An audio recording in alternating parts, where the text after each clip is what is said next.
你终于醒了。沈世清所穿的这个人与他是同名同姓，前一秒还在跟一只丧尸搏斗呢，下一秒就穿越了。袁山一家本来是杏花村的一家猎户，他爹沈大山靠着打猎的手艺养活一家5口人。谁知前几个月进山的时候被老虎咬死了。袁山的娘本来就体弱多病，沈大山一去，他娘伤心欲绝，也跟着一起去了，只留下12岁的沈诗清和10岁的弟弟沈世锦和8岁的沈诗婉。小婉，你二哥呢？二哥进山去了，他说断粮好几天了，不如去山里试试运气。大姐，二哥说了，他不会去深山里面的，而且还带了以前爹爹打猎的工具。哎呀，要是我的空间还在就好了，之前刚扫荡了一个超市呢。突然沈世清的手指动了动，他惊奇地发现他的空间居然也带过来了。沈世清立马看了下，发现之前末世里去扫荡的物资都还在。大姐，我们哪里来的大馒头呀？前几天大姐翻了下爹的房间，发现里面还有一张皮子没有卖呢，于是就去镇上卖了。那我们是不是就有很多吃的啦？就像爹娘还在的时候那样。小婉，你相信姐姐吗？姐姐以后一定不会让你饿肚子的，一定不会的。我相信姐姐。以后不仅可以吃到大馒头，还可以天天吃肉，你想吃什么都有。村长，你的消息是不是真的呀？那些叛贼真的快经过我们这儿，那我们怎么办呀？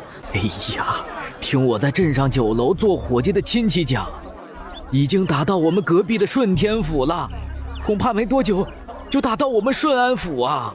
哎呦，前几天镇上的粮价都涨到10几文1斤了，听说有一些富户早就知道消息搬走了。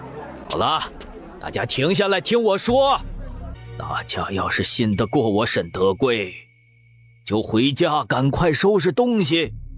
以前我年轻的时候就是跟着我祖父逃荒逃到这杏花村，然后在这里安家的。明天卯时在村口集合。不过我说的一点，东西紧着要紧的东西拿，其他的就都留在这儿，保命要紧啊。不好了！大姐，村长说那些反贼即将要打到我们这里来，村长已经收拾了东西准备走了。沈世清听了蹙了蹙眉，去逃荒，要是他一个人也就算了，带着2个这么小的弟弟妹妹，路上有很多的危险，到时候空间也不好暴露。他是从末世过来的，他不会轻视任何一个人想活命的心。那3个孩子毕竟是沈大山夫妇的孩子嘛，当家的，你这事儿办得不地道啊！要是不带着他们3姐弟走，那不就是害他们的命吗？啊！哎呀，你以为是我心狠呐？你是不知道，村里有些七七八八的人都藏着哪些龌龊的心思。这个蒋看石青这孩子可怜，到时候逃荒就跟着他们一起。那个蒋世锦那么壮实，刚好去帮忙。石青3姐弟本来现在就吃不饱，去逃荒那不就是羊入虎口啊。姐，桂花婶来了！小婉兴奋地叫起来。桂花婶可好了，当初经常给她糖吃呢。想到了长痛不如短痛，刘桂花就直接把沈德贵之前对她说的话给说了一遍。沈娘对不住你们仨了。桂花婶把粮食递给沈世清，直接像逃一般走出沈家家门。沈世清也能够理解，在他看来，村长一家已经做得仁至义尽了，在逃荒的情况下还愿意匀出30斤口粮。不过沈世锦就不一样了，想到他们一家就这样被抛弃了，静静地站在那里，像被抛弃的小兽。小弟，你要知道，没有谁有义务要帮助谁。我们现在就算跟着一起去逃荒，很有可能就会遇到桂花蛇所说的那种事情，到那时候就不是我们能选择的了，说不定我们3人也会分开，你愿意吗？大姐，爹娘已经走了，我们不能分开，我们不去逃荒了。会的，我们会一直在一起的，我们会过得好好的。今晚我们早点休息，明天等村里的人走光了，我们再去看看田里稻子有没有黄了。今天我们晚上吃白米饭，还有小锦今天捡回来几个野鸡蛋，那么我们炒个鸡蛋吃吧。一顿很简单的晚餐，3姐弟都吃得非常开心。夜深了，躺在床上，沈世清看着身边的小婉睡着后，放下心来，就开始查看自己的空间内的物资。沈世清在末世发生后没多久，就觉醒了空间和力量异能，还有精神力。正是因为有了异能，所以才能在末世有一线生存之地。只可惜，他的力量还是比较弱小的。第二天天没亮，杏花村的人都到村口集合，基本上都是拖家带口的。宁愿跟着自己的孩子一起死在路上，也不愿意留在这儿。那些人呐，比土匪都可怕呀！我还把我家菜园子里青菜全扯了，到时候在路上太阳好，晒成干菜。哎，我家昨天带着10几口人，连夜将那田里的稻子都收了。沈德贵看着这100-200人，这是当村长的最后一件事了，希望祖宗保佑，这一行顺利。山脚下，沈世清很早就醒了，村民出发他也看到了。唉，接下来要怎么办呢？走进沈大山的房间里，就只有一张床，一个床头柜。让沈世清觉得惊喜的就是挂在墙上的一把弓箭。据他的眼光看，这不是一个普通猎户拥有的弓，看来他爹也是个有秘密的人。可惜现在人死灯灭了。沈世清把弓箭放在空间里，其他的房间里就只有一些衣物了。沈世清把被子叠起来也放进了空间，其他的桌子什么的沈世清也不好马上动，毕竟大的东西不见了就太明显了。接下来沈世清去了下厨房，真的是空空如也，水缸里水也没有了。之前沈父去世后都是2弟世锦去溪边打的，但是力气也不够，要来回好几次才能打满。沈世清一手就将水缸抬起来放在空间里，再放了一个木桶进去。是的，他发现他的异能回来了。他之前末世觉醒的是力量性异能和精神力异能，很快就到了小溪边，溪水非常清澈。更让他惊喜的是，发现了一样青色的植物，他立马走近，是他熟悉的水芹菜。水芹菜比起种的芹菜更加的清香，沈世清立马就动手薅。弄完水芹之后，把水缸和木桶放出来，沈世清开始舀水倒水，终于把水缸给装满了。看了看周围，原本早上热闹的杏花村陷入了安静，田里的东西基本都收了，看来想捡漏是不可能了。不过空间里粮食是够的，就是缺少个契机。今天想办法去镇上一趟，看能不能换些东西，再去顺便打听一下消息。沈世清回到家的时候，2个弟弟妹妹还没醒。小婉、小锦，起来啦！大姐，煮的是什么呀？白面条，这么雪白雪白的面条，上次吃的时候好像是他爹带着他去镇上卖猎物，2个人就一起吃了1碗面条。以后我们会有很多好吃的，快去洗手，拿碗筷过来。大姐，你怎么去打水了？应该叫我去打，我力气很大的。小婉很迅速地将碗筷都拿出来了，沈世清就立马将面条分了。原本是准备放一些酱料的，但是肯定会被问来历，而且这面条就这样做也很美味了。锅里还有，吃完了自己盛。吃完后，沈世清跟他们兄妹两个说，他先去探探镇上的消息。大姐，带上我吧，我和小婉待在家里有点害怕。放心吧，我没事的。我这次先去看看情况，到时候打听清楚了再带上你们。那大姐，你可得早点回来。大姐你放心，我听话，你下次去镇上一定要带上我。看你这次表现，小婉，看着你二哥啊。大姐你放心，我一定给你看好二哥。还不走？我告诉你，这叛军不是一般的军队，他们勾结了北方的那些鞑子，可是杀人不眨眼呐。据说之前屠了几座城了。那咱们皇帝就不派兵来平乱吗？平乱？皇帝也得有这个本事。哼，你看北边好多个城池，都给割让了。该呀。听到这些，沈世清就得改变他之前的计划。难怪他们都逃了。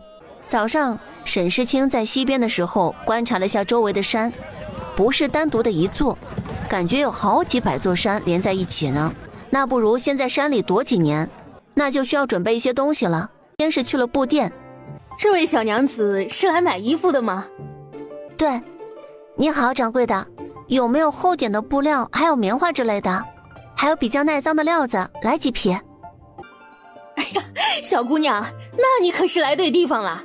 我们店男女老少四季款式都应有尽有，年花也还有个几十斤的，应该够用。我们进山之后难得有机会出来，还是多买些吧。姑娘，这么多东西是需要给您送到府上吗？这一点沈世清早就考虑好了，之前在镇上逛的时候就发现了几户空的房子。姑娘，一共是13两2钱。掌柜的，我没有那么多银子，不知道以物易物可不可以啊？哦，那姑娘用什么换呀？姑娘，真的有粮食？掌柜的，现在米价是25文一斤，布料是13两2钱，则是528斤。但是俗话说有价无市，不如我给你200斤粮食如何？那姑娘，布料送到哪里啊？那粮食……沈世清报了个地址。辛苦掌柜的把布料送到院子那里，粮食也放在院子，我们可以一起去。很快到了院子，林三娘夫妇就看到院子里放着8个麻布袋。林三娘立刻上前拆开一个，只见白花花的大米，比粮店的还要好。哎呀，当家的，你快来看啊！林三娘丈夫立马也用手捧了一把米，还放了一粒米在嘴里嚼了嚼，一阵糯糯的清香侵入舌尖的味蕾。夫妇二人对视一眼，立马就互相点头满意。姑娘，你还需要买些什么东西吗？这镇上卖东西的店啊，就没有我林三娘不知道的。沈世清向林三娘打听了种子店、陶器店和砖窑的位置。等他们走远后，沈世清把门关上，把布料都放进了空间里。接下来他又按照同样的方法，用小袋子米在种子店换了一些菜种，买了20个饭碗和20个菜碗，又买了几十个坛子，有大的有小的，5个大缸，方便装东西。接下来就是最重要的房子的事情了。找卖砖的事情也比较容易，之前林三娘就讲过，镇上一家姓陶的人家专门制砖的，砖头和瓦片一共用了100斤粮食换了。砖头毕竟他们带不走，要急着脱手，所以便没有按照市场价。接下来他也在镇上逛了逛，看到一个大爷在卖手工编织的竹篓和竹筐，他也买了几十个，偷偷放了几斤米在大爷旁边。哎呦，太好了，这几天口粮有了。我就说吧，我还没老，我的手艺也能挣钱。沈世清想着回去这几天的饭菜，于是找了个肉铺，买了几十斤肉和几根排骨，再加几根猪蹄儿。这次用的是钱，毕竟太多人了，人多眼杂，抓了几只母鸡，又买了几十个鸡蛋，还有几样时令的蔬菜。回到沈家的时候，就看到一大一小2个头探出来。今天我们吃肉，小婉，你去洗下我早上摘的水芹。小锦，你先去生火煮米饭。小婉，我记得我们菜园里还有些韭菜，你去割一把。我们今天再做个韭菜煎鸡蛋。沈世清把锅烧热，直接就下油，油烧热了，直接下肉，待肉炒出香味后，立马将切好的野芹菜下锅，香气弥漫整个厨房。鸡蛋打了，拌好韭菜下锅，纯种的土鸡蛋就是不一样。小锦、小婉，快吃吧，饿了吧？沈世清也坐下开始吃。3姐弟都讲究食不言寝不语，基本都在默默耕耘，很快便吃完了。今天是沈世清去刷碗，沈世清觉得这样轮流来挺好的。等安定下来，就教他们厨艺，也轮流做饭。小姐、小婉，过来，我要跟你们说件事情。沈世清把镇上的见闻都告诉他们，尤其是关于叛军屠城的传言。小婉脸都煞白了，小锦则是很气愤。原本大姐是打算躲在咱们村里的，可是听说这叛军居然会屠城，我们3个人年纪又小，恐怕无法与他们对抗。大姐，我和小婉都听你的，你说去哪里，我们就跟着你去哪里。小婉也是跟二哥一样想的，大姐，你有什么想法就跟我们说吧。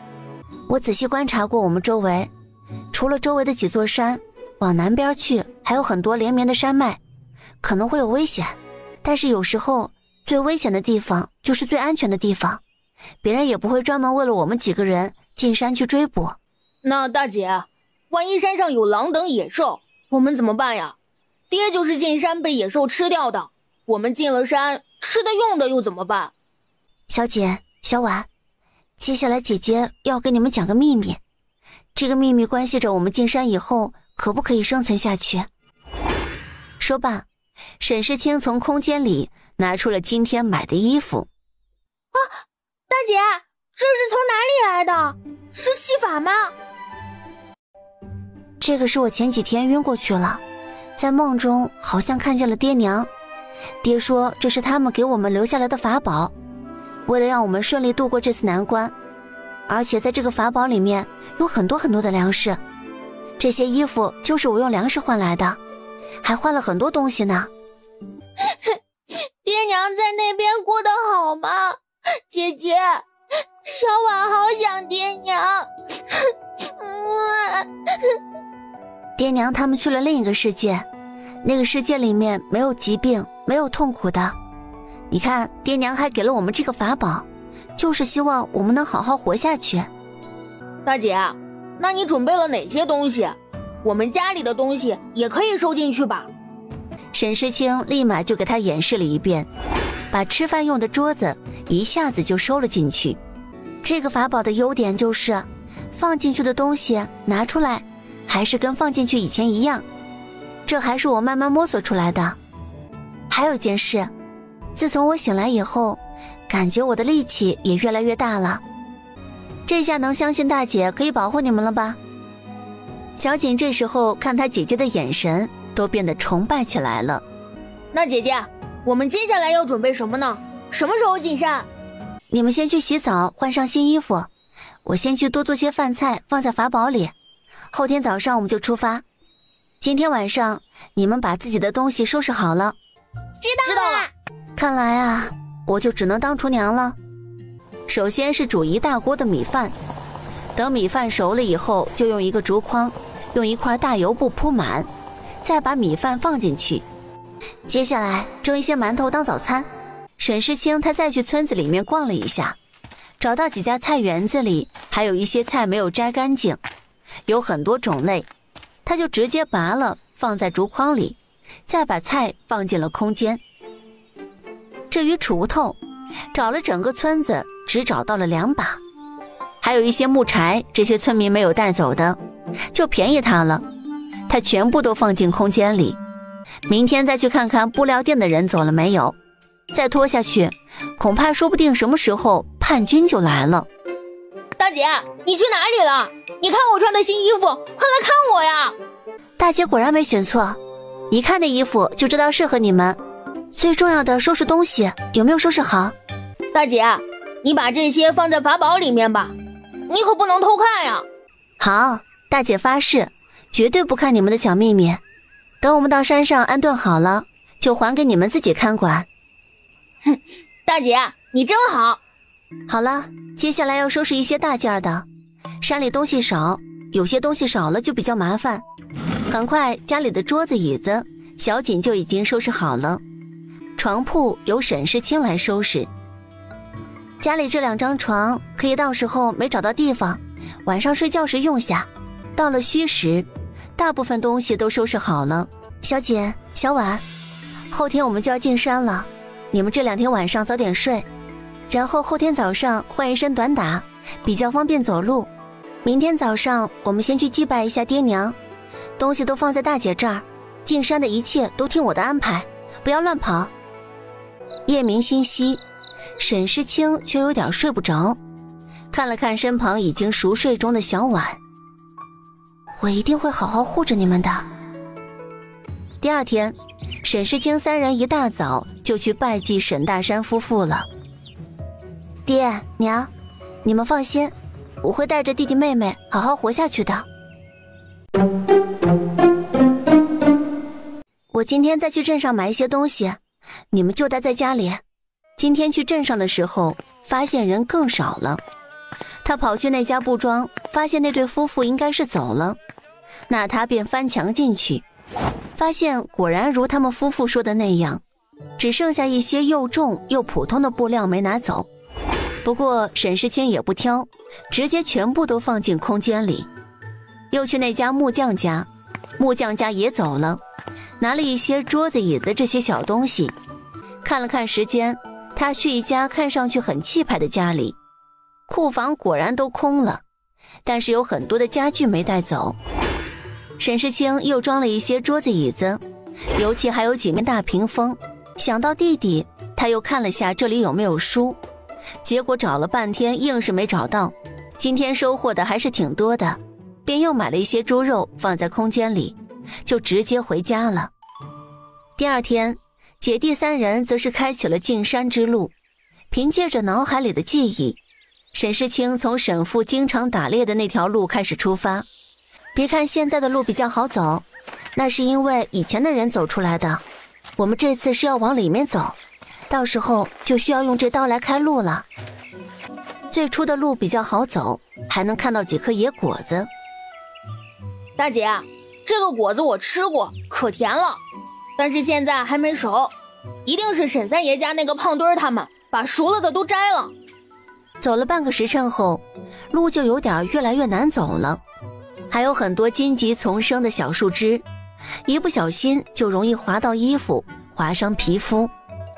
你们小心点，看着前面和脚下，不要被树枝挂住了。沈世清走在前面开路，左手用力抓住杂树，右手开砍，很快就开辟出了一条路。大姐，这是什么呀？是不是药材？只见一株比成年人高一点点的小树，上面挂满了红红的小果实，跟黄豆这么大。这是一颗野花椒。沈世清用手摘了一颗，用嘴巴尝了一下，果然是意料之中的麻。小锦看着他大姐尝了一颗，以为是什么可以吃的果实，就抓了一大把放进嘴里，一嚼那滋味呀！大姐，我的嘴巴好热好痛啊！二哥你怎么啦？大姐，是不是这果实有毒啊？可是大姐尝了也没事啊。行了，没事儿，这个花椒是用来调味的，你一口气生吃那么多，肯定会觉得麻的。没事儿，喝点水就好了。正好大家走了这么久的路都累了。沈世清从空间里拿出几个大杯子，然后倒了一些矿泉水，分别递给弟弟妹妹。这水真甜。哎，对了，大姐，这啥花椒能干嘛来着？沈世清心想，能做的事情可多了，吃火锅、煮红烧鱼这些可是必不可少的配料。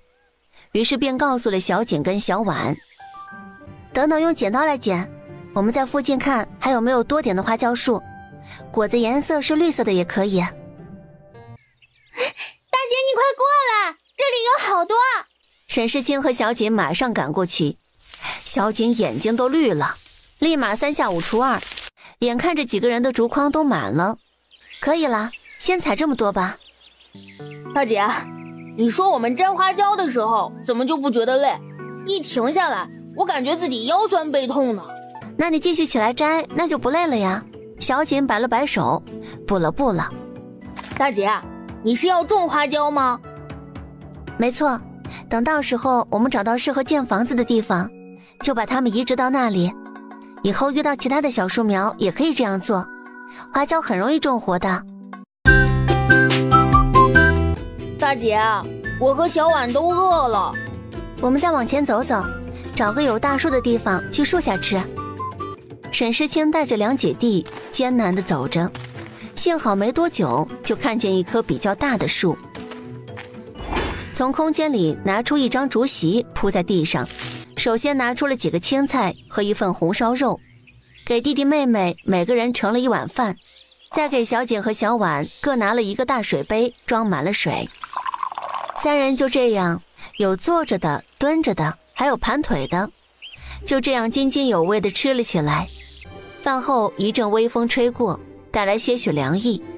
小婉最先打了个哈欠，接着小锦也困了，躺在竹席上。沈世清用精神力探查了下周围，没有危险的野兽，也就跟着眯了下。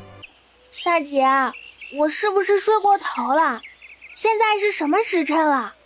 还早呢，今天累着了吧？等下午我们找到水源就搭营休息，有水应该就会有一些果树，还有很多的鱼，到时候我们就煮个鱼汤，也可以红烧。红烧鱼好吃。沈世清和小婉对视一眼，小婉在树上摘了一片叶子，放在他2哥人的鼻子下。小锦没多久就醒来了，等收拾好了，一行人继续往前。这一次往南走，果然没走错，一路上的植被看起来水分都足了一些，而且沈世清他们还发现了一些熟了的野果。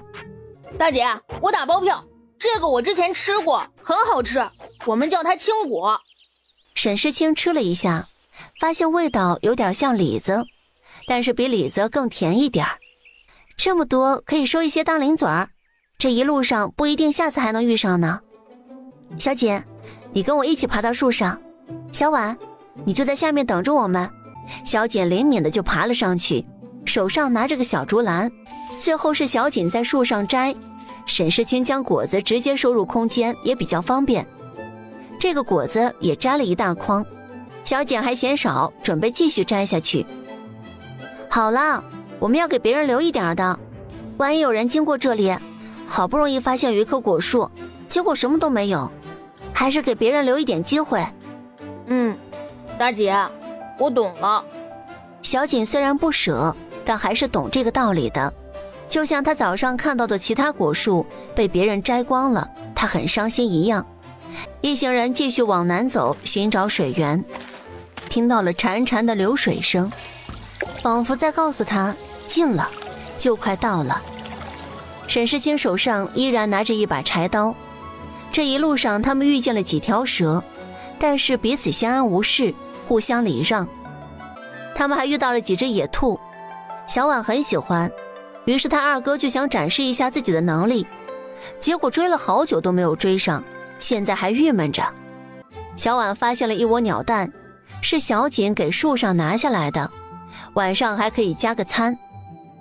沈世清在路上发现这边有很多的野花，有常见的兰花和野百合，他采了几株，将花用树枝捆了起来，还蛮赏心悦目的。就这样慢慢的走，越接近水源的时候，流水声就连小婉都听到了。大姐快来，这里有一条小溪，里面还有鱼呢。小婉快来。他先迫不及待地脱掉鞋，就走进小溪里，又捧了几捧水擦了下脸，那叫一个舒服。小婉则是比较淑女一些，蹲在小溪旁的一块大石头上，用水擦了下脸。大姐，你看，二哥他泼我水。沈世婉，你给我出来，别躲在大姐后面。三个人累了，就躺在溪边的一块大石头上。带我们去找些干树枝，就烧水洗个澡。突然沈世清感觉空气中有一丝危险，他立刻起身，放出精神力探查，发现附近好像有几只野牛，在几百米外。会不会是来溪边觅水的野牛？一共4只。沈世清再仔细观察了小溪边的地面，果然发现有风干的牛粪。先在空间里将沈父的弓箭拿了出来，把弟弟妹妹拉在一个草丛隐秘的地方。只听见慢慢的脚步声越来越近了，和之前用精神力探查的数量差不多，是有4头野牛。不如先射杀1头，放进空间里。他的空间以前试过放活物，只能放1、2天，多了也就会窒息而死了。说干就干，沈世清右手拉起了弦，一支箭直接穿透1头还在喝水的野牛。看到这情形，另外几头野牛马上就散开。大姐，你怎么不把另外几头也一起杀了呢？小眼珠子一直盯着沈世清的弓箭。好啦，等你以后长大了，就给你用这把弓。至于不杀完4头的原因嘛，这头牛起码够我们姐弟3人好几个月吃的了。以后进了更深的山里，还怕没有肉吃吗？沈世清将死掉的牛放进空间里，这里还是不能久待，我们沿着小溪水源的地方继续往前走一会儿，到时候在那里将就一晚。大姐，这里的水比之前那个大，而且我看到了鱼了，好多好多的鱼。大姐，你快来！小锦看着水里一条条仿佛傻子一样一动不动的鱼，立马就去抓。没想到那鱼就跟泥鳅一样就溜走了。他把小婉叫过来，两人在耳边商量着些什么。小婉拿着柴刀，在溪边的一些杂树的树枝里挑选，后面挑出了一根分叉非常大的，也比较粗的树枝。二哥，这个可以吗？可以，我要让你们见识一下我的本事。今天晚餐我决定了，我们吃鱼。哼！言罢，他瞅准时机，拿起鱼叉朝一只鱼插去。天道酬勤，居然还真的让沈世锦他插到了几条鱼。不过鱼不是很大，最大的沈世清估摸着是不到2斤。嘿嘿，大姐，今天我们吃烤鱼吧。先去捡一些枯枝干柴，我待会儿烧水，先洗干净了再说。别跑远了。沈世清从空间里拿出一个小的铁架，那种可以当临时小灶台，在锅炉里面烧火，上面就可以放个大锅水。小锦带着一大把干柴回来了。小锦，你在这里看着火，小婉，你跟我过来。沈世清边说边带着小婉往树林密集的地方去了，在空间里拿出几床竹席，立着围成一圈，还拿出了一个大一点的浴桶。就这样，一个露天的浴室就完成了。小婉，你先去洗。就这样如法炮制，3个人洗得干干净净。小婉在帮他大姐洗衣服，至于他的二哥就苦兮兮的自己洗自己的换洗衣服，还顺便把中午吃饭过后的碗洗了洗。沈世清则是开始准备大展身手，这几条鱼大的做红烧，小的就熬汤。沈世清还在溪边发现了有茭白，还有现代的那种学名西洋菜的植物，一大片一大片，嫩绿嫩绿的，忍不住就多薅了点儿。鱼是日常生活中最难做的一种菜了，尤其是古代，寻常人家根本就没有那么多的香料和调制品，煮得不太好吃。但是沈世清可就不同了，料酒、葱姜、蒜、蚝油、生抽，样样都有。红烧鱼很快就出了锅，接下来沈世清则是打算炖鱼汤，为了增加鱼汤的鲜味儿，还放了几把西洋菜进去。最后一个菜就是茭白了，简单做了个清炒茭白就可以了。这里的茭白本来就很嫩，直接一过油清炒，一边就熟了。今天晚餐这么丰盛，总不能坐在地上吃吧？沈世清就从空间里搬了桌子和椅子出来。小婉，去把你二哥叫来，吃饭了。等着沈世清一声令下，小婉居然是最快速的一个，夹走了红烧鱼头。小锦也不甘落后，夹了好多菜在自己碗里。大姐，这个是不是放了那个叫花椒的东西？大姐做的鱼汤居然不腥啊！这野菜居然也这么好吃，就是简单的跟鱼炖在一起。大姐，你的厨艺越来越好啦！饭后，几个人的肚子都是鼓鼓的，夜幕也慢慢降临，好在没有出现什么狼的叫声。今天我们就在这里休息了，待会儿我会从法宝里拿出2张床。小姐，你自己一个人，我和小婉一起。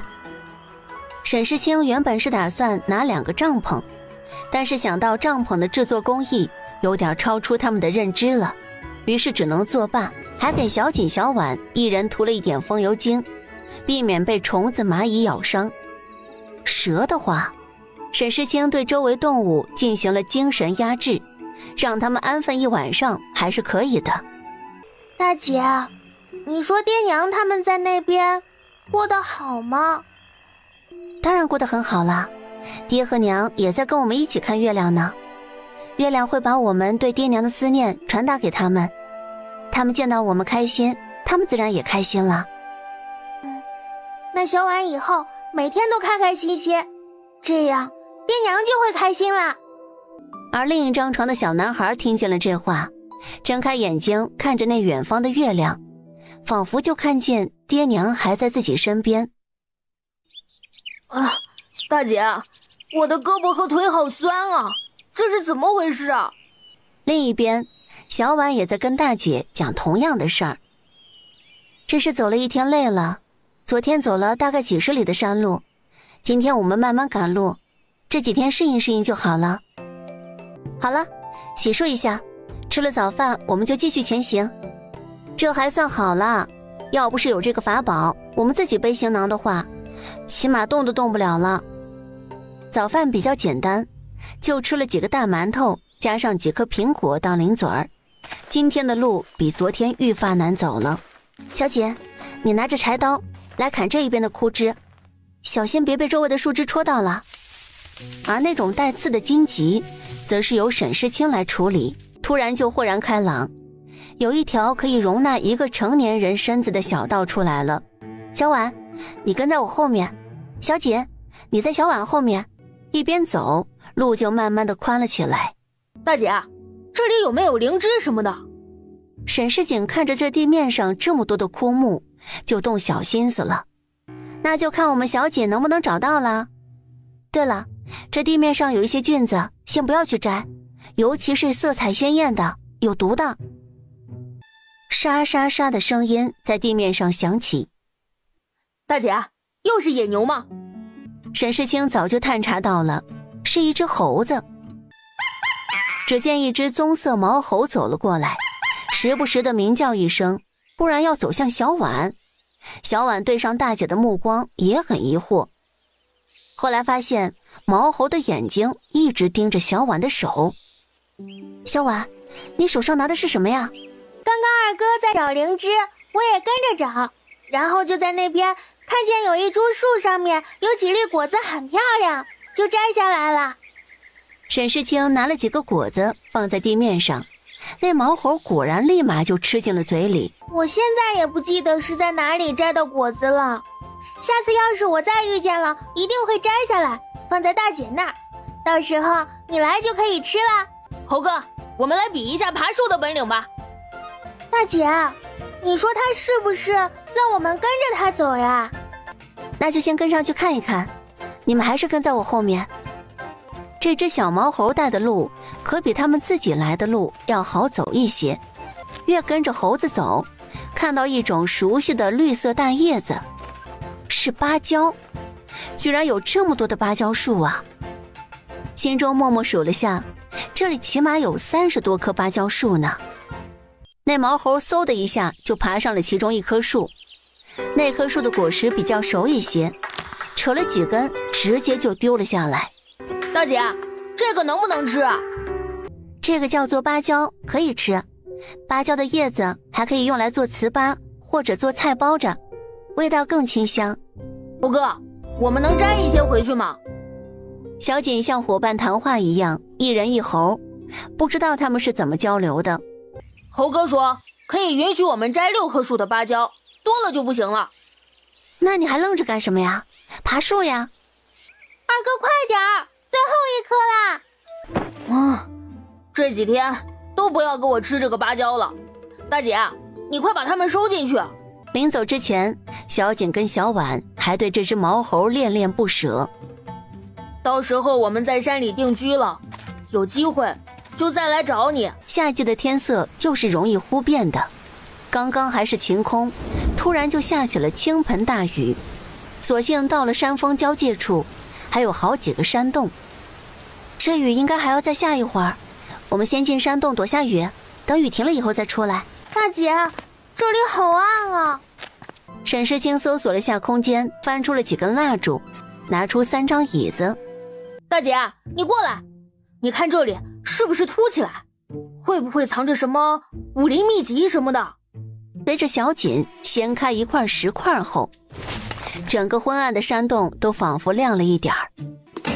打开箱子，是满满一箱的黄金。大姐，怎么办呀？看着石块和箱子的痕迹，应该是埋在这里不久的。虽然它有空间，但是如果将黄金隐藏在这里的人发现黄金不见了，到时候可能彻查下去。不过沈世清想了想，拿走了3块就走了。这样就算主人找到，应该不会计较太多吧。小锦、小婉，你们要记住，我们从来没来过这个山洞，也没见过这些东西。今天的事情大家全部把它忘掉。这里居然有人藏东西，说明这里不是特别隐秘，还需要再多寻找几天。沈世清怕那山洞金子的主人可能会随时找来，所以即便是下了雨，地还是比较泥泞，他们3姐弟的速度还是大大加快了。夏天的雨来得快去得也快，现在又是艳阳高照，他们3姐弟今天又已经翻过了一座山。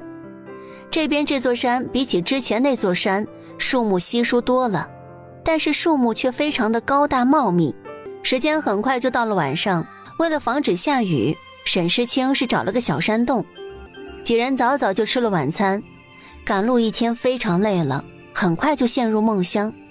沈世清也不例外。板栗鸡，糖炒栗子。起来了，小婉都比你起得早。今天的早饭也是照常的肉酱扁馒头，再加青果和芭蕉。今天中午看一下有没有什么野菜和野味儿，加个餐。今天不是漫无目的的前行，而是去找合适的山谷和空地，最好水源充足。大姐，这个是不是你说的第一呀？没错，就是这个。小姐你也来看一下，我们今天捡一点给你们尝尝鲜。2个小的在捡第一，沈世清则用精神力探查了一下附近有没有野鸡、野兔等动物。趁着弟妹2人没注意的时候，他直接用精神力将一只野鸡抓了。大姐，野鸡在哪里啊？下次你去打的时候要带上我呀。沈世清就在小溪边简单搭了个灶台，先烧了锅开水，将野鸡烫了烫去毛，将竹笋清洗切条，拿出了一个熬汤的砂锅出来，准备做个竹笋炖鸡。笋可以解除鸡肉的油腻，鸡汤也特别鲜美。野鸡肉质瘦而不肥，而第一则是加了几个鸡蛋在里面。等沈世清坐下来后，小婉、小锦就开始动手了。想吃什么就吃什么，看我做什么呀？谁吃的最多，今天谁收拾洗碗。这野生的鸡吃起来就是有滋味些，以后可以养一些。饭后，小锦自觉地把碗筷收拾好，一行人跟着沈世清沿着他听到的水声的方向去。大姐，前面是个山洞啊，没有路了。小锦，你看好你妹妹，我先进去看一下。你们在这里等着大姐。不，大姐带着二哥和小婉一起进去吧，我们在一起。几个人就这样摸索着墙壁，慢慢向前，走了大概10几米的距离，发现空间从之前的1人到了慢慢的可以容纳下2个人了。山洞到了尽头，好像有个出口。沈世清打起了精神，看着这景象还是震惊了，不由自主地说道：原来《桃花源记》里记载的是真实存在的。走出山洞，面前是一片开阔的林地，但是并没有什么几米高的大树，这一片林地略感觉有几10亩那么大，而且林地尽头都是几座山头环绕，形成了天然的围绕的山谷。大姐，我看这里很好呀，地又大，感觉都快比我们杏花村那么大了。你们都觉得这里好的话，那就是这里了。但是丑话说在前头，你看看这地面上这么高的杂草和碎石头，我们可是要开荒的，你们也要帮忙的。那大姐，你就专门给我和二哥做厨娘吧。好了，说正事儿了，我们还得去仔仔细细的看一下这里的出口是不是只有这一个山洞。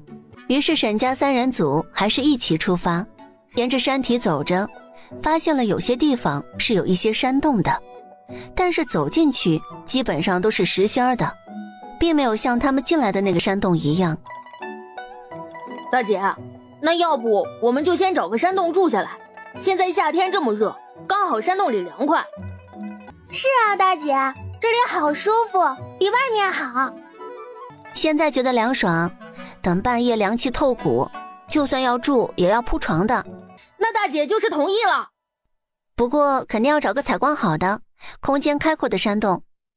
行了，我们继续去找吧。走完最后一个，发现的确只有他们进来那个山洞才能通往外界，其他的只能一座一座山的翻山越岭。至于他们暂时的容身之地也找好了，是一个复合型的山洞。是什么意思呢？就是山洞里面还分了几个大的小的山洞，刚好就有了私密空间，而且采光也很好。那我和小婉就和以前一样住在一起，小锦你单独住一边。沈世清这次先布置他和小婉的房间，首先放了一张床，是挂上了床帘的，避免一些泥土灰尘随风掉落，再摆上一个衣柜和一个桌子，3张椅子，接着又如法炮制了小锦那间。最重要的就是厨房了，幸好这个山洞有个小小的突出去的口，刚好可以在那里当做厨房。我开始规划土地，选好宅基地。小锦去看看山谷里有没有其他的野味儿、野菜之类的。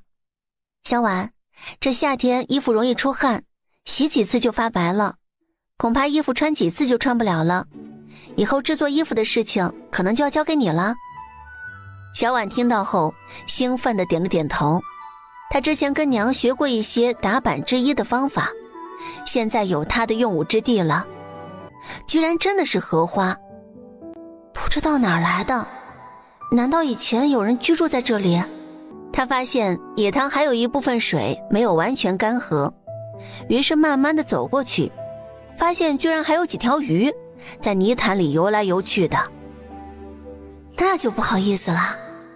沈世清快很准的就抓起一条鱼，用野草穿过鱼的嘴巴丢在地上。他还发现了野塘周边很多他以为的杂草里面就有很多美食，其中一大片一大片的芦蒿就是一大美味。今天午饭2个菜足够了。大姐，你可回来了，二哥不知道吃了什么东西，嘴巴都变黑了，是不是中毒了？他还偏要我吃。我没有啊，我冤枉了大姐。我不是去看一下有没有什么东西吗？我就发现有些树上长着这个黑色的果实，有些是红色的，我就尝了尝，感觉好吃才专门带回来给你们吃的。这个叫桑葚，的确可以吃的。你是在哪里摘的？还有多少？都是黑色的吗？就在那里，也亏着我眼睛，远远看去感觉有点什么小果子，于是就跑过去了。小锦，等下午吃完饭以后，你带着小婉去将桑葚全摘了，怕过几天熟透了落地了，到时候晒成桑葚干，还可以泡水泡酒喝呢。大姐，这里还有鱼啊，在哪里抓的？说好了捉鱼要带我一起去的。沈世清便一五一十地告知。得知大姐要自己弄一个池塘养鱼，小简的眼睛都亮了。那大姐，我们下午就去收拾那个池塘吧。别急，饭要一口一口吃，路要一步一步走。今天的鱼则是水煮的，芦蒿比较嫩，再从空间里拿出一块肉来了个芦蒿炒肉，一餐3个人2个菜，刚刚好。沈世清轻松地举起锄头，一下子落地，就将土地里的枯树枝和小碎石翻出来了。先将翻出来的土壤和树枝放在另一边，等晒几天就把枯枝拿出来当柴火。开荒真不是个容易事儿，我都想念现在的机器了。他在这里气喘吁吁的，而另外2个摘桑葚的小孩可就兴奋了。二哥，这里好多呀，我们快点摘。小锦正准备快速摘的时候，又被婉儿警告了。二哥，你可要小心点，力气不要太大，这个这么软容易坏，坏了就不好晒成干了。小锦只能控制了自己的暴力行为。突然想起今天大姐说的那个鱼塘，不如去那里看看。这个桑葚也摘得差不多了。好了，跟我去鱼塘那里吧，这个桑葚先放这里，明天带着大姐一起装进那个法宝里面去。二哥你小心点，还是穿着鞋子吧，万一下面有碎石会割到脚的。没事，你二哥我可不怕。二哥，你也不看着点儿。怎么这么大？是什么？二哥，这个河蚌怎么这么大呀？原来这东西就是一个大蚌。蚌肉又不好吃，要不还是丢回去吧。二哥，我感觉这个河蚌还蛮特殊的，要不带回去给大姐瞧瞧。真是有异能也挨不住呀。明天应该就能弄完了，到时候可以准备些材料，就可以动工了。沈世清看了看天色，准备再看看山谷里有没有其他的果子。他发现了一大片野生紫苏，这可是好东西啊，既可以当药材，又可以当调料。沈世清采摘了一大把，他回到山洞的时候，还是没有见到弟弟妹妹。难道摘桑葚摘得不亦乐乎了？沈世清先烧了水，洗澡沐浴了一番，还洗了个头。大姐，我们回来了。你去地里摘果子去了？大姐，我和二哥已经摘了很多果子了，回来的时候刚好路过那里，所以就……行了，你自己去烧水洗一洗，这么脏，还不去换一身衣服？这个河蚌居然这么大，是吧？大姐，你也觉得很惊奇吧？所以我才让二哥将它留下来带回来了。看着这巨大的河蚌，沈世清突然有了个猜测。大姐，这个河蚌怎么了？是不好吗？那我把它扔出去。哪里不好了？好得很，你等下就知道了。小婉，去拿个大盆出来，帮大姐捞笋。沈世清拿出一张竹席，放在山洞外面平坦的地面上，将笋放在竹席上，让它自然风干。大姐，你还没有说刚刚那个河蚌的事呢。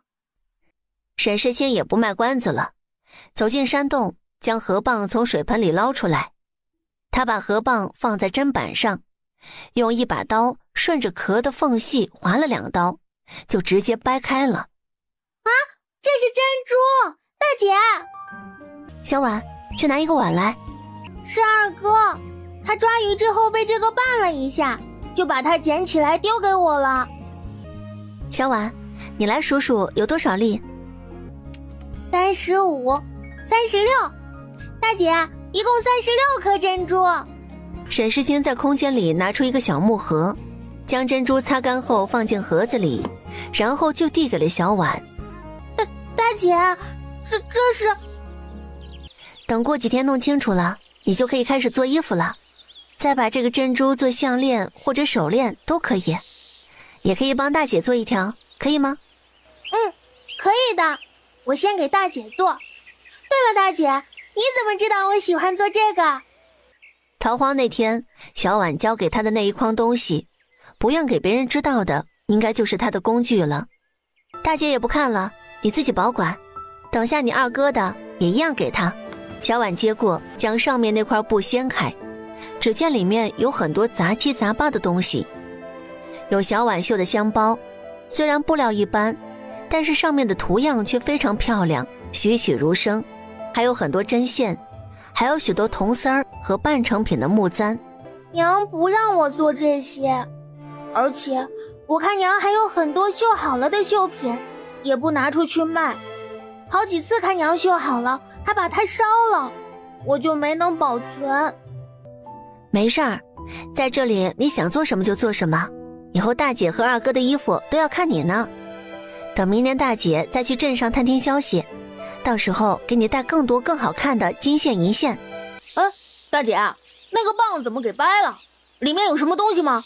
这个应该是珍珠棒，明天上午你跟小婉去把剩下的桑葚摘完，然后下午我们3人一起去那里，看看有没有其他的棒。大姐，那珍珠呢？能给我看看吗？我还没有见过珍珠呢。明天有的是你表现的机会。大姐，这是怎么了？这是我离家之前放在大姐那里的东西，大姐怎么突然拿出来了？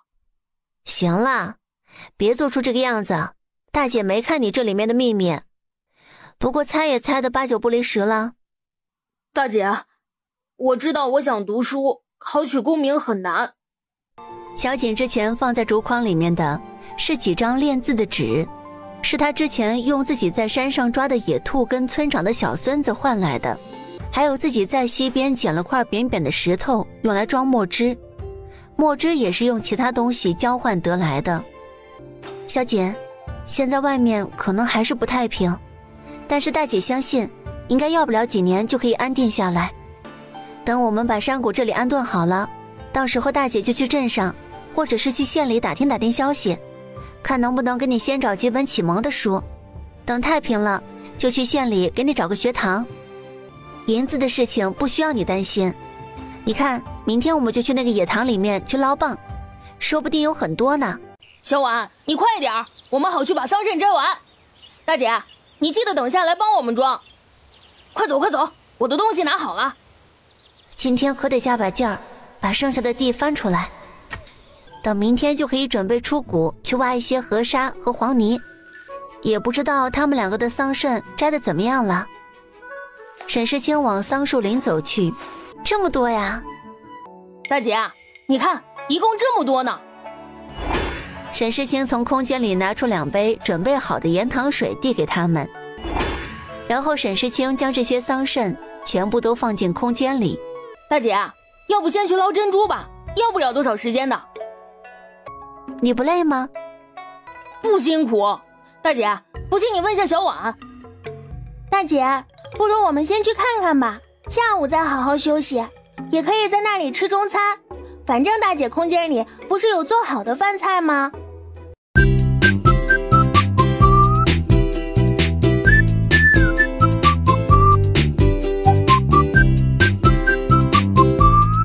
小婉，你把你二哥丢在岸上的河蚌都放在筐里。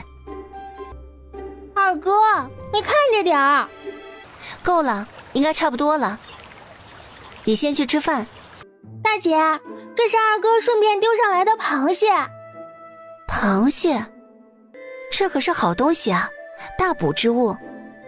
回到山洞，小婉很贴心，主动就去拿柴火帮忙烧水。小锦已经瘫坐在椅子上了，沈世清就把空间里的东西拿了出来。小锦看着自己捡的珍珠蚌，立马就起身。大姐，什么时候开珍珠？先放在水里让它们吐吐泥，等我们把自己捯饬捯饬再说。大姐，水开了，你们谁先去沐浴？小锦，赶快去，大姐先去把这些东西处理一下。小婉，等下我们先清洗下桑葚。沈世清先找个大盆装满水，倒入一筐桑葚，倒了大量的盐浸泡，将清洗好的桑葚放在竹席上晾晒。大姐，你也去换衣服吧，接下来开蚌的事情就交给我和婉儿就好了。要小心点儿，别割伤手了。知道了，大姐。二哥，等等我。沈世清则是去沐浴更衣了，一出去就看到山洞外面放着成堆的蚌壳，还有几个碗里装满了各式各样大小颜色不一的珍珠，筐里还有很多没有掰完的。这些小的河蚌，小锦，你等下去放回池塘，让他们继续养着。大姐，那这么多的蚌壳怎么处理啊？你看看能不能做一些小饰品，等下我们弄完了以后，把这些蚌壳清理一下，再晒干放好。沈世清和小婉两人很快就将所有的珍珠都开出来了。小婉，你再挑选一下，挑那么1-20颗最好的，要是多那么几个也可以。既然打算卖珍珠，那么就得分上下级，最好的卖的价格也高些。那是不是不同颜色的也分出来，还有圆润一点的珍珠？没错，我们的小婉真聪明。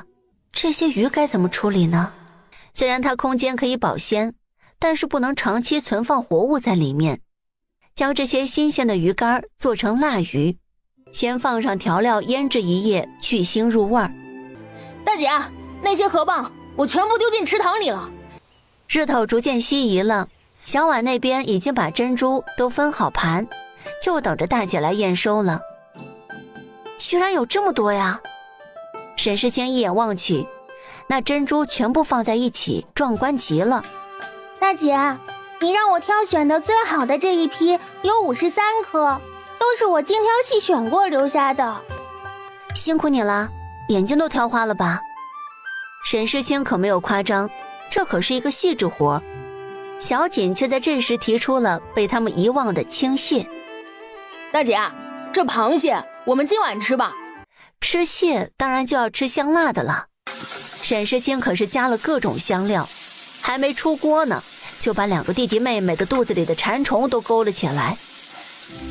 大姐，好了吗？好香啊！两兄妹这时候出奇的一致对外，就已经摆好桌子，做好了，等着开饭。终于在他们按捺不住的时候，沈世清徐步而来，一盘金黄色的脆蟹就放在桌上。哎呀，可惜没有饮料。大姐，什么是饮料？酒吗？我们还小，不能喝酒。大姐说的不是酒，是喝的，甜甜的像米酒一样的水。等买到了酒区，沈世清准备酿点米酒。开动的时候，小锦那是天生的吃货呀，蟹很快就给她包好了。小婉的还是沈世清给她示范了一遍，才自己上手的。明天小锦在家熏鱼，材料都给你准备好了，记得按我的说法操作。大姐，你就信任我一次吧，我也是很靠谱的好吗？至于小婉嘛，你就在家里做做衣服。大姐，那你明天去哪里啊？今天我已经把我们建房子的地清理出来了，但是还有些材料，比如黄泥、沙子和木头，明天我准备出谷去一下。你们明天就待在这儿，我到时候把这里的出口用一块大石头挡住。第二天清晨，沈世清走到他们之前进来的那个山谷，他先前就将一个大石头放进空间里，等他走进隧洞里面，就手抬起石头将这边的口子堵起来了。他走过由宽至窄的山洞，慢慢出来了。继续往前走，就看到了之前见到的那片竹林。到时候建房子需要大架子来砌墙，沈世清挑选一些1年以上的竹子，幽进竹林里慢慢传来竹子折断清脆的声音和刷刷的清理杂叶的声音。沈世清将几百根竹子全部都放进了空间。在砍竹子的时候，他还发现了一样美食，一种长得像蘑菇，下面有白色网状的竹荪。沈世清拿了个竹篮，摘下一朵放进去，没多久就摘满了一篮子。采好竹笋之后，沈世清脚步加快。难道这条河可以通往一些村落和城镇？先去看看沙子，这么大条河应该有很多河沙吧。他慢慢地走下去，靠近河边，蹲下捧了一把河边的土，很柔软，呈颗粒状。真是得来全不费工夫。准备工具，开挖。拿出一个铲子，在那里快速地挖。幸好这是古代，现代可不能乱干采沙这件事啊。一口气装了那么多袋沙子，可把沈世清累垮了。等以后我要做好多零食，空间里的牛肉等过几天就做成牛肉干，再酿桑葚酒和一些糕点。沈世清啃着一个包子，愤愤地道。装完沙子，沈世清巡视了一遍河岸。好漂亮的石头啊，应该是鹅卵石，可以捡一些放在院子里做一条石子路。还在捡石头的时候发现了一些美丽的贝壳，这些可以给小碗。我记得现代就有一种簪子是粉蝶贝做的，还特别漂亮呢。竹子、沙子、小石头都找到了，但是做围墙的大石头和黄泥没找到。看着天色，他倒是不害怕，就是怕弟弟妹妹担心。于是在天黑前，他赶回来了那座山洞，又走进漆黑的山洞，走到顶，将那块大石头搬开。外面的两人让他心里涌过一丝暖意。大姐，你可回来了，我们好担心。一家人说说笑笑的走回了家里。大姐，我今天可哪里都没去，不信你问小妹。没错，二哥今天哪里也没去。大姐你看看，我今天都把桑葚干和笋干都收了。我的弟弟妹妹这么厉害呀。大姐，晚饭吃什么呀？今天我在竹林里找到一样好东西，今晚就让你们尝尝鲜。沈世清本来是准备去厨房煮竹笋的，结果就看到了一桌做好了的菜。大姐，这是我做的，你尝尝看。我和二哥今天中午试过我做的菜，不难吃，就是现在可能冷了。那我可要好好尝尝我这个小妹的手艺啦。她先舀了一碗汤喝了，味道很鲜美。你看，我说了，大姐喜欢吃清淡的。哼，你有本事，下次你来做。好啦，你们都坐下吃饭吧，不能光我一个人品尝啊。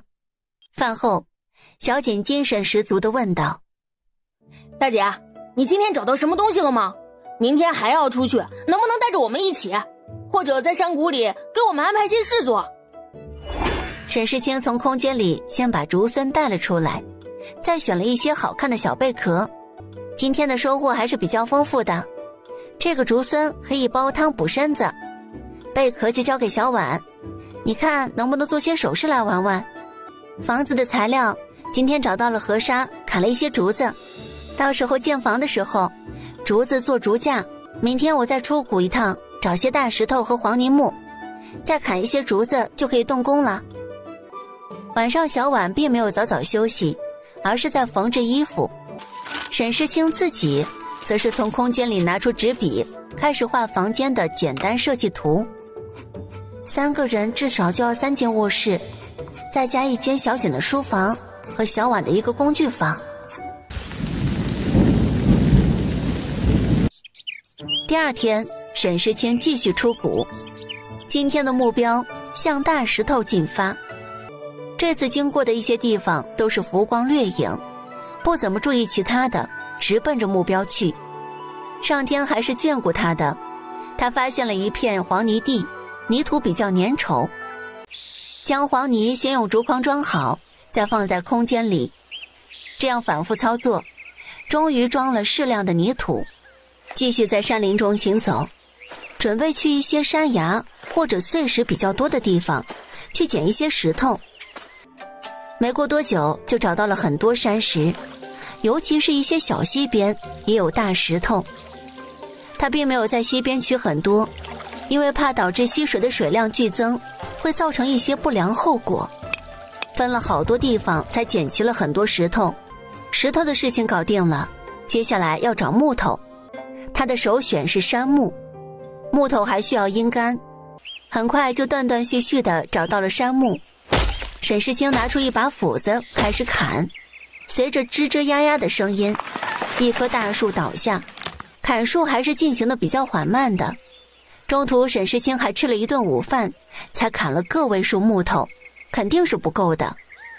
看着天色还早，想着加一把劲儿，早点完工。他也发狠了，人一发狠，做事效率就高了。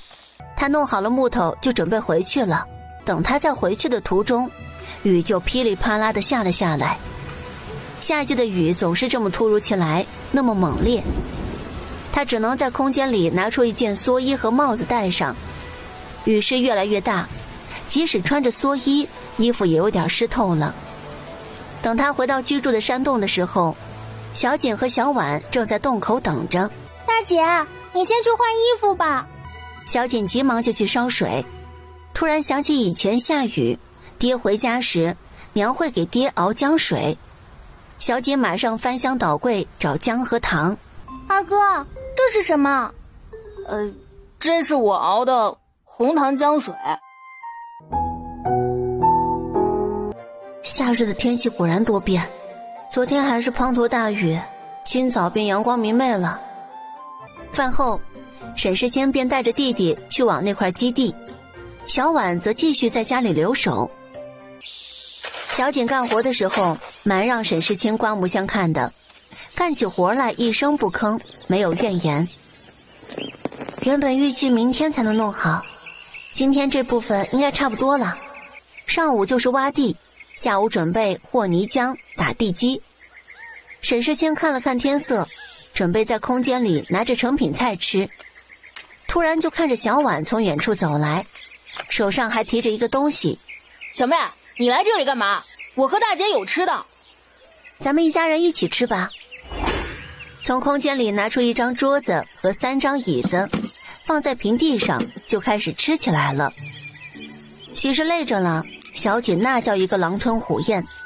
饭后，沈世清拿出芭蕉、苹果，还有些新鲜的桑葚。大姐，我也来帮忙吧。我知道可能帮不上什么忙，但是我一个人在山洞里害怕。沈世清无奈地摇了摇头。按照设计图的房屋划分，正在打地基筑泥。到了傍晚，已经初具雏形了。等明天就可以开始砌墙。沈世清先将之前买的青砖放在平地上，还有杉木放在草地上再晾晒，沙子怕下雨有损失，就没有搬出来。大石头等房子建好，再拿出来建围墙。一些碎石头倒是可以用来垫墙。一回来，2个弟弟妹妹就瘫坐在椅子上。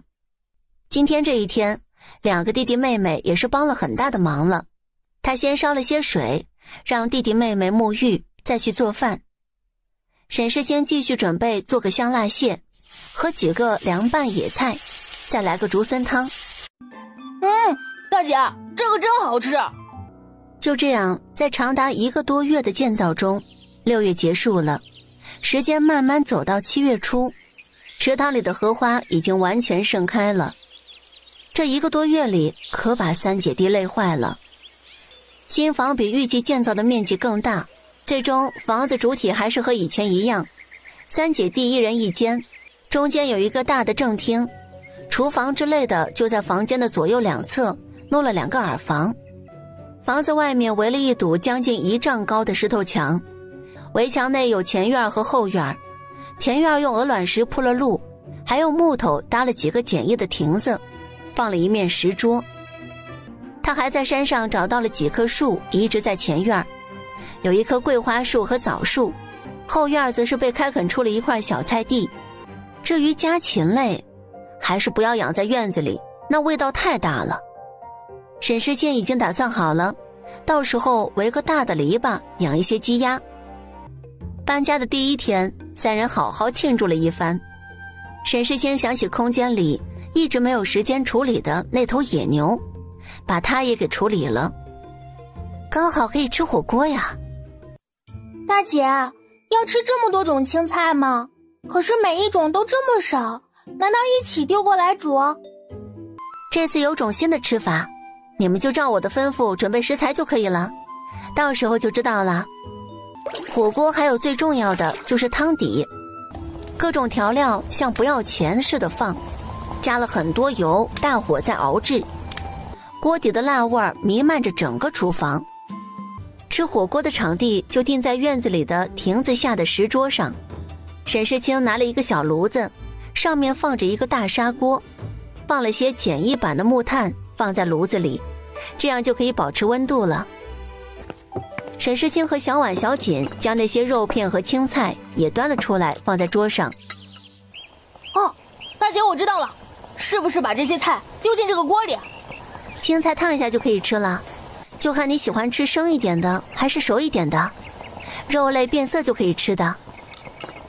小锦是边哈嘴边吃，被辣着了就喝一口桑葚水，就是不愿意停下来。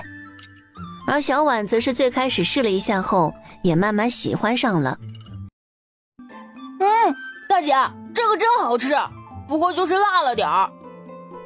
第二天小锦很快就知道厉害了，一大早起来就往返茅房3、4次。想当初我可是每次一吃火锅就会拉肚子的。小婉因为昨天吃的青菜比较多，暂时还没什么反应。看着大姐和二哥这个模样，小婉贴心地把早餐换成了清粥。我们等会儿去把牛肉条串起来风干。大姐，要不你们干这个，我去挖地。大姐不是讲还能赶得上秋季的水稻吗？那你便去吧，这里我和小婉做就可以了。小锦这人就是有逆反心理，大姐这样讲，她反而不好意思走了。想了想，还是继续串牛肉吧。人多力量大，一上午牛肉便好了。沈世清把它们挂在院子里能够完全被太阳晒到的地方，让它们自然风干。这几天天气比较热，也不好去开荒，不如就出虎去瞧瞧。找蜂蜜？大姐，你带着我去吧，我绝对不添乱。沈世清还专门给自己和弟弟拿了2个头巾，就是怕到时候被蜜蜂蛰了。野生蜂蜜大多在树洞、树干和悬崖上比较多。沈世清和弟弟行走在山林中，小锦倒是看到树就睁大了眼睛，沈世清则是散开精神力，看能不能听到蜜蜂的嗡嗡声。大姐，去哪里啊？我有种预感，往这边走可能会有收获。沿着大姐手指指的方向，小锦看到了一个蜂巢，外面全部布满了蜜蜂，看着比较瘆人。你现在去找个地方躲起来，免得待会儿被蜜蜂蛰了。大姐，那你小心点。丢下这句话，他便快步离开这里。沈世清从空间里拿出一根之前建房子还剩下的竹子，有7、8米长，估摸着可以直接捅到马蜂窝。他先是用自己的大力踢了踢那棵树，导致树枝摇晃了几下，有一些蜜蜂好像飞走了。沈世清等大树平静下来后，看准蜂巢，快准狠地挥动竹竿，打了几下后，沈世清也先躲起来。如此反复几遍，已经把之前仿佛密集恐惧症的蜜蜂逼走了一大半了。他从空间里拿出一把木梯，他慢慢踩着木梯往上爬，爬到大树的分叉枝干后，就直接爬上了树。终于仔细地看清楚了这块野生蜂蜜，大概凝固在树干上面，很大一团金色的蜂蜜。沈世清从空间里拿出一个桶和一把刀，便开始割蜜了。用刀轻轻一割，就割下了一小块蜂蜜，蜂蜜的横切口就开始流金黄色的蜂蜜汁，看的人都流口水了，实在是忍受不住了。尝过蜂蜜的味道后，沈世清更加卖劲儿地割这个蜂蜜。小姐，可以过来了。装备蛮齐全的呀。那不是怕这个蜜蜂蛰吗？蜜蜂蛰了可疼了。哎，大姐，那一桶都是蜂蜜吗？让我先尝尝。甜。大姐，要不我们再找找，看能不能多找几个。这么多够我们吃一段时间了，更何况蜂蜜哪那么好找呀？大姐说的好像也是。大姐啊，我们好不容易出来一趟，这就回去吗？那我们就在这附近转一转看一看，不能去太远了。前面的小锦那可是东看看西看看，一路上看到了一些蘑菇，为了大姐没毒，就放在一个竹篮里。沈世清则是看到一些野生的小兰花，就将其连根拔起，准备放在家里后院的小花圃里。这可是在现代社会不能干的事情，现在兰草大部分都是国家保护植物了。好像是葡萄。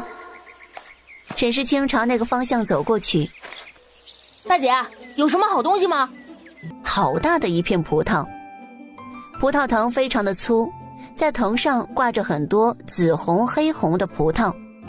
大姐，这些葡萄好像都熟了，我们把它们全摘了，放你的法宝吧。沈世清从空间里照例拿出竹筐和剪刀，小锦那是边剪就边吃，少吃点儿，等回去洗干净再慢慢吃。大姐，这些葡萄应该可以吃1-2个月吧？既然山上有第1株野葡萄，那就会有第2株、第3株，到时候可以用来酿葡萄酒。没错，可以让你多吃点儿。将葡萄放进空间，两人摘葡萄也有点累了，便找了个地方坐下来休息。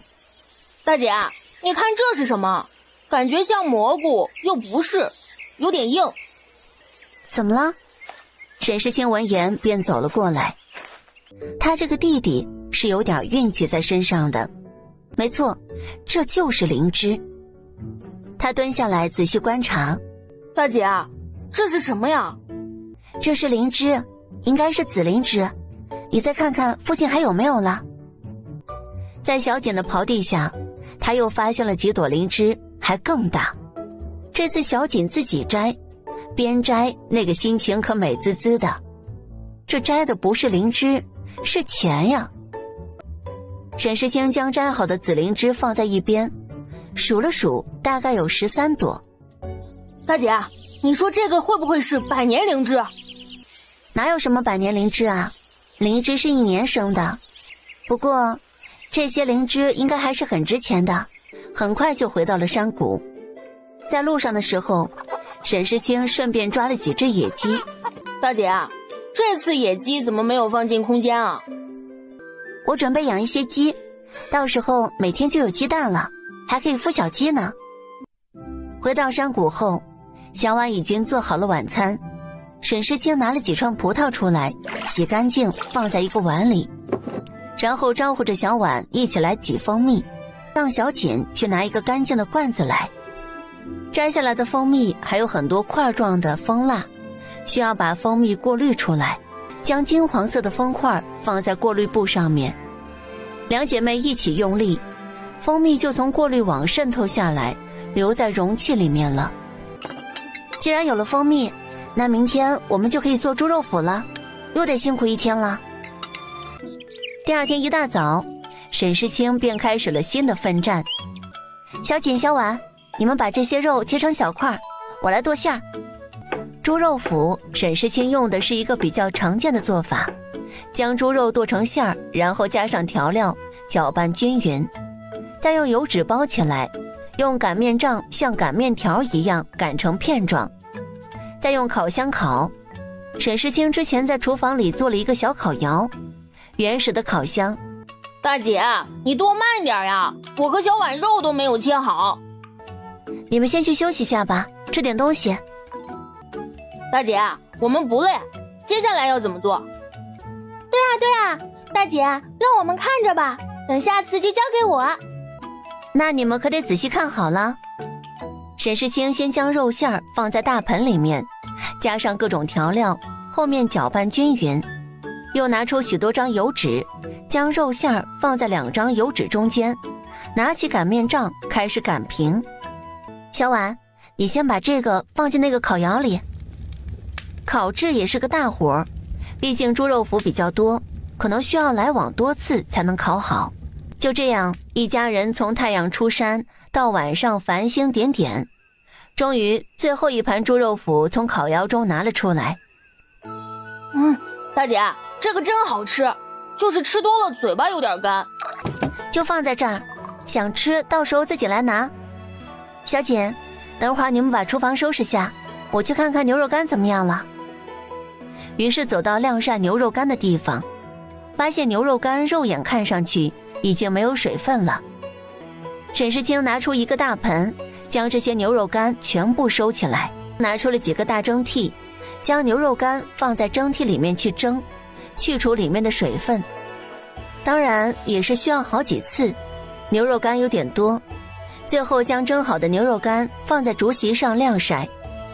这些天每天都是忙忙碌碌的，沈世清咋觉得这跟他预想的轻松日子有点不一样呢？看着之前还是泥潭，现在已经有一大片的荷花盛开的小池塘，让他想起了那句诗：接天莲叶无穷碧，映日荷花别样红。一会儿荷花之后，沈世清则望向之前开垦出来的一小分地，先从空间里拿出一包有味道的东西出来，那是他制作的特殊肥料。将这肥料撒了，然后用工具把田里翻了一遍，最后才撒种子。小锦则也下来帮忙，很快就撒完了种子。大姐，我们去摸田螺吧。田里应该没有很多，还是去池塘看看吧，还有小溪边石头上。那大姐，我先去池塘里摸摸。你小心一点，不要把这些莲花给祸害了。知道了，大姐。居然有莲子了，看来荷花花期也不长了。他忍不住摘了一个莲蓬，然后从莲蓬中抠出一颗尝尝。新鲜鲜嫩的莲子并不是苦的，反而有点清香微甜。大姐，你快来帮忙，我这个田螺放不下了。可以了，这么多够了。回到家，沈世清先拿出一个小瓶子放在自己房间里，将那几朵荷花插在瓶子里。小婉，绣久了要休息下，不然眼睛也受不了的。大姐，我知道了。我绣那么半个时辰，我就会在院子里看一看，不会一直绣花。大姐，你摘这个荷叶做什么？做荷叶鸡，等下你去弄点泥巴过来。嘿嘿，得嘞，大姐。小锦立马就跑着去了。沈世清之前用建房拆下来的竹架的竹子围成了一个小的篱笆，里面养殖着那些野鸡。他抓住了其中的一只。大姐，你刚刚讲的荷叶鸡是不是叫花鸡啊？沈世清向他投来赞许的目光。你去拿点柴进来。他决定继续用上次烤猪肉脯那个烤窑来烤这只鸡。好香啊！荷叶鸡开始散发着香味儿。大姐，让我来敲掉这个泥。随着外层的黄泥敲掉，那股香味儿便更加的浓郁。里面的鸡肉上面透着一层光泽，这是之前大姐在上面还涂了一层蜂蜜。小妹，吃饭了，别绣了。好的，二哥，我现在就出来。好香啊！大姐做的什么呀？今天又吃到大姐做的菜了。大姐，这个鸡肉居然有一股荷叶的清香。没错，用荷叶包起来烤制的荷叶叫花鸡。慢点儿，没人跟你抢。这不是大姐做菜好吃才忍不住。大姐，你刚刚饭前说有什么事情要讲。沈世清将身子坐直，讲出了个惊雷般的消息。大姐，我不同意，我觉得我们在里面挺好的，你也不用出去探听消息。是啊，大姐，才过去了1个多月，应该没有那么快结束战乱，更何况外面那么危险。好了，都相信大姐吧。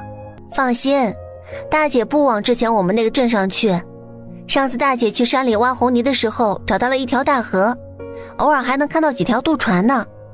我这次准备就是看能不能遇到渡船，去探一探周边有什么村落城镇的。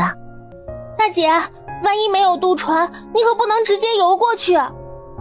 放心，我肯定会注意自己的安全的，还有2个弟弟妹妹呢。大姐，你把所有的珍珠都带上吧，还有那些灵芝都带上。没事儿，大姐还有法宝呢，这些大姐都考虑好了。倒是你们，这段时间你们可不能出谷啊。大姐你放心，我不乱出去，我这些天会好好的把那些鸡鸭养好，还有开个几亩水田出来，等你回来就可以插秧了。小婉，我在厨房里放了1-2个月的粮食在米缸里，还有一些干货，腊鱼、腊肉和一些干蘑菇。后院的菜地也有些青菜。我走的这段时间，家里就靠你了。船夫，停一下，船夫！沈世清拿出他之前做的一张地图，直接就找那条大河。在去大河的途中想了想，他顺手打了几只野兔、野鸡，到时候就刚好回归自己猎户之女的身份。走到之前看到的那条大河，河水可见好像低了一点点，但是河面还是比较宽广的。他远远望去，似乎看到有一条小船划过来，待船慢慢的走近。沈世清看了看，好像是一艘渔船，船舱也比较矮，只有一个看上去是中年的男子在撑船。船夫，停一下，船夫！那个船夫似乎听到了，然后慢慢将船靠岸。这位大叔，可否搭我一程吗？小女娃，你一个人怎么会在这里啊？这里前不着村后不着店的，要不是遇到渔船，要是你自己啊，基本走不出来。多谢大叔，我是一个猎户，昨天在山上打猎，也不知道怎么了，很邪乎，居然迷路了。小女娃，蛮有本事的呀，这些都是你自己打的？大叔，你可别不信，我从小就力大无穷，不信我给你露一手看看，借你船桨一用。渔夫半信半疑地把船桨递给了眼前的女娃，只见那女娃一拿过船桨，直接一用力，船就直接划走了，看起来毫不费力。边划船就边跟这位大叔谈话，慢慢的也知道了一些消息。女娃，你是哪里人？大叔我是要去安平郡，要把这些货物卖了，你看看你要不要一起去啊？如果不要的话，我送你到前面就有个渡口。赵大叔，我也跟你一起去安平郡吧，我这些猎物到时候也要出手卖掉，换点钱，家里都快揭不开锅了，指着这些呢。安平郡应该是比之前的镇上繁荣些，而且看上去这位大叔要去郡里卖鱼，那里应该没有被战乱殃及。这一路经过了好几个小渡口，看着不太热闹的样子，这边的村镇都是隶属安平郡。之前沈世清所在的杏花村不在安平郡的管辖内，镇北侯将安平郡外的鞑子驱赶出去，他们不敢来犯，旁边的其他郡就没那么好过了。听说有很多逃荒都来不及，就直接被鞑子屠村的，听得沈世清心惊胆战的。幸好当时选择往山林走，终于到了渡口，远不是之前的小渡口能比的，有各式各样的船，不仅仅是小渔船，还有专门的货船。女娃，是被震惊到了吧？赵大叔告诉你啊，现在啊还不是最繁荣的时候，早上和晚上那才是最热闹。那大叔，您知道哪里收猎物吗？你往那边就可以慢慢进入主城，不过要收4文钱过路费，里面的西边就是一些商铺都在那里。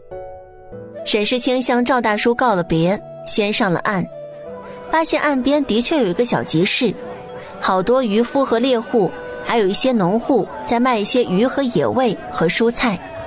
走了一段时间，终于到了城门口，大约有10米高的城墙。城门口已经有人在陆续的排队，沈世清也入乡随俗。沈世清一进城就往城东方向走，的确非常繁荣，光是酒楼沈世清就看到许多家了，卖衣服的更是数不胜数，还有各式的糕点吃食，还有首饰店。他无暇欣赏，想着早点去回春堂看看，把灵芝卖掉。回春堂非常大，抓药和看诊是分开的，于是沈世清直接就朝着拿药的那边去。哎，姑娘，这是来抓药还是卖药啊？你们这里收这个吗？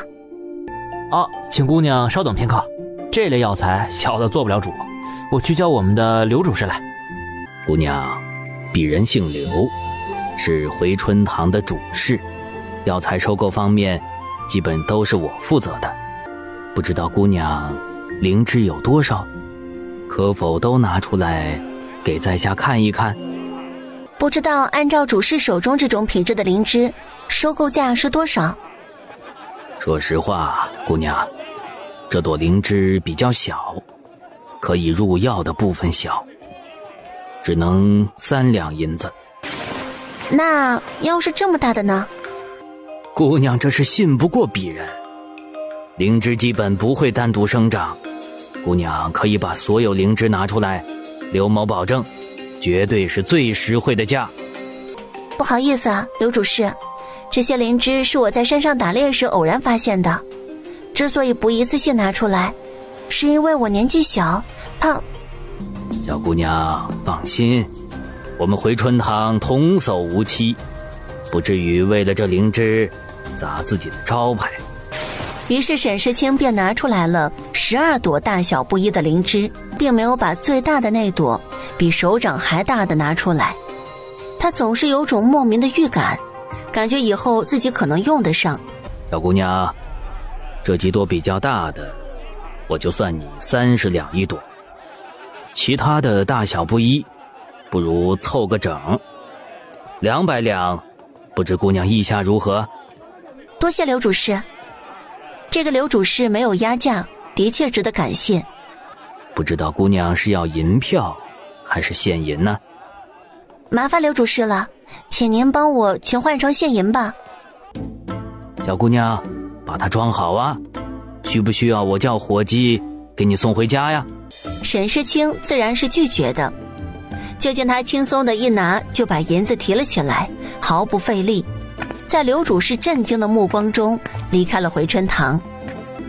待会儿告诉周大夫，铺里收了一批灵芝，让他放心的开方。请问有哪些开蒙的书啊？我们书社有常见的方大儒编写的开蒙书籍，还有普通的三字经、千字文声韵启蒙，看你要选哪个。不知道姑娘是给谁买的呀？是给我弟弟买的，我爹先去买其他东西了，让我来买。不知道这些价格有什么不同吗？启蒙的书比那些四书五经可便宜多了，如果你买的是抄写版的，那就更便宜了。那就麻烦大哥了，300签和方大儒的都拿2本吧。不知道有没有宣纸和墨条？这些零零碎碎的居然要了36两，200两银子就剩下164两了。果然读书是个烧钱的活呀。寻了一条无人的小巷，用精神力探查没人后，就把东西收进空间里。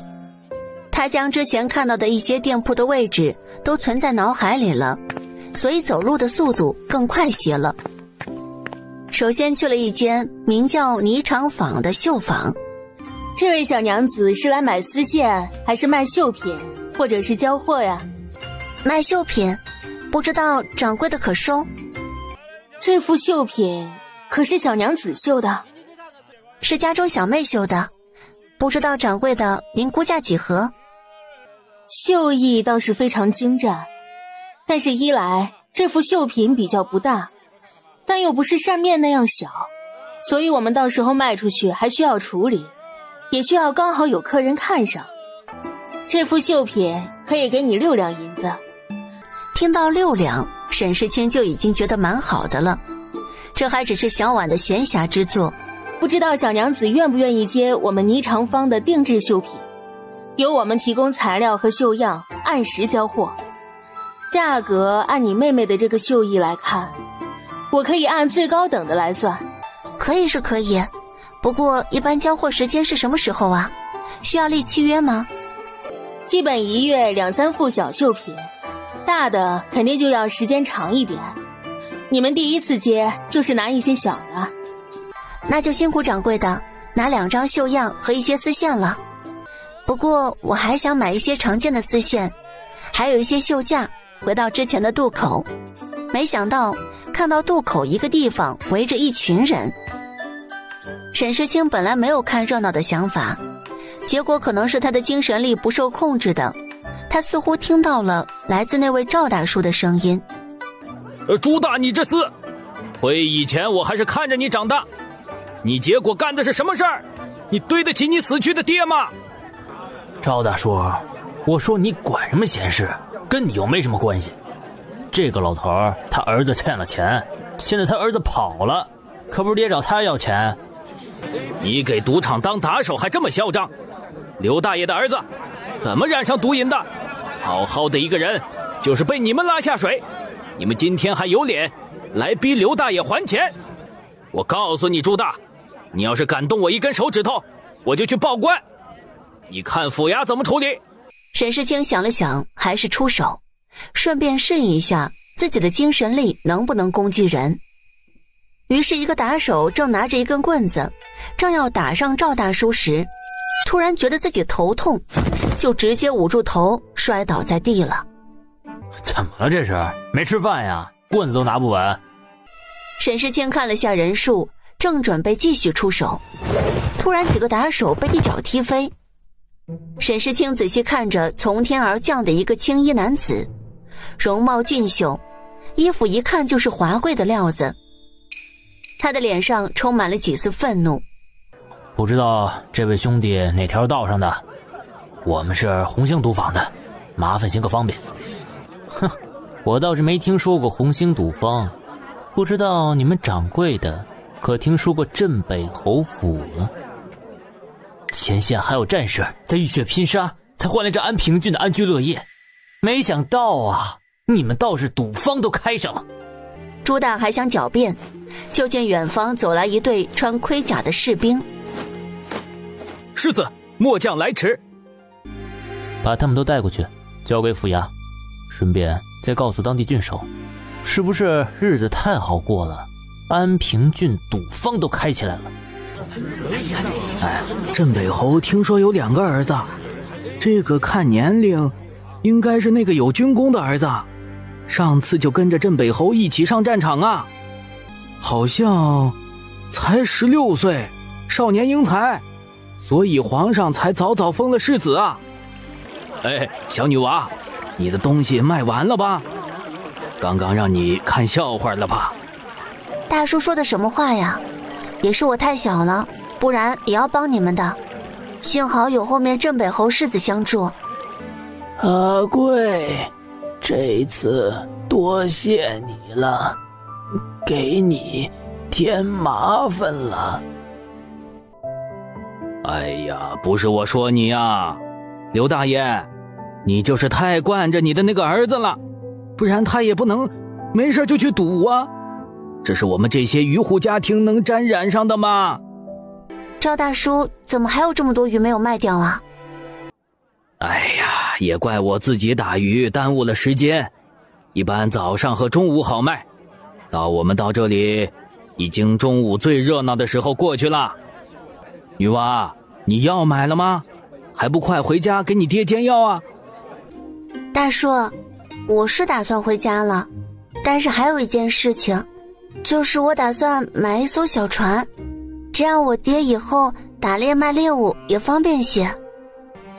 小女娃，那你到时候自己撑船回去？大叔不是见识过我的大力气吗？我是从小跟着我爹山林打猎的，还是有些保命的本事的。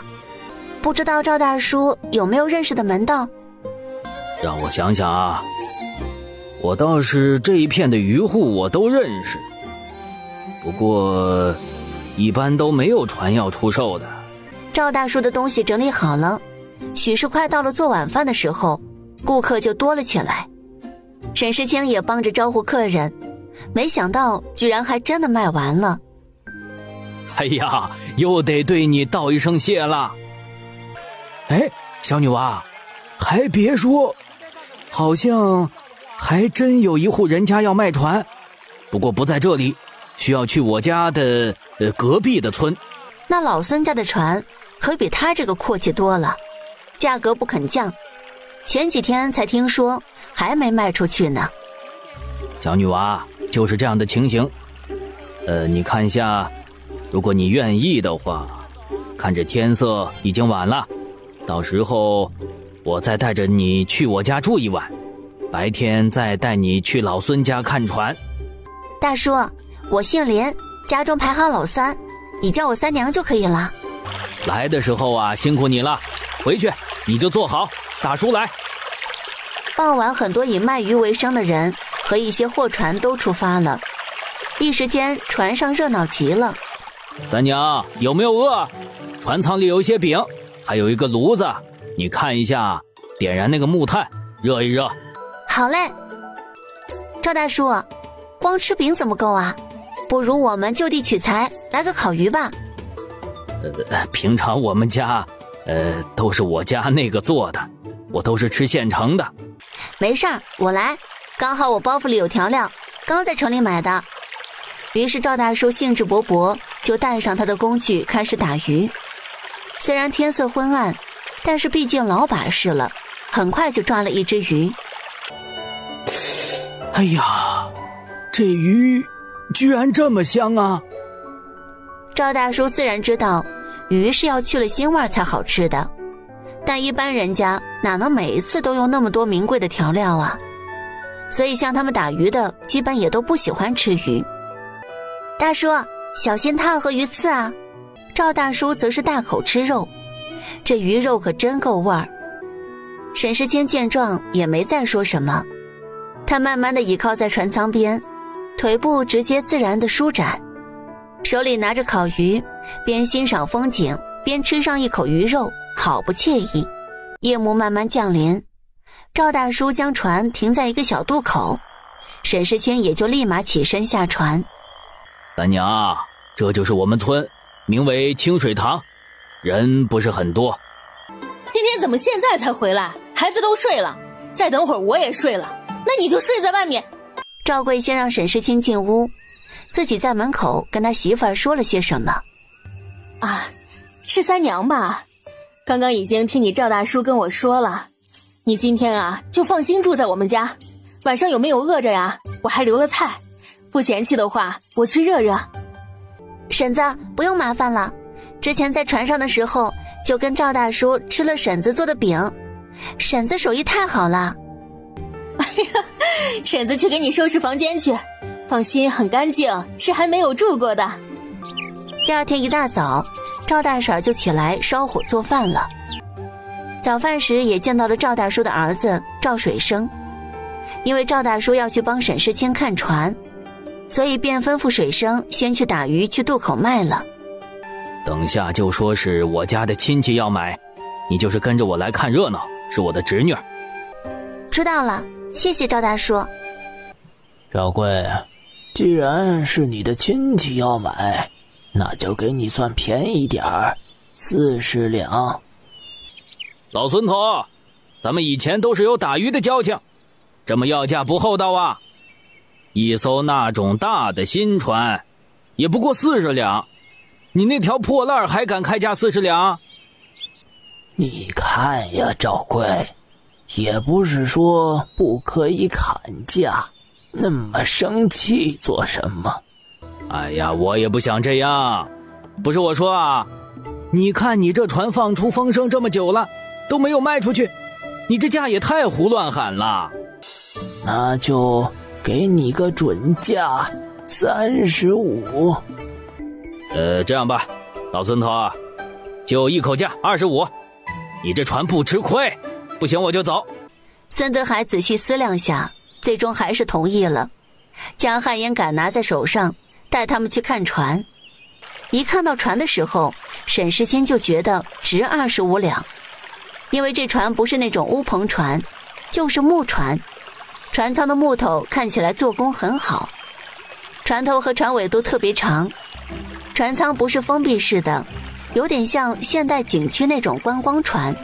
而赵大叔也在观察着他的表情，见他真的喜欢，也就放心了，于是便把钱交给了孙德海。对方收了钱，那叫一个开心，就让他们自己划船走，也不招待，就直接自顾自地走了。等孙德海走远后，沈世清认真地向赵大叔道了一声谢。这算什么呀？三娘，你是怎么回去？我看天色还早，就去我家吃了中饭再走吧。还是不了，我要早点回去，到时候给我爹熬药呢。他这样一说，赵贵也不能拒绝，于是就只好依着他。大叔，这是给您的辛苦费。赵贵还没反应过来，捡起荷包一看，里面居然有10两银子，正要还回去，结果发现沈世清已经走远了。哎呀，这可让我怎么办呢？而沈世清之所以这么做，是因为的确感谢赵大叔，而且看得出他心地善良，也想帮他一把。这样一来，他的荷包就只剩下60、70两银子了。不过他背靠大山，有什么好怕的？还有一块大灵芝和珍珠呢，更不用讲空间里的粮食了。看到了旁边都是山林的地界，他就放慢速度，撑船之余还欣赏了下风景。突然看见了前方有一大片芦苇荡，沈世清不由得停下来。他现在突然想休息一会儿，从空间里拿出一张竹席铺在甲板上，再拿出一个枕头，就这样躺在芦苇荡边。清风吹来，更觉得困倦，沈世清便就这样躺在甲板上浅眠了一会儿，最终是被肚子叫声给惊醒的。他先从空间里拿出一面桌子放在船舱里，在桌子上用新买的瓷器装上几串野葡萄，还有几根香蕉和桑葚，还有牛肉干和猪肉脯，以及在城里买的糕点。就这样午后惬意地吃着水果跟零食，不过光是零食还不够，还得要主食，不如就地取材来个野炊吧。沈世清决定吃烤肉，跟昨天吃烤鱼一样的做法，他顺便看看这河里有没有什么美味。他便开始观察周边，居然在芦苇荡里找到了很多鸭蛋，很快就装满了一小筐的鸭蛋。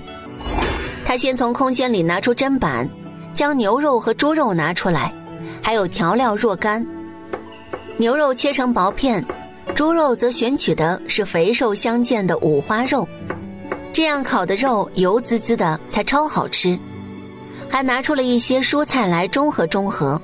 在腌制肉的时候，沈世清从空间里拿出的熟的饭炒了个鸭蛋蛋炒饭，就地取材了。终于开始烤肉了，他把肉放在铁丝架上面，还涂了一层蜂蜜，再放上各种调料。牛肉很快就熟了，一口肉一口饭，再加一口桑葚水，沈世清惬意极了，他都想迟一点回去了。不过想想山谷中的弟弟妹妹，还是早些回去了，这可是他第一次离开这么久。终于慢慢地滑到了那片人烟稀少的地方，他发现再往里走，可能还会通向其他的地方。等这次回山谷安顿好了以后，再去探一探究竟。他慢慢将船划到他前天遇到赵大叔的地方，然后将船收进了空间里。沈世清就准备进山回山谷了，不知道山谷里怎么样了。沈世清正在如往常一样要往山谷里走，结果可能是心情太激荡了，所以并没有用精神力去探查有没有危险。当他肉眼突然见到一只野牛，也是把他吓了一跳。他想起山谷里的地还没有耕种，所以面对这只野牛，他想调教变成耕牛。刚好在测试自己的异能，一人一牛就这样对峙着。沈世清在野牛即将要冲过来的时候，直接就使用精神力，随着轰的一声，这头庞然大物就倒下了。沈世清走近仔细看了看，应该没有死。他将这头野牛放进空间里，他的空间放活物一段时间是可以的。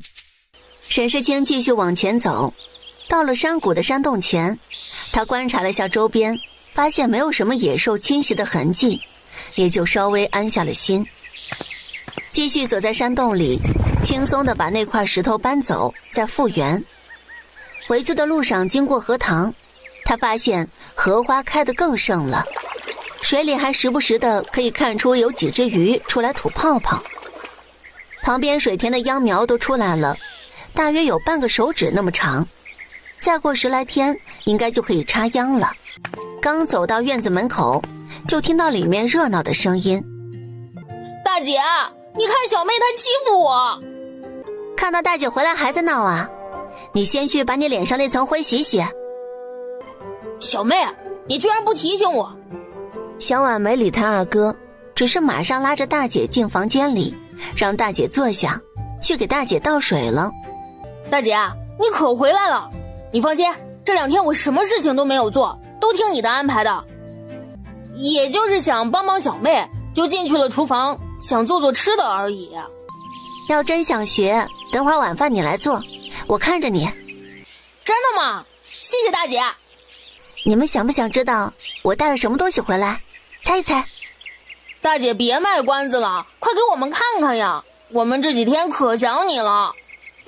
沈世清则是先把重要的东西拿了出来，那2套启蒙书，还有笔墨纸砚。大姐，怎么这几本好像是一样的？大姐，这是给我的吗？我没有。没错，就是你的。小婉，我们在山谷里不愁吃穿，你呢，就把绣花当做一门兴趣，开心没事的时候就做一做，没必要把自己逼那么紧的。沈世清把灵芝卖的钱告诉了弟弟妹妹，让他们放心。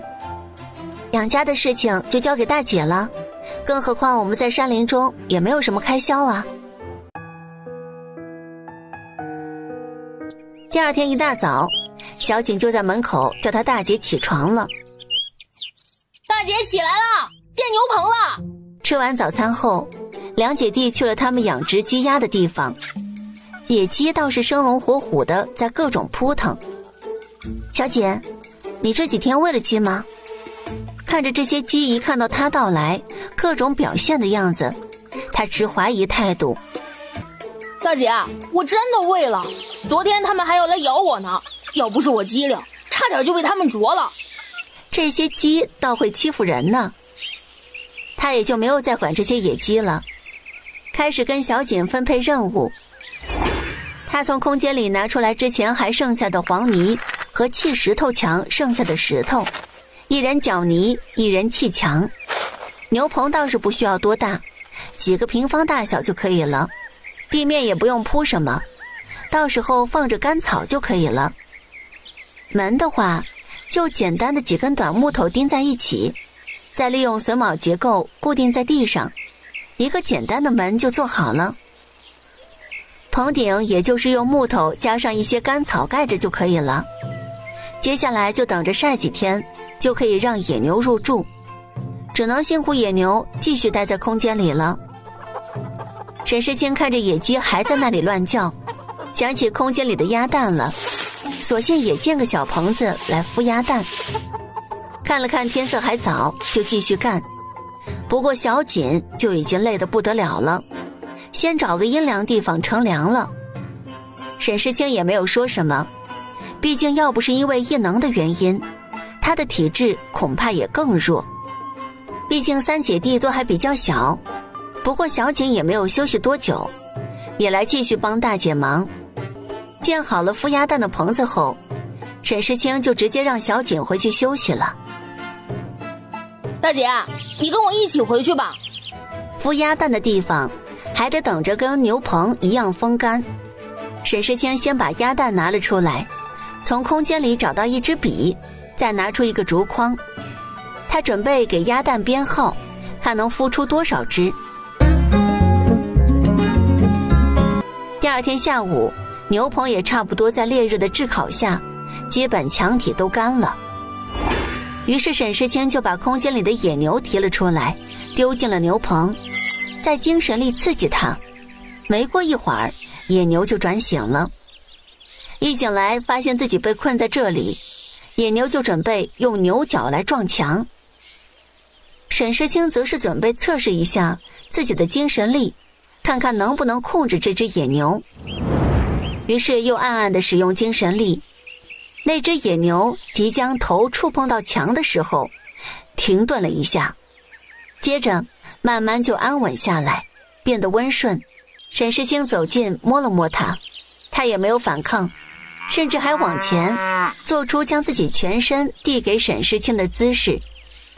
日子就这样一天天过去，沈世清每天去给鸭蛋翻身，再去观察秧苗的情况。小婉和小锦他们则自己约定好了，每2天放一次牛，他们轮流来。终于在沈世清的盼望中，秧苗越长越高，一片绿油油的，长度到了人的膝盖了。在晴了半个月的夏天，终于又下雨了。沈世清从空间里拿出一把伞，然后看着秧田旁边的水田，雨停后耕牛就要派上用场了。等雨停后，沈世清就带着耕犁和牛把水田翻了一遍，再放了一些自制动物的肥料。沈世清估计第2天就可以开始插秧了，于是他第2天天不亮就把弟弟妹妹叫了起来，先去了育秧的田里。沈世清拿了一大把干草放在岸边，先下田里向小锦和小婉示范了一遍。记住啊，要小心点拔，不要弄断了根部，费时1个多时辰将一半的秧苗给扯了。你们先上去休息下，大姐把这些秧苗收进法宝里，再把它们丢进那个水田里去。沈世清先把秧苗放到空间里，他再走到另一片田里，把一捆一捆的秧苗按照一定的间隙丢到田里。看清楚啊，可不是像插筷子那样直溜溜地插下去，那样的话秧苗根部的须都没有插进泥里，而且要2、3根一起插，不要过多也不要过少了。3姐弟继续干，沈世清采用的是他和小婉插2边，小锦插中间，这样就可以防止小锦插错行了。看着日头越来越烈，沈世清就停工了，和弟弟妹妹一起上岸，找了一个阴凉的地方铺上一张竹席，直接席地而坐。小锦是一坐下就躺下了。小婉，累不累？下午我们等太阳不那么烈的时候再继续干，来得及。大姐，我没事儿，休息下就可以，就是饿了。沈世清拿出一面矮桌子，把空间里的菜拿了出来，是一碗炒腊鱼和一碟拍黄瓜，还有一个辣椒炒肉，还有大白菜。大姐，帮忙倒点水，太咸了。话是这么说，吃腊鱼可没见他谦让呀。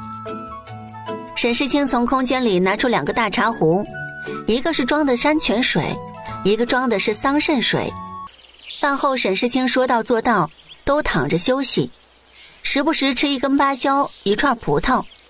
他还拿出了一些猪肉脯和牛肉干。就这样，偶尔有凉风拂过，抚平了夏日的炎热和身体的劳累。晚上在皓月下，一家人走在回家的路上，真的是应了那句待月荷锄归。晚上吃的也是空间里的成品饭，烧好了水，沐浴完了，基本2个弟妹都是头沾枕头就睡了。第2天沈世清起来倒是什么反应都没有，毕竟有异能在身。2个弟弟妹妹就不同了。大姐，怎么比建房子那段时间都累啊？本来种田就是最辛苦的呀，谁知盘中餐，粒粒皆辛苦。第2天的插秧效率比第1天还是慢了些，但还是在夕阳西下的时候完成了。晚上当大姐说要去抓鱼苗养稻花鱼的时候，小锦像是忘记了这2天的劳累。大姐，明天我和你一起去抓鱼，就是可不可以迟一点去，我想多睡会儿。放心，明天不叫你们，睡到自然醒，大姐也一样。第2天一大早，沈世清他们醒得都比较迟，他也跟着赖了一下床，后面居然还是小锦来叫他的。男孩子果然就喜欢下河摸鱼，他拿了一个竹簸箕，是准备用来捞小鱼的，基本上快准狠，一捞就能捞上来一些小鱼，再将小鱼放在木桶里，再选择一些稍微大一点的养在荷田里。记得小心点儿，不要把荷花踩了。知道了，大姐，我知道的。稻花鱼最常见的是草鱼、鲫鱼都可以，还有些小鱼，沈世清看着大小合适，也全部都扔了进去。嘿嘿，小婉，快出来看，看你二哥我捉了什么？居然是泥鳅，这么多啊！大姐，快做饭吧，我等不及了。大姐，我去摘点青菜。青菜只有一些叶子菜，生长得比较快，可以摘了。后院还种了葱和大蒜，其他的还没那么快。当油跟调料炒出香味的时候，沈世清就快很准地把泥鳅放进去，立马关上锅盖，再翻炒，再加了一点点水，大火烧起，一盘香辣泥鳅就出锅了。大姐，今天我去看了一下鸭蛋，发现有几个好像壳要破了。小锦那叫一个兴奋呀！大姐今天才告诉她，如果鸭子孵化了，就又可以出去玩了。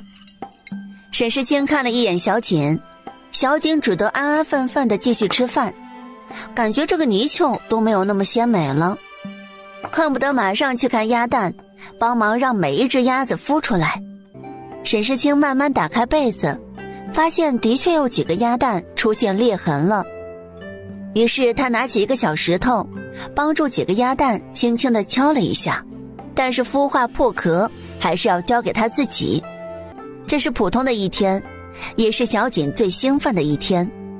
在他这1-2天往返10多次牛棚和家里的路程中，终于在傍晚，他发现棉被里好像有声响，一打开就看到几只毛茸茸的小生物。嘿嘿，大姐，小鸭子孵出来了！他兴奋地捧着这只鸭子跑回家给他大姐看。好啦，一共孵出来多少只？这可把小姐难住了，她光看着这个鸭子很兴奋，也没顾着数呀。满打满算，20只鸭蛋孵出来15只，还是比较多的。大姐，鸭子养在哪儿啊？从空间里拿出一个新的竹子编成的那种鸡笼，他弄了一些干草垫在下面，把刚孵好的小鸭子一只一只的放在笼子里。你等一下去割一些草来，到时候放在牛棚里面，我去放一些谷类给野鸡和鸭子吃。之前就说好了，插秧完了以后就带着你们出去玩一玩，现在可以兑现承诺了。你们自己记得带衣服，可以带漂亮的，但是出山谷的时候有山路要走，还是先穿那些方便的。晚上的时候，姐弟2人看起来已经收拾完了东西，把东西放在木箱子里，交给了沈世清。大姐，可不可以先给我和小婉看看船呀？船不到水里，哪能感受到它的好处啊？放心，明天到了水里，你们就可以坐了，保留些惊喜。好了，再看看有没有什么要带的，明天早上我们出发。对了，不用起很早，自然醒就可以了。第2天睡眠充足的沈世清又开始换了一身简便的衣服，头发则是在贴心小妹的帮助下扎了一个简易的发髻。沈世清带着弟妹走到峡谷的出口，搬开大石头的时候，他发现自己的大力异能应该也是升级了。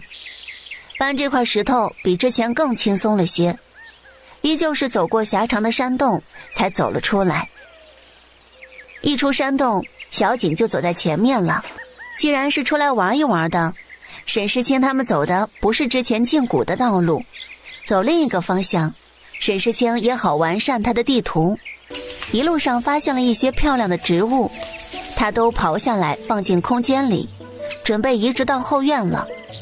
还发现了一些可以泡水的金樱子，他摘了一些。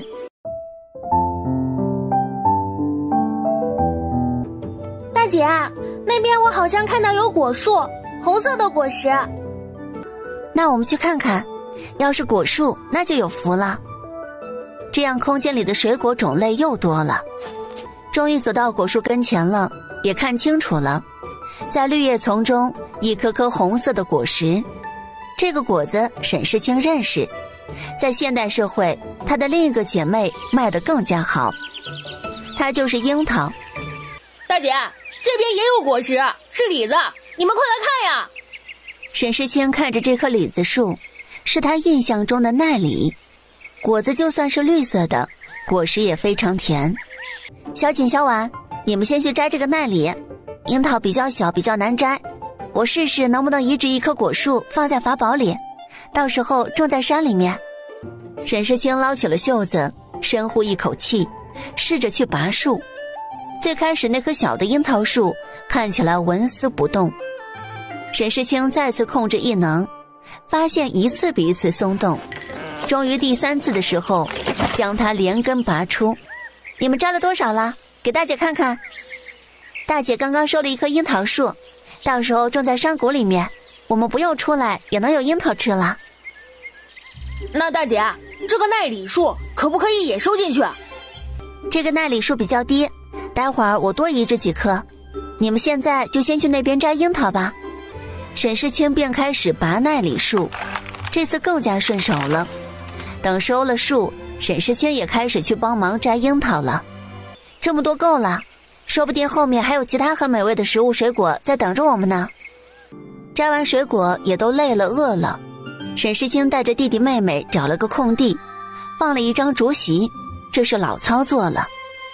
不过这次比他们3姐弟进来时更惬意了，饭菜更美味，还有小零食，再加上水果。饭后，沈世清从空间里拿了3张摇摇椅，放在树下，凉快地进行午睡。午睡醒来之后，小锦就迫不及待地要去大河边坐船了。大姐，什么时候去河边呀？我想试试乘船是什么感受。对啊，大姐，我也想看。那就跟着我走。沈世清将地面上的东西都收进空间里，姐弟3人穿梭在山林里。就这样3人东看看西看看，沈世清收获了一些不知名的野花野草，其中小锦还给他找到了一个鸟窝，还去掏了鸟窝，摸到几个鸟蛋，还偏要沈世清把它们放在空间里。就这样走走停停，在沈世清的带领下，终于沿着一个小山坡往下走，尽头就是一条大河了。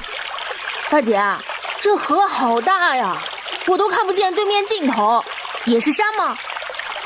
你们先别靠近河边，离远点儿。好了，给你们看一下一直想看的木船。沈世清从空间里把木船拿出来，放在河岸边，再用绳索先固定好。小锦看着这艘大木船，立马就爬了上去，还在甲板上跳了几下。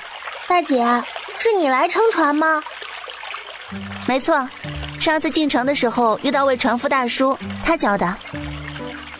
大姐，我也想学，你教我吧。等我们到了一个比较浅的地方，到时候教你划船。好了，你们先去船舱里面坐好吧，我开始划船了。沈世清这次更加迅速地开船，果然是熟能生巧。他最开始为了照顾弟妹，划水的速度比较慢，怕他们晕船。后来看兄妹2人适应了，这才慢慢地加快了速度。等船划到一个浅水区，小锦就迫不及待地要开始学划船了。大姐，快教我！沈世清还是再往前走了一下，水域更加浅，但能够保证安全。二哥，慢慢点划，我坐着都头晕了。哦，知道了。沈世清给小婉用油纸折了一个小纸盒，放了些牛肉干和猪肉脯，再拿出来2个小葫芦，里面装了水，和小婉1人1个小葫芦。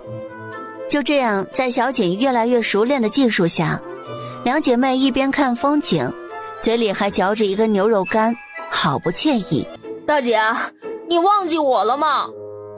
继续划呀，怎么男子汉就坚持不住了？激将法果然是老套，但有用，尤其是对小锦这种心高气傲的孩子。于是他咬着牙又坚持了一段时间。小锦，看着前面河岸边有个空地，就停在那里休息一下。大姐，我饿了。沈世清从空间里拿出一包凤梨酥给他，你跟妹妹一起分着吃。吃完糕点，沈世清就下了船，看了下河岸有什么，发现了一些野芋头，不过现在还比较小，估计芋头还没长大。大姐，我们中午吃什么？那就看我们钓到什么了。沈世清从空间里拿出了一个自制的简易版鱼竿，你们不要出声啊。小景和小婉那是一副期待地盯着鱼竿，可是一段时间过去了，依然没有任何动静。大姐，我好饿呀，不如我们从法宝里拿东西吃。好了，让大姐再试试。这一回她发动精神力，感知哪里有动静，于是就从空间里拿出一张渔网，快很准地朝某个方向放了下去，然后感觉到有重量了，就拉了上来。大姐，好多虾呀！今天大姐给你们做个油焖大虾，保准你们吃2-3碗饭。拿出大锅，沈世清又从空间里拿出木柴，米饭不准备做了，就吃放在空间里的。大虾放在锅里，在大火的作用下，虾全身很快就变得通红了。沈世清还专门调制了酱料，到时候包了虾壳蘸着酱吃，简直是美味。虾做好了后，也跟平常一样做了一个青菜解腻，便于消化。菜都上好了，今天沈世清打算在船舱里吃，于是便在船舱里放了桌子凳子。大姐辛苦了，我来给你剥虾。小锦边说，手上动作就没停，不到一会儿就剥了半碟1小碗多的虾。沈世清先不管小锦葫芦里卖的什么药，先好好享受他贴心的服务吧。说吧，想做什么？小姐没想到大姐这么快就看出她另有所图了，吞吞吐吐地说：大姐，你看这天气这么热，刚好在水里。你是说你想下河浮水？可以。谢谢大姐，我一定不会走远的。先把锅和碗洗了。那边小锦洗碗那叫一个快速，洗干净点儿。一下到河里，小锦瞬时就觉得全身舒畅，就一直游啊游。不要游太远了。知道了，大姐，我就去前面看看，等下就游回来。小锦正在河里游着，突然看到水里好像有一只黄色的鱼，跟它并排游着。他突然就想超过这只鱼，结果就跟着鱼走了，走错了一个方向。到最后，后面鱼就直接潜进水里不见了。小锦往后一看，离他最开始的位置好远了。他也不知道具体位置，小锦也游得没有力气了，于是他就往最近的一个岸上，准备先休息一会儿。就在他蹲在地上沮丧的时候，他突然听到了若隐若现的人声。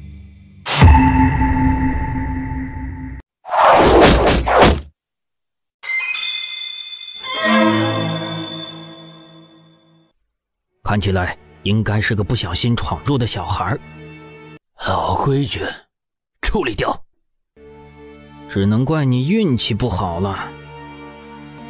他只是个孩子，你们又何必这样呢？刘先生，我给了你面子，那你是不是也得给我面子呀？不然我随时都可以把这小孩杀了。老夫不知道是什么人派你们来的，还是那一句话，我已经多年归隐，没有参加你们的纷争了。你们要的东西我没有，知子何辜？既然柳先生敬酒不吃吃罚酒，那就别怪我不客气了。就在这一瞬间，一直听着这些人说话的小锦知道自己的处境了，趁着这个架着他的黑衣人一愣神，就凭借着身子小巧跑了出去，却没有看到脚下一块石头就直接被绊倒了，怀中的三字经也摔了出来。难道我就真的命丧黄泉了吗？住手！他还是一个孩子。突然一支箭射过来，黑衣人应声倒下。何方人士？只敢安箭杀人？没错，就是沈世清。之前他发现弟弟不见了，于是他撑着船，使用精神力探测。终于，他沿着河边探查到有声音，找到了那个河岸。沈世清仔细观察了一下，还剩下6个黑衣人，还有一个倒在地上，看起来和黑衣人不是一伙的老人。又是凭借极强的精神力知道他们躲在哪里，直接又是几箭射死剩下几个黑衣人。多谢小姑娘救命之恩。沈世清就见这个老人跑到小锦昏迷的地方去看小锦了，就看见这个老人在小锦的人中上掐了一掐，再从自己一个布袋子里拿出一根针，扎在小锦手上一个位置。大姐，你可来了，刚刚吓死我了。叫你还乱跑不？大姐，那些黑衣人是你杀死的吗？你好厉害，这群人真是罪大恶极，我什么都没有做就要杀了我。小娃娃，书都掉了，书可不能掉啊。谢谢柳爷爷。小娃娃，你三字经学到哪里啦？认识多少字？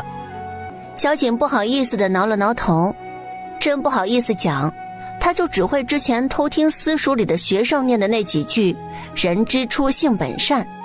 那就是刚开蒙了。很好，很好。沈世清看着这老人家之前看样子会医术，现在仿佛又识字儿，就有想让他教小锦和小婉学习的心思。他看着小锦与他交谈甚欢，他则要去清理战场了。大姐，小婉在哪里啊？哦，对了，刚刚柳爷爷教我认字了，现在我可以读到子不学，断机书这里了。小婉在前面，我们现在就与他会面。不知道柳爷爷要去哪里啊？我们正好划了船来，到时候将您送回家。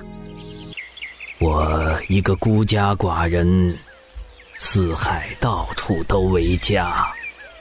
柳爷爷不要伤心，我们家也只有我和大姐还有小妹3人，我们都过得很好。他们3人继续前行，先与小婉会合。大姐，二哥，这位是？这是柳爷爷，柳爷爷可厉害了，还认识字。柳爷爷，二哥，你去哪里了？差点把我跟大姐吓死了。你二哥是个迷糊虫，走错路了，幸好遇到了柳爷爷，不然都不知道丢哪里去了。好了，我知道错了，我以后再也不乱跑了。好了，我们赶紧去船上吧。当那位柳爷爷看到那艘木船的时候，着实惊讶了下，还以为这3个小孩就是撑着一艘很小的船，没想到这么大这么精致的一艘木船。小锦，你带着妹妹先去船舱里面休息吧。好的，大姐。小婉，我们进去吧。小姑娘有什么事不妨直说，老夫也是见过大风大浪的人了。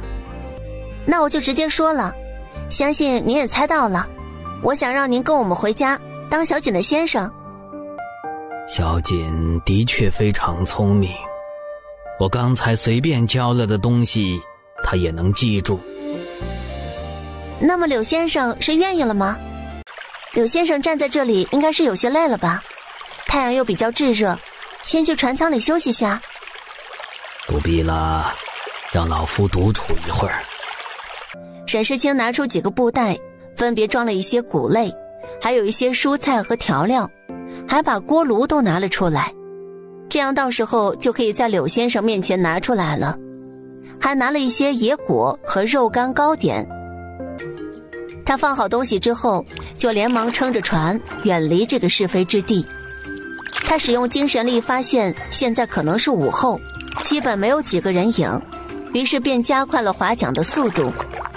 他他并没有立马原路返回，而是去绕了很大一圈水路，还先去了安平郡附近，然后准备去城里置办一些东西。他当时问了一下柳先生，小锦读书需要准备买一些什么书籍。那要看你对小锦的期许是什么了。若只是10几个字，你之前说你买的《三字经》《百家姓》之类的就可以了。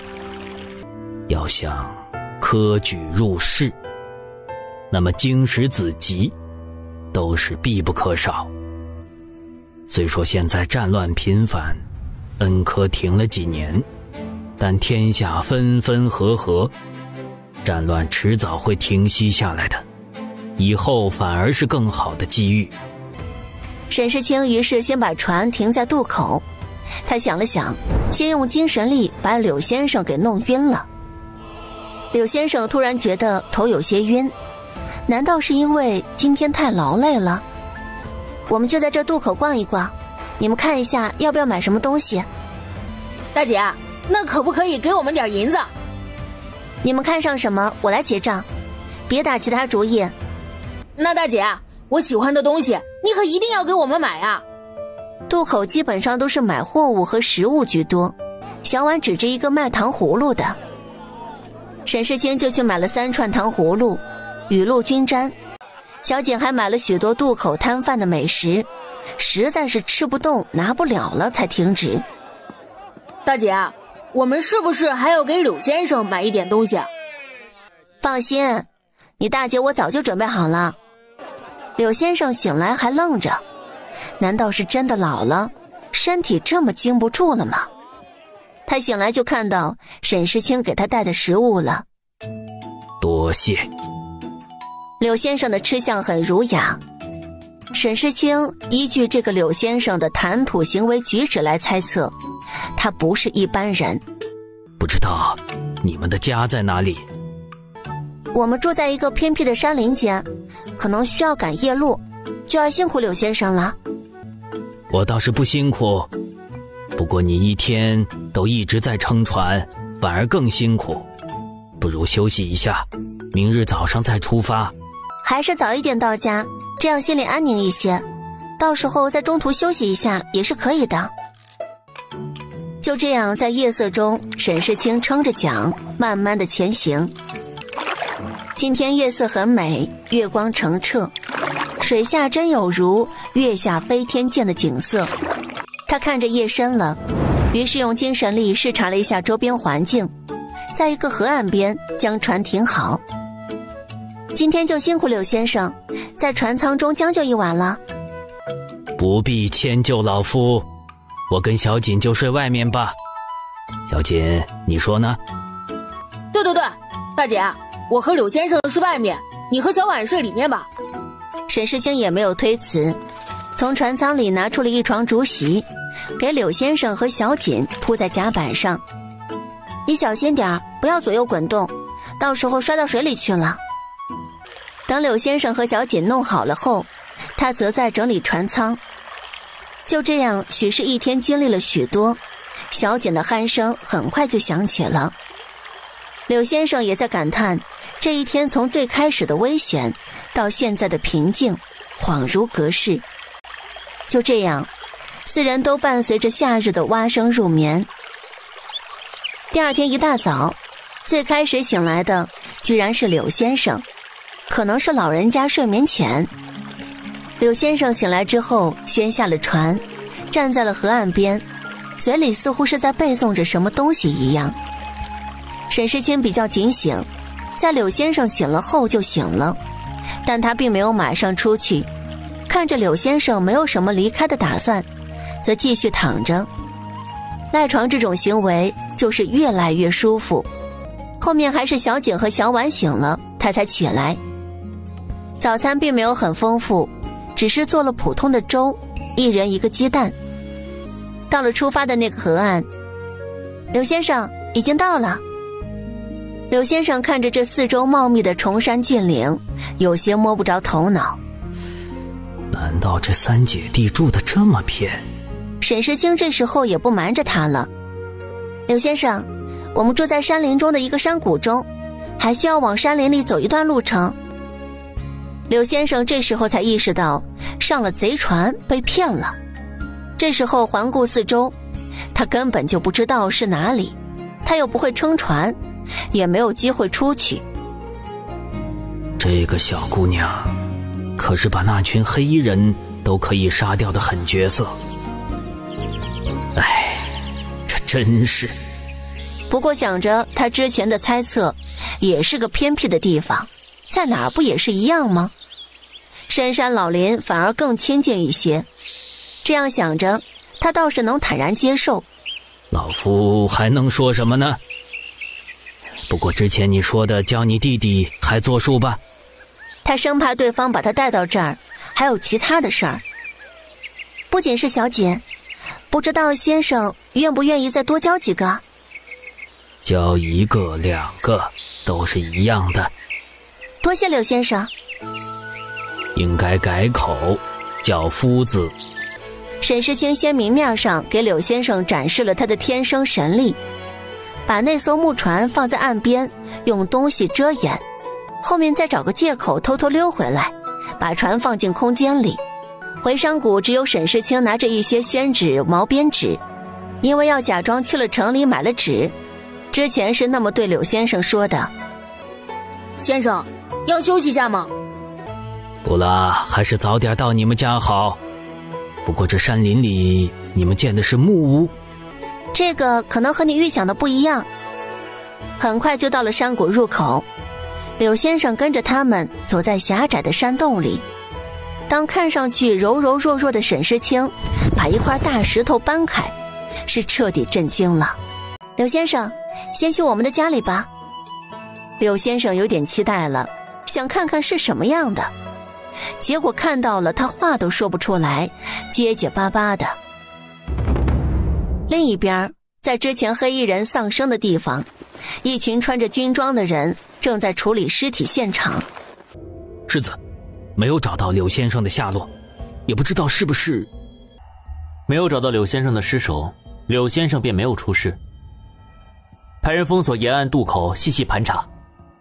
山谷里面，柳先生看着这别有洞天的地方，也惊叹了。这样隐蔽在山林中的桃源，不正是多少厌倦尘世喧嚣的人梦中向往的地方吗？老夫以前家中也有一个荷塘，要是有笔有纸，现在就可以画下来。刘先生，等安顿好了，到时候可以给先生搬一面桌子，弄一个棚子，先生可以在这里写诗作画。是的呀，到时候先生也可以教教我作画。我也想学。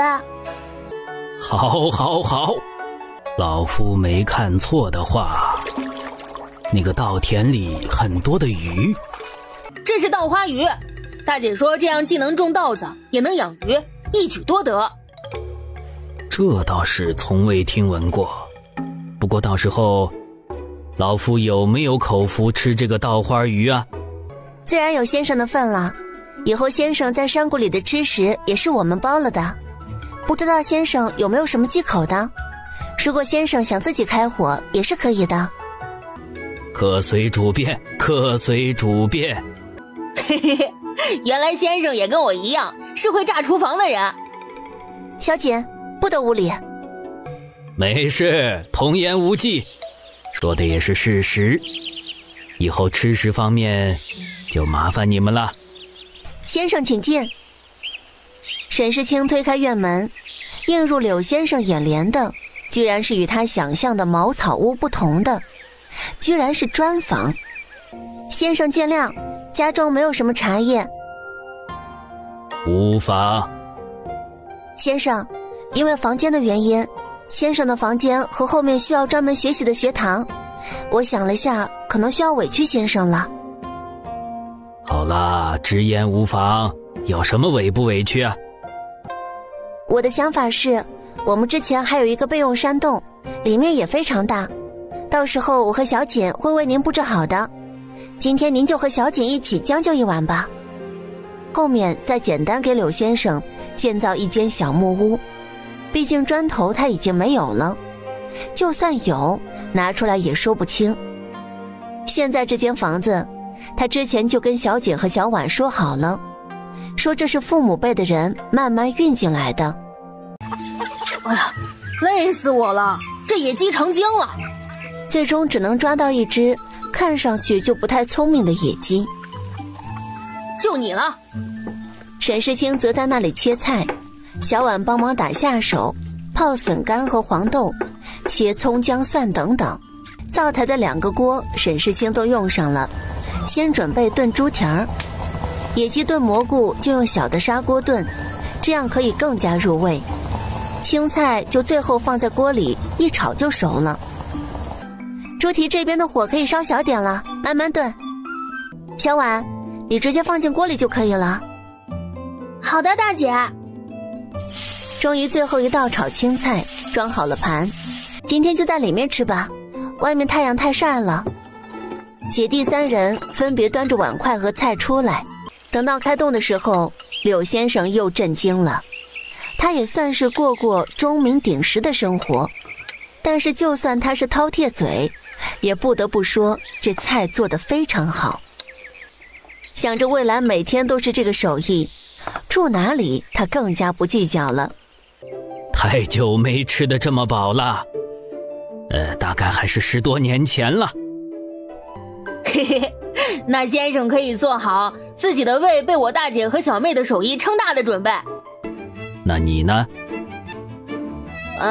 我嘛，我来给大姐打下手，偷师啊，对，偷师。饭后，沈世清就先让小锦带着柳先生去小锦的书房里看看，他自己则和小婉去收拾一些东西。小婉，你看看这2天抽出点空来，先帮柳先生做1-2套衣服。小婉自然都听他大姐的，准备立马就做。不急，先午睡休息下，不然眼睛受不了的。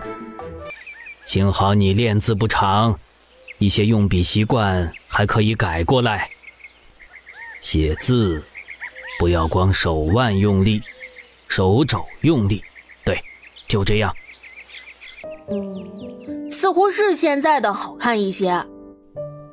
字可不是光好看就可以，要有风骨，以后你就知道了。看着柳先生和小锦师徒2人相处得比较好，沈世清就自己一个人去布置柳先生准备住的山洞了。明面上，沈世清拿了一个小推车，放了一些被子，还专门跟小锦打了一声招呼，这样看上去就是用推车去搬东西。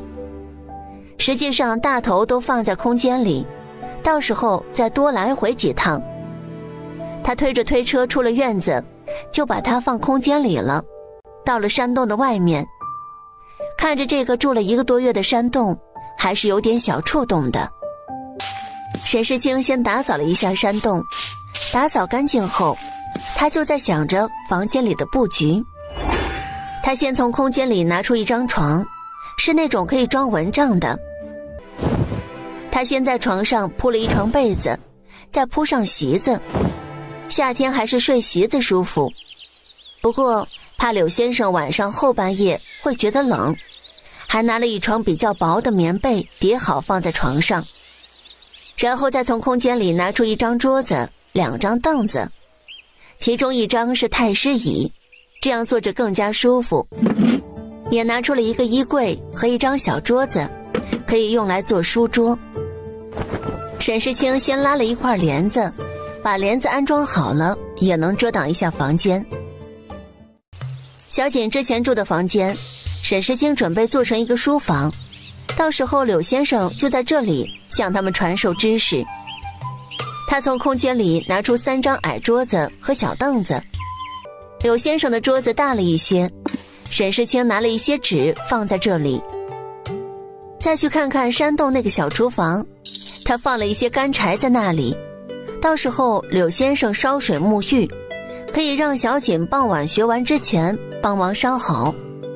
就这样，等他弄完了，天都黑了，沈世清便准备回家。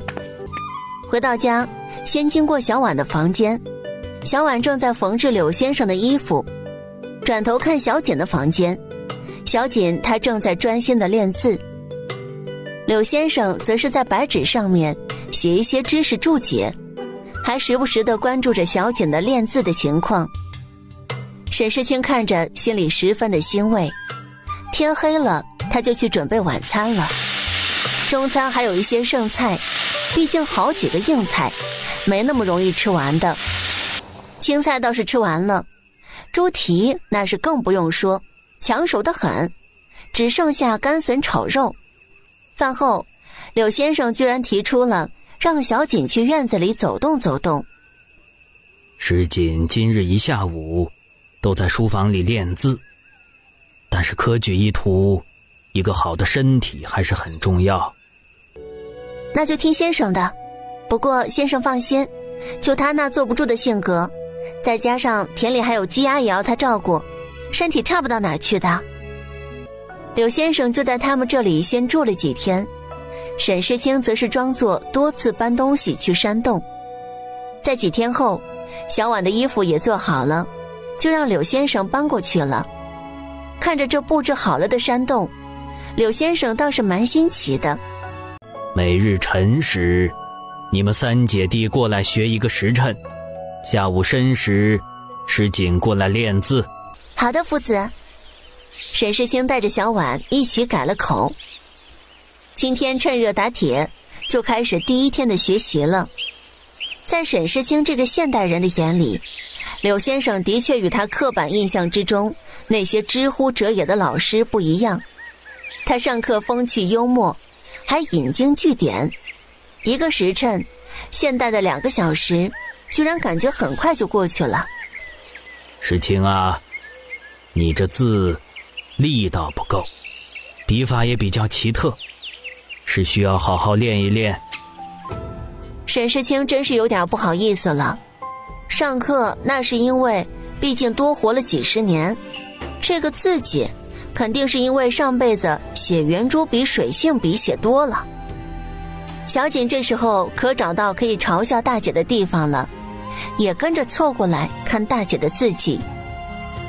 小锦不厚道地笑了出来，初学者能写成这样可以了，到时候我写一本字帖，你每天练一练。石锦啊，你也是一样，每天10张打大字。火突然烧到自己身上，他脸色瞬间白了。夫子，你布置的背诵我都还没有背完呢。至于小婉，反倒是他写的最好，就是太清秀了，跟他性格也有点像。一个时辰到了，柳先生便让他们自己散了。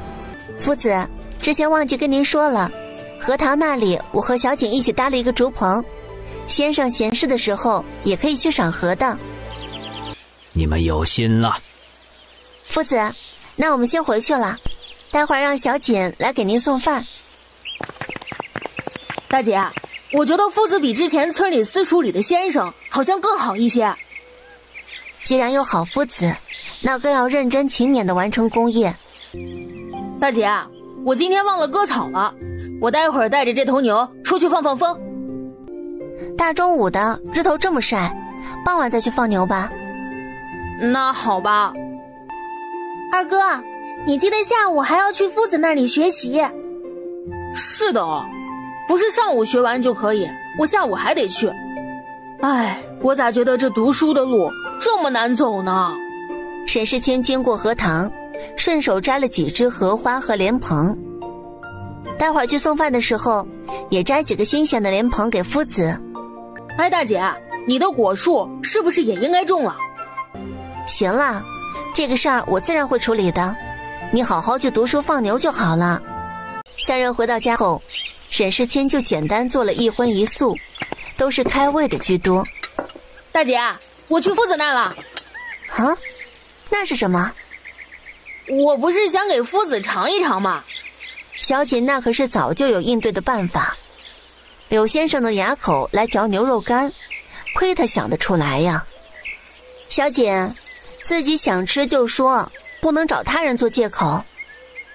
小锦听着大姐头一次这么严肃地对自己说话，心里也有点慌了。上次浮水你弄出来的事情，看你受了惊吓，就一直没来得及说你。你看看你这性子，什么时候才能收敛起来？要是上次我没有到，那……大姐，对不起，我以后一定会改的。难道我真的什么事都做不好吗？想起逃荒路上进山林的种种，我好像每天都过得无忧无虑，不去想事情。就连妹妹小婉都知道绣绣品赚钱给大姐，就我还在拖累大姐。大姐给我买书，给我请先生，我却一直不懂事。夫子，该用膳了，休息一下吧。正好你来了，你先拿着这个看看。我是打算在半个月内让你开蒙结束，后面开始学习经史子集。不得不说，石青这丫头做饭手艺的确好啊。今日遇到什么事了？神情如此样样。小锦想了想，只是挑选了一些说，只说感觉自己不太懂事，不能帮大姐。石锦啊，你可知我当初问了你大姐，让我教你读书是为了什么？你要知道，在这个世道，其他以后你的姐姐妹妹最终还是得依靠你。世道本就对女子不公，若是他们的弟弟或者哥哥有一个大好前程，自然会一荣俱荣，反之亦然。你们总不可能一辈子蜗居在这里，以后你大姐还有你妹妹都是要依靠你呀。那我应该怎么办？像我这个样子，我有何不可？有志者事竟成。你要是确定好目标，再加上我的从旁辅助，不说3元及第，考取一个功名，那肯定是不在话下。是啊，夫子说的对，我好好的认真考取功名，到时候一定会让大姐和小妹过上好日子。那夫子，大姐还在生我气，怎么办？这有什么呀？兄弟姐妹间哪有隔夜仇？你不是已经有了打算吗？下午背完文章和练完字帖，赶紧回去吧。小婉，你待在家里，我去找个地方把樱桃树种了。如果我回来的比较迟，你就先做饭。知道了，大姐。沈世清在山谷里去寻找了一些地方，找了一个位置跟深山里面光照差不多的地方，他便拿出一把锄头开始挖坑，并且劈了一些木头，到时候用来固定树木。沈世清再从空间里拿出樱桃树，移植好了，还加了一些草木灰等天然肥料，还有从山林间拾取的一些腐木，接着如法炮制，把奈李树也移植好了。在空间看了下之前放进去的实验鱼，大概快有1个星期了，鱼好像还活着。沈世清从空间里拿出一本笔记本，记录好日期，准备继续放在里面，看看极限在哪里。沈世清今天因为小锦的事情有些郁闷，于是并没有着急回去，而是再看看这山谷。一些野花野草别有一番风味，沈世清摘了一些野花做了一个花环，5颜6色的花环直接戴在头上，接着走到小溪边坐了一会儿，坐在一块大石头上，看着水中自己的倒影，微风拂过，泛起一丝波澜，听着流水声，万籁俱寂，只觉得心灵受到了洗涤，不开心的事情全部都遗忘了。随着金黄色斜阳照在身上，沈世清才意识到这偷得浮生半日闲的时间到了。他把花环拿下来丢进水中，任它逐水漂流。回去路上经过养鸡养鸭的地方，顺便喂了一些谷物。慢慢走进他亲手一砖一瓦建成的家，发现已经升起了炊烟了。不过进去发现小婉坐在大厅里。小婉，都说了天黑了不要绣花，灯光比较暗，到时候伤了眼睛。没事的，大姐。你看，天还没有暗下来，我这个快完工了。大姐，这是给你做的扇子。这么好看，做扇面太可惜了吧？给大姐，怎么会浪费？天下最好看的都给大姐，都不浪费。这才想起来，既然小婉在绣花，那么厨房里面只能是小锦了。说曹操，曹操到，只见小锦端着一盘菜从厨房里面走出来，这次倒没有全身黑乎乎的。大姐，这是我做的一个韭菜炒蛋，你看，蛋没有炒焦。看着之前那个生龙活虎的弟弟这副模样，沈世清心里什么气都消了。大姐，我今天想清楚了，我一直以来都特别调皮贪玩，老是让你担心，还不如小婉那么贴心。大姐，你是不是也很讨厌我，觉得我是累赘？二哥，你别哭，大姐怎么会那样想呢？好啦，别哭了。其实之前大姐也有问题，太大包大揽了，让你们没有用武之地，没有好好的引导你。大姐，你放心，我保证以后不再自以为是，天天做事不计后果。好啦，可不是让你变成一个小哭包，以后平时小事情还是一样的，不要太多心理的压力了。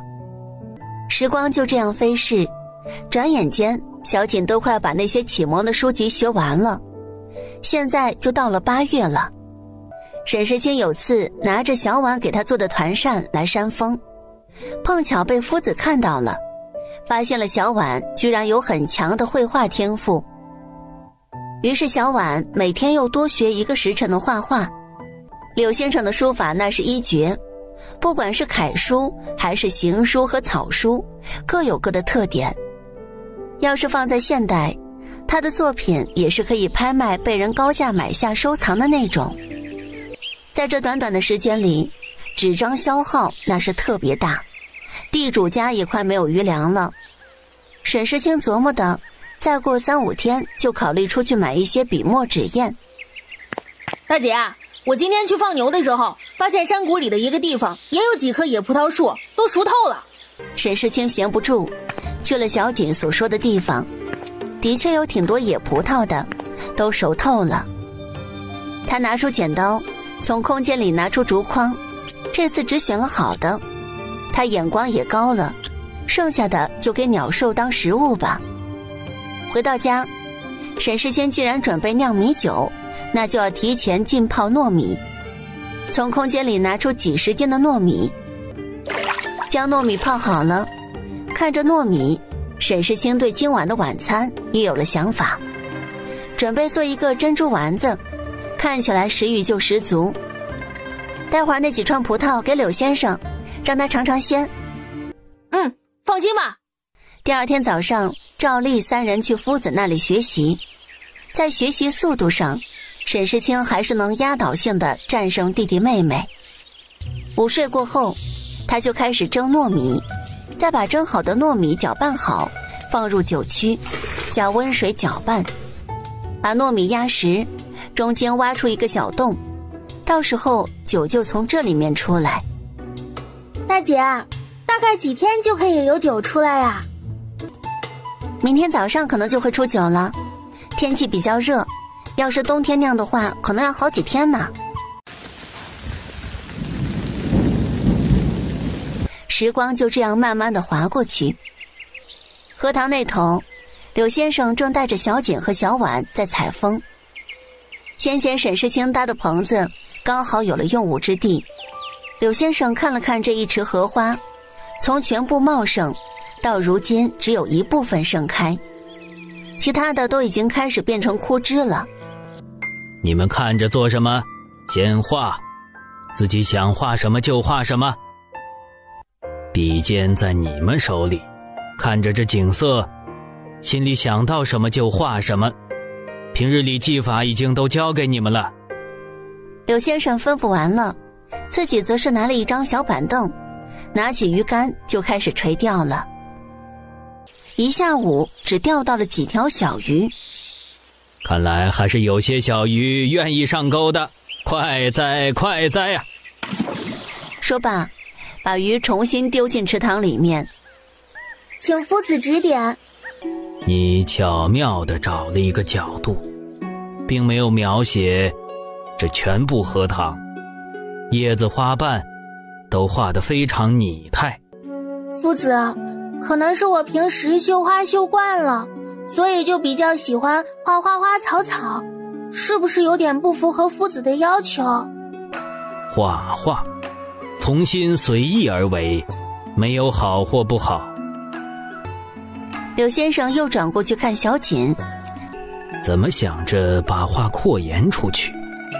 小锦这幅画跟小婉是两个极端，小婉是选取一部分，小锦这个则是整体，甚至还画了周围的群山和一些树木，池塘多了一个人，一个垂钓的老人，甚至还画了一场雨，雨中垂钓者依然不慌不忙地在那里垂钓。二哥，今天没有下雨，你怎么画里画了一场雨？这个我是觉得用一场雨更能突出先生的那份高人之姿。那这幅画能不能送给高人呀？柳先生开玩笑道。夫子觉得好，那如此甚好。哼，我画的夫子被夫子表扬了，夫子还愿意收藏，等回去要告诉大姐。不过许是那幅画有预言功能，在他们人人收拾东西的时候，天突然就黑了下来，刮起了大风。夫子，我们要赶紧回去。等小锦说出这句话的时候，雨珠如鼓点一般狠狠地打在地面上。二哥，你快进来点儿，雨好像越来越大了。其实，二哥，你快进来点儿，雨好像越来越大了。大姐，我们在这儿。有没有打湿衣服呀？辛苦世清了，真被世锦这孩子画出来了一场雨啊。沈世清有点摸不着头脑，还是小婉告诉了他前因后果，听完他也笑了。没有想到我们家小锦有这么神奇的功能啊。夫子，这雨一时半会儿停不下来，要不您今天就在我们那儿歇歇，这样用膳也方便。是啊，夫子，你可以睡我房间，我打个地铺就可以。想到要是不过去，这下雨天小锦来送饭的确不方便，于是柳先生便同意了。夫子，这个本来是准备过几天去给您送的，现在刚好用上了。沈世清给夫子拿了衣服，则赶着给他们烧水，让他们沐浴，熬姜糖水。等一切搞清楚了，就开始准备晚餐。柳先生就透过窗户看向后院的花花草草被雨打湿的声音，听着雨声，他倒感觉有点困了，就这样躺在椅子上就睡过去了。还是吃饭的时候，小锦给他叫醒了。晚餐经过一段时间的磨合，沈世清已经发现了柳先生的口味，居然是个无辣不欢的，所以今天晚餐都做得比较辣，刚好辣也能驱寒。炒了一个辣子鸡，另外一个菜煮了一个地方特色浓郁的美食剁辣椒。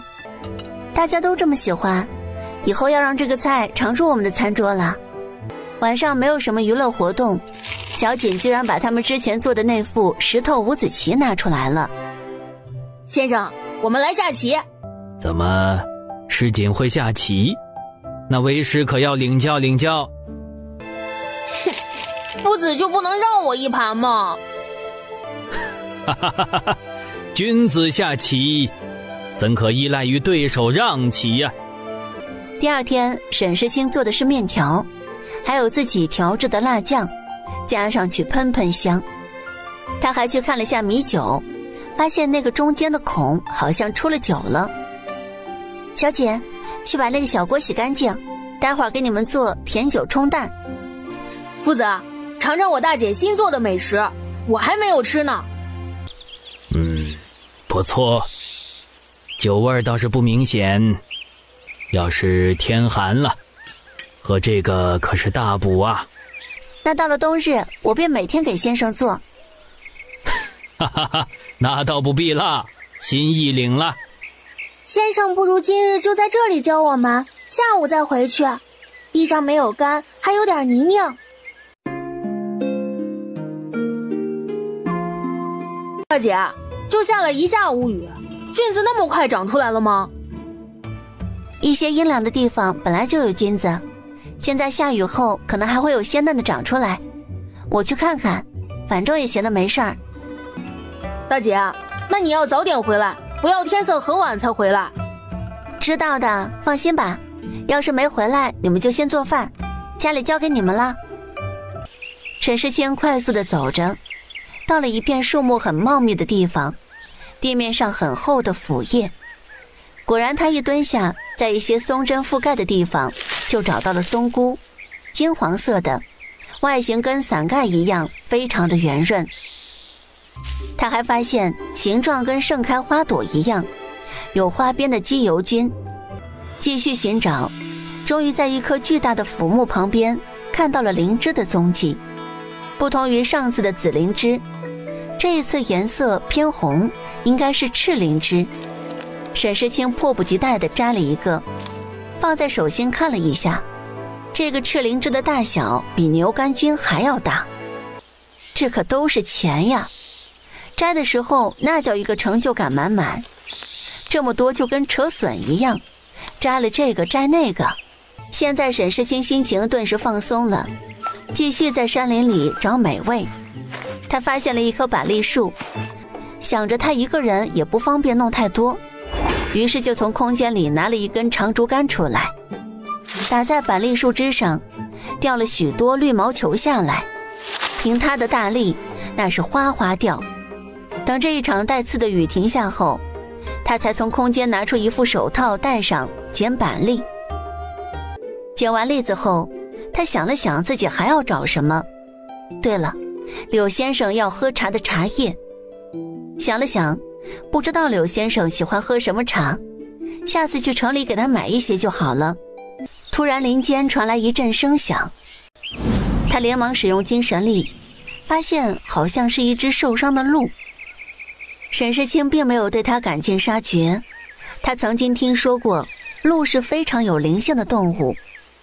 看着小鹿跑走，沈世清想了想，跟了上去。跟着这只小鹿，沈世清依据精神力听到了流水声。难道这只小鹿要去溪边喝水吗？于是跟着这只鹿绕了又绕，居然发现了一个小潭。不过他发现这个潭水看起来好像和普通的不一样，好像冒着一点热气。为了证明自己的猜想，沈世清等那只小鹿走了以后，把手伸进去摸了摸，这里的水温好像比普通河水要高一点。沿着水的源头，发现这水居然是从一个洞穴里流出来的。他发现一进去洞穴，就有一股热气冲着脸庞。水源发热的原因应该就是跟这个洞穴有关的。走了大概10多米，发现了一个天然汤池，这里居然有个温泉。他准备下次去买东西的时候，在药店配一些驱虫草药，等弄干净了，冬天可以试着来泡泡温泉。今天真是收获满满，不仅沉浸式的采菌子，还发现了很多灵芝，打了板栗，发现了温泉。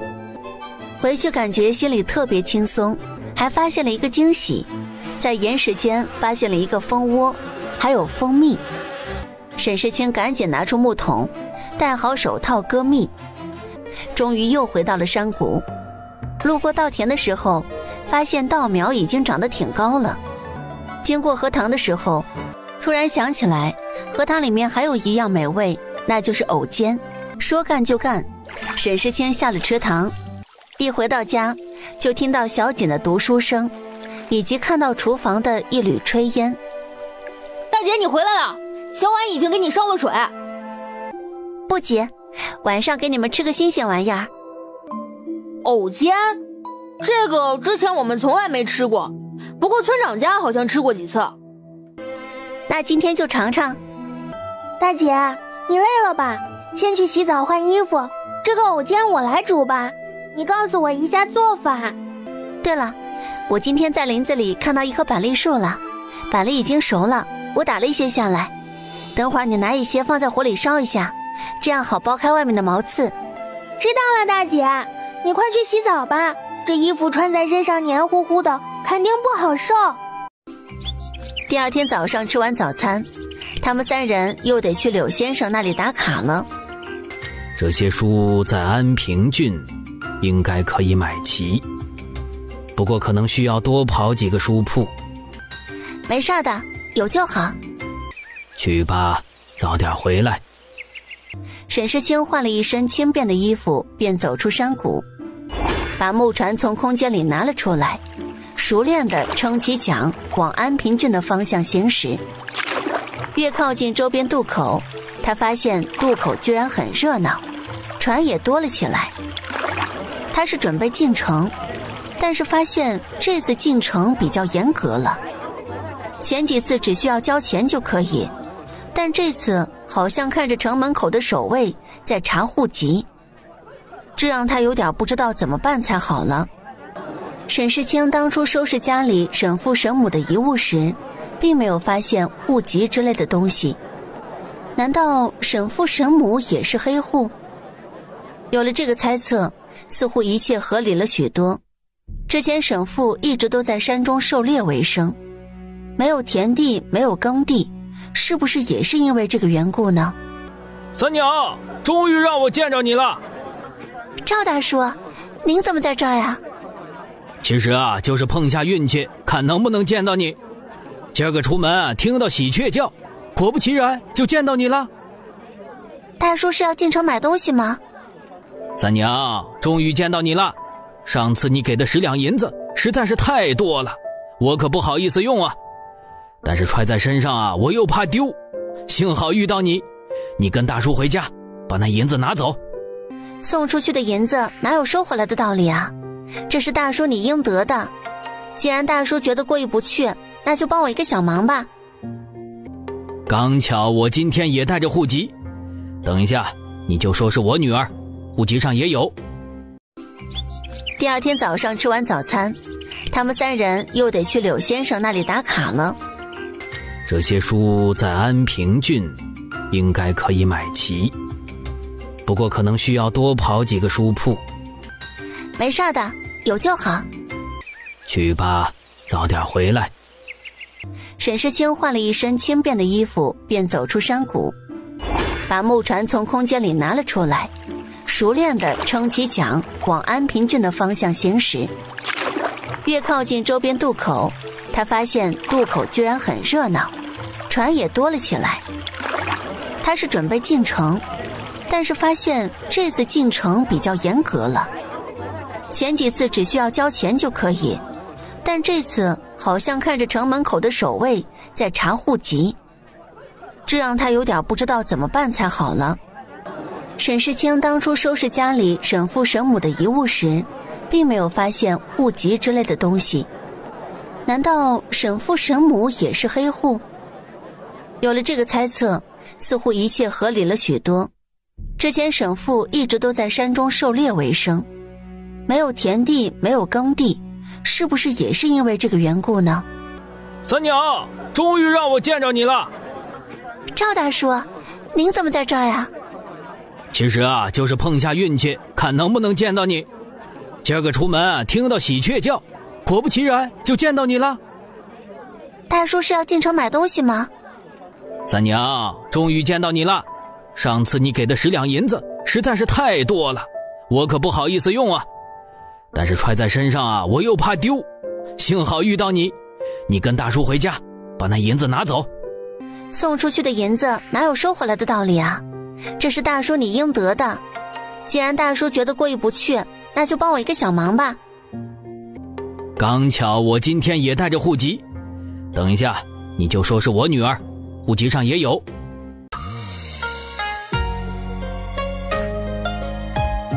大叔，你最近打鱼生意可好？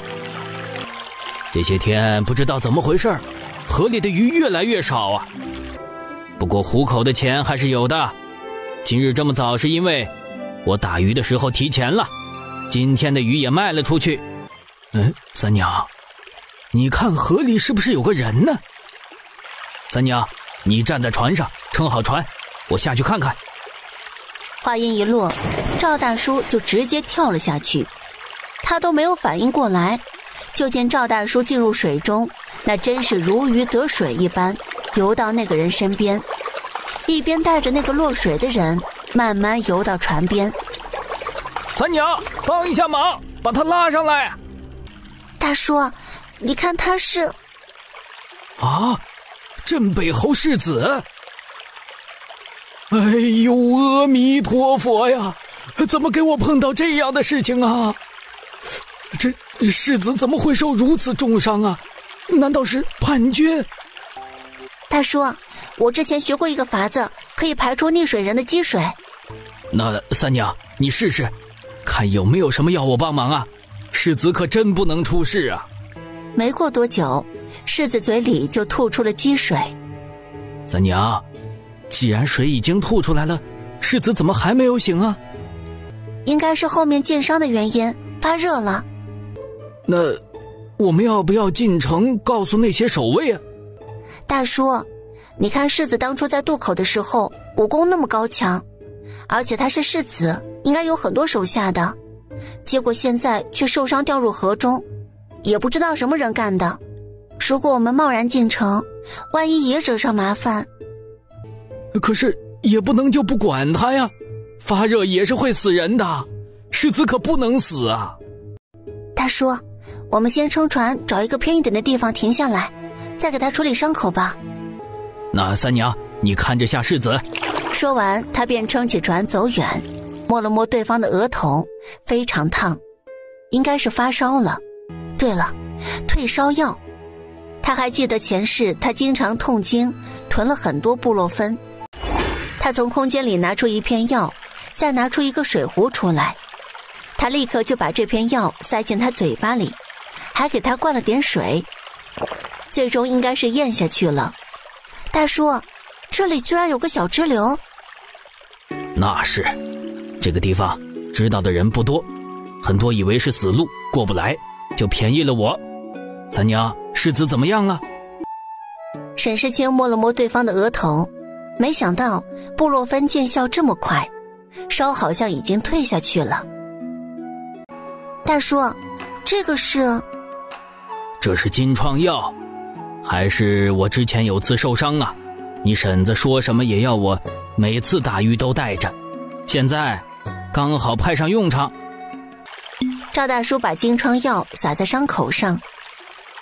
三娘，你先出去，我给世子换一下衣服。他走在茂密的林间，发现这里树木也非常高大，还发现了一些野菊花，现在开放了。于是便拿出一个竹篮，准备摘一些野菊花回去晒干了泡茶喝。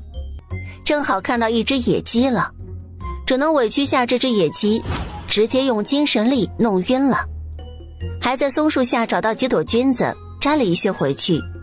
哎呀，三娘，你可回来了。大叔，这个就给你跟婶子今晚加餐了。这世子还没有醒，我们也不能一直待在这儿吧。大叔，就看您想不想要这份功劳了。丫头，这话是啥意思啊？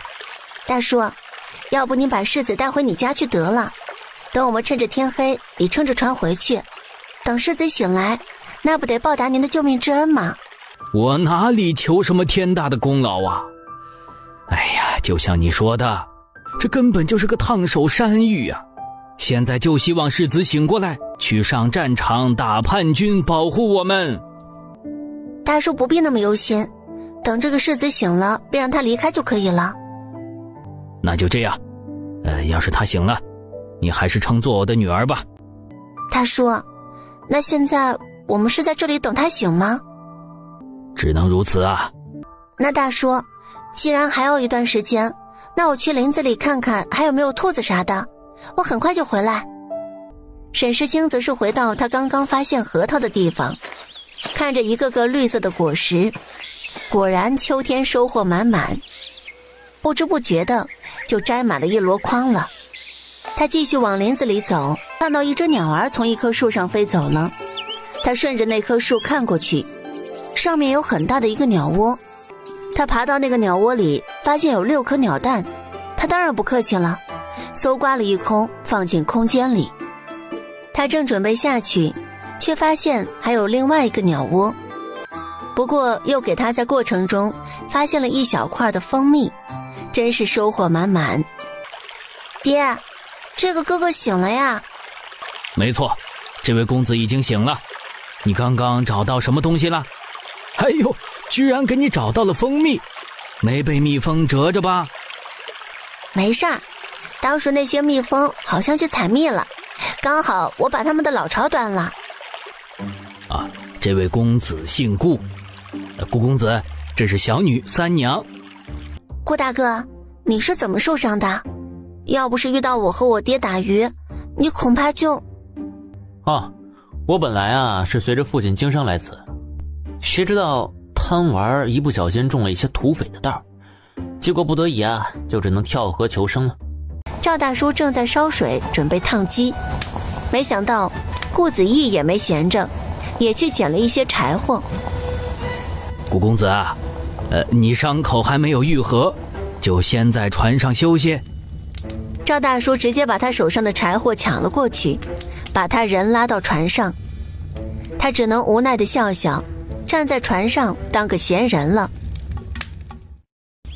大叔，我看到野姜和野葱了，我去扯点来。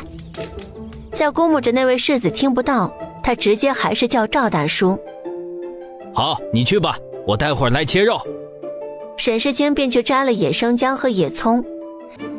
顾子义正盘腿坐在甲板上闭目养神，就闻到了一股浓郁的鸡肉香味儿。顾公子，来尝尝三娘的手艺。很好喝呀，你们也喝。我们吃了中饭不久，还不饿。等这位世子吃完，沈世清跟赵大叔把他们生火的痕迹清理了。公子，那我把你送到最近的安平郡的一个渡口吧，公子就在船舱里休息下吧。就这样，一路上风平浪静。顾公子到了，就送你到这儿了。多谢救命之恩。赵大叔，你就把我送到之前那个渡口就可以了，到时候你就先回去。哎，不，说好了，去大叔家吃完饭，快走。好了，大叔，下次有机会的。等把他送到目的地，赵大叔也跟上次他丢银子一样，把那块玉佩用布包好，轻轻地丢在他身边，就划船走了。沈世清看着这块玉佩，有些无奈。赵大叔这是跟他学的吗？赵贵那一边把玉佩给了对方后，这才安心。那块玉佩应该够10两银子了，这样也不算占三娘的便宜，心终于感到轻松了。世子，这是怎么了？吴大夫，有劳了。行走在山林之中，天色还不算昏暗，他已经来来往往这么多趟了。在山林中行走如履平地，很快便到了山洞。他怕弟弟妹妹着急，直奔家里走去。的确有所进步，不过比起我还差得远呢。大姐，你今天买的东西呢？对啊，大姐，把东西从法宝里拿出来吧。你们走远些。大姐，这么多东西啊，好难整理啊，要不我们明天白日里再收拾。并没有很多，只是看起来大。小景整理书籍和这些纸张，小婉你就整理下衣服，一些比较重的东西我来搬。大学、中庸、论语、孟子，大姐你都买了呀？日子就这样痛并快乐的一天一天过去了，秋天也悄然而至，山林里的栗子熟透了，掉满一地，山林里的叶子也悄悄变黄，荷塘里的荷花早就谢了，稻田里的水稻已经抽穗了，稻花鱼也比之前放进去的时候肥了一圈。这天天气有点好，沈世清专门带着弟弟妹妹来泡温泉。是的，温泉已经被他清理好了。也是清理温泉的时候，他才知道柳先生居然也通药理。嘿嘿，大姐，你们快下来，好舒服。小婉第二个下去，她一下去就感到热水浸泡身体，真的比普通泡澡更舒服。泡久了身体容易脱水，待会儿可以吃点水果。她还拿了一些蜂蜜水还有甜酒出来，那叫一个享受。她忍不住闭上眼睛，全身心的放松，投入这温泉中，将头发简单的扎了起来，躺在这个天然的温泉池里，全身上下每个毛孔仿佛都得到了释放。大姐，这真是太舒服了，这要是在我们山谷里，那该有多好呀！行了，以后半个月来一次。大姐，那冬天可不可以来这里洗澡啊？每次冬天洗澡都是冷飕飕的。二哥，这大冬天的那么冷，二哥愿意出来吗？恐怕躲在房间的被窝里呢。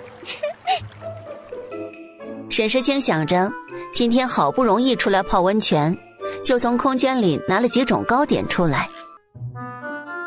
谢谢大姐。好啦，再泡身体都泡发了。这次出来顺便在山林里看看，山林里有什么，准备下次来扫货。大姐，你看这里有棵柿子树，柿子又大又红。那等过几天把它摘了，我们做柿饼，能放好久呢。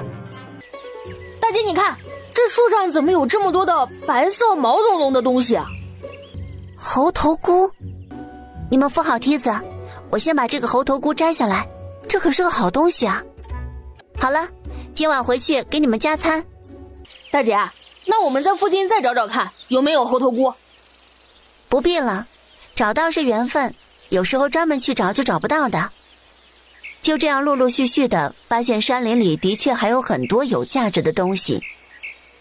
小锦小婉过来。大姐，怎么这么多鹿？他们在干什么？我也不太清楚，我们静观其变吧。慢慢的形势发生了变化，那群小鹿分开了，每只小鹿走到一棵小树木那里去撞树木，而且是用头上的角去撞。没过多久，这群麋鹿又成团的离去。再等等，大姐，我们现在去捡鹿角。大姐，这鹿角能干什么呀？值不值钱呀？鹿角可以入药，还可以做装饰品。放心吧，没白捡。大姐，鹿茸是不是更贵一些？行了，贪心不足蛇吞象，鹿角已经是很幸运的了。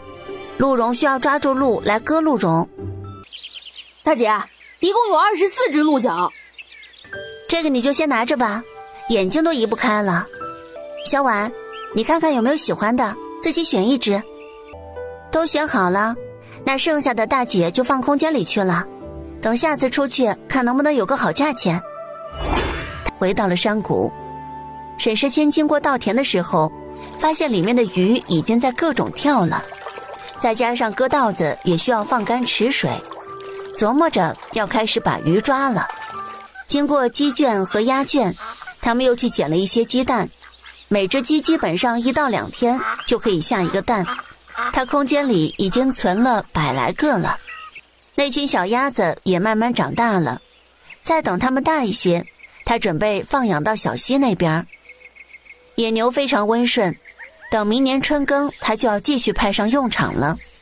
大姐，今天中午就煮那个猴头菇吧。好，今天中午做个杂菌汤，把羊肚菌和猴头菇排骨放在一起煮，完全把蘑菇的鲜味煮出来。大姐，我还想吃螃蟹。你这真是得寸进尺啊！话是这么说，他该做还是做了。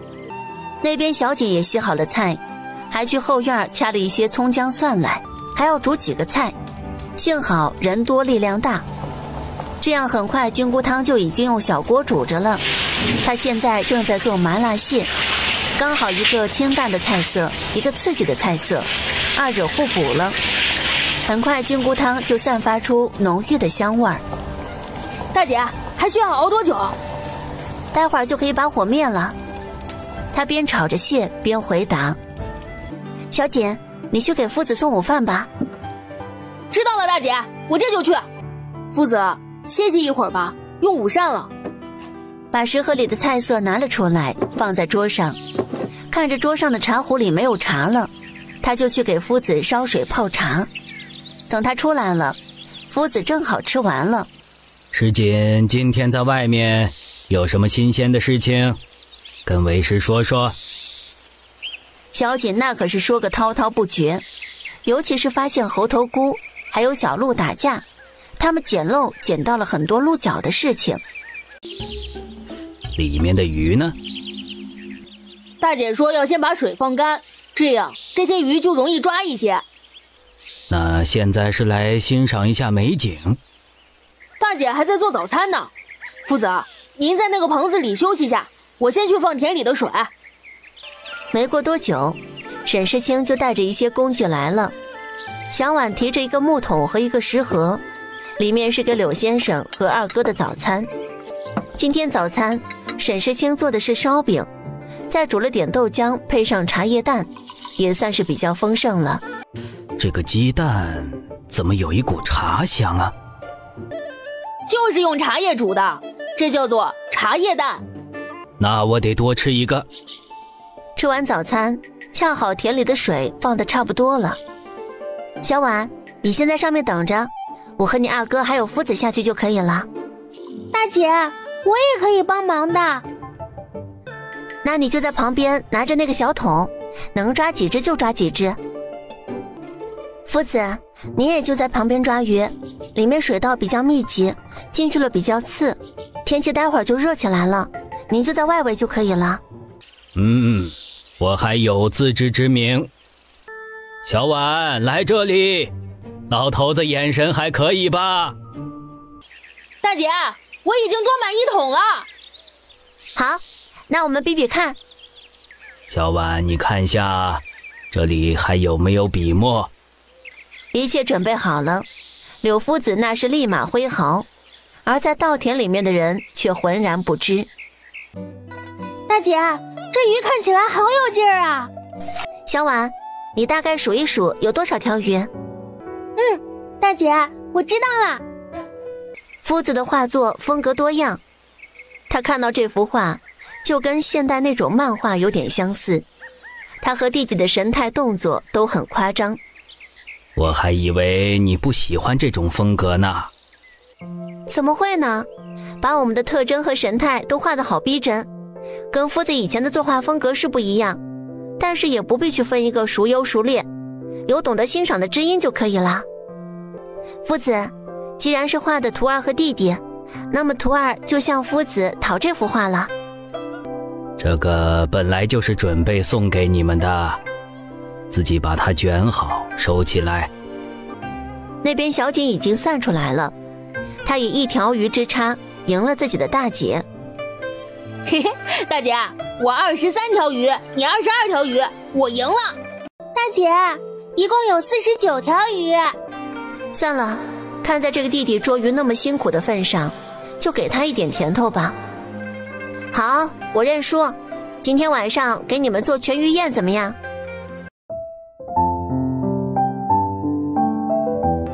小锦过来帮忙杀鱼了，他则在准备配料，还有泡一些谷类，准备鱼片粥。大姐，我也来帮忙。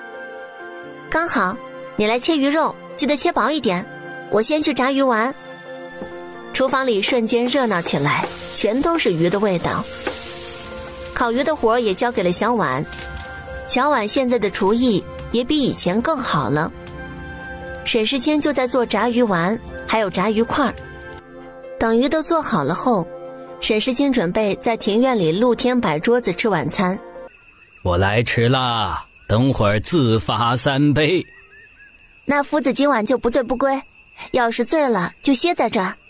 小锦对酒有些动心，正要问问大姐，结果大姐直接就用那种看透一切的眼神看着他，他只好惨兮兮的去倒米酒。大姐，小妹，我去倒米酒。夫子，我敬您一杯。哈哈哈哈，好，这是要灌醉我呀？那试试。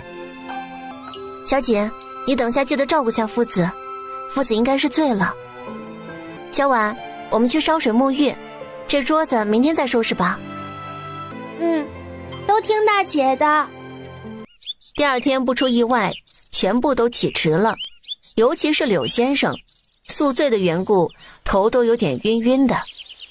沈世清趁着这个时间出去了一趟，把一些上次瞧到的山货全部都收到空间里。日子这样过去，水稻他们也收了，夫子也来体验了一会儿。趁着秋天，他每天还去山上砍了很多柴放在空间里。他有种预感，感觉应该要多存点儿。就在最后他准备收尾再砍一些柴火的时候，却发生了一件小插曲。结果他照例用精神力探查有没有危险的时候，却发现有人。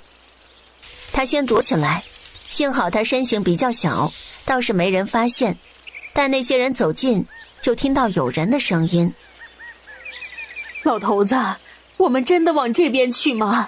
里面可是连经验最丰富的猎户都不敢进到里面的。老婆子，我当然知道里面危险啊，可是不去里面又能去哪里呀？大路都被叛军占领把守着，水路我们没有船，水性也不精通啊。听到这对老夫妇的话语，沈世清心里一沉，难道叛军要攻破城池了？那他们在山谷里面要随时注意。沈世清一直听着，不敢出声，等那对夫妇走远后，才深呼一口气，继续用精神力看下周边。他发现好像还有一些人，具体位置应该离他比较远。他现在当前任务就是为山谷做好隐蔽，山谷连接外面的出口还不够隐蔽，很容易被别人发现。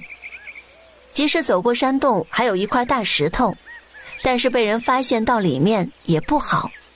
最好的办法就是把外面也封死，先在洞口用一些树木遮盖，再从里面从空间里把石头拿出来试大小。很幸运，第一次试就成功了。安平郡那么繁华，那个世子不是很厉害吗？就这样。大姐，那你还是少出去，不要出去。放心，大姐不出去了。不止大姐不出去，你们更加不能出去。我们先在这里躲一躲。大姐，我们要告诉柳先生吗？你明天再告诉夫子，我想夫子自己应该可以算到。大姐，我们粮食够吗？放心，大姐空间里有的是粮食，之前去安平郡不是白去的。那大姐，我们是不是不能生火？生火会有炊烟。可是我们每天都要烧火做饭，这个木柴的炊烟又那么大。大姐，我们像之前一样，提前把饭做好了，放到法宝里，每天吃的时候就从法宝里拿出来就好了。那这就是要累死你们大姐我了，这么多的菜，还得各种菜色准备好。嘿嘿，大姐，我和小妹肯定会给你打下手。是啊，大姐，有些菜我也可以做。好了，今天先休息下，明天再做打算吧。我晚上把一些需要准备的东西列一个大单子，照着单子准备。大姐，我们每天沐浴也要烧水，是不是要烧火？没事儿，大姐已经有想法了。我们不是还有个温泉吗？我把一些热水放在法宝里，沐浴的时候就倒出来呗。现在时间比较紧急，等会儿你们先休息，我晚上出去打水。大姐，晚上去有点危险，明天再去吧。对啊，大姐，明天去。没事儿，你们还不相信大姐的能力吗？走到山洞面前，轻松地搬开大石头，走进狭长的隧洞，到了出口，发现他放的石头，直接先放在空间里，出去后再重新堵上。他快速朝着温泉的方向走去，他的速度非常快，在山林中如履平地，很快就到了目的地。他发现温泉的源头流水正在汩汩地从洞口冒出来。他为了节省时间，那是速战速决，一个又一个的大水缸都装满了热气腾腾的水。温泉池底的水肉眼可见的矮了一大截。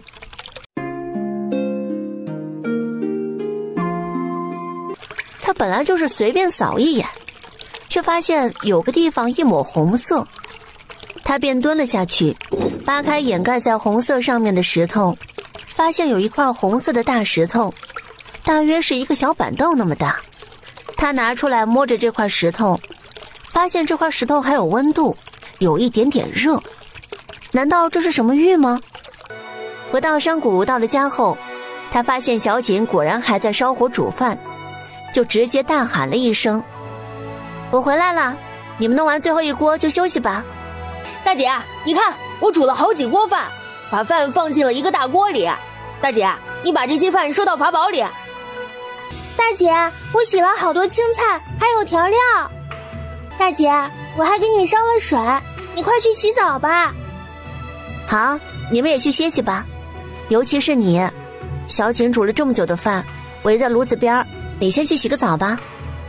沈世清弄清楚了后，躺在床上，用精神力看了一下自己的空间，却发现空间里有了变化。他看到空间的变化，睁大了眼睛，只见他的空间之前相当于一个封闭的空间，现在好像扩大了很多。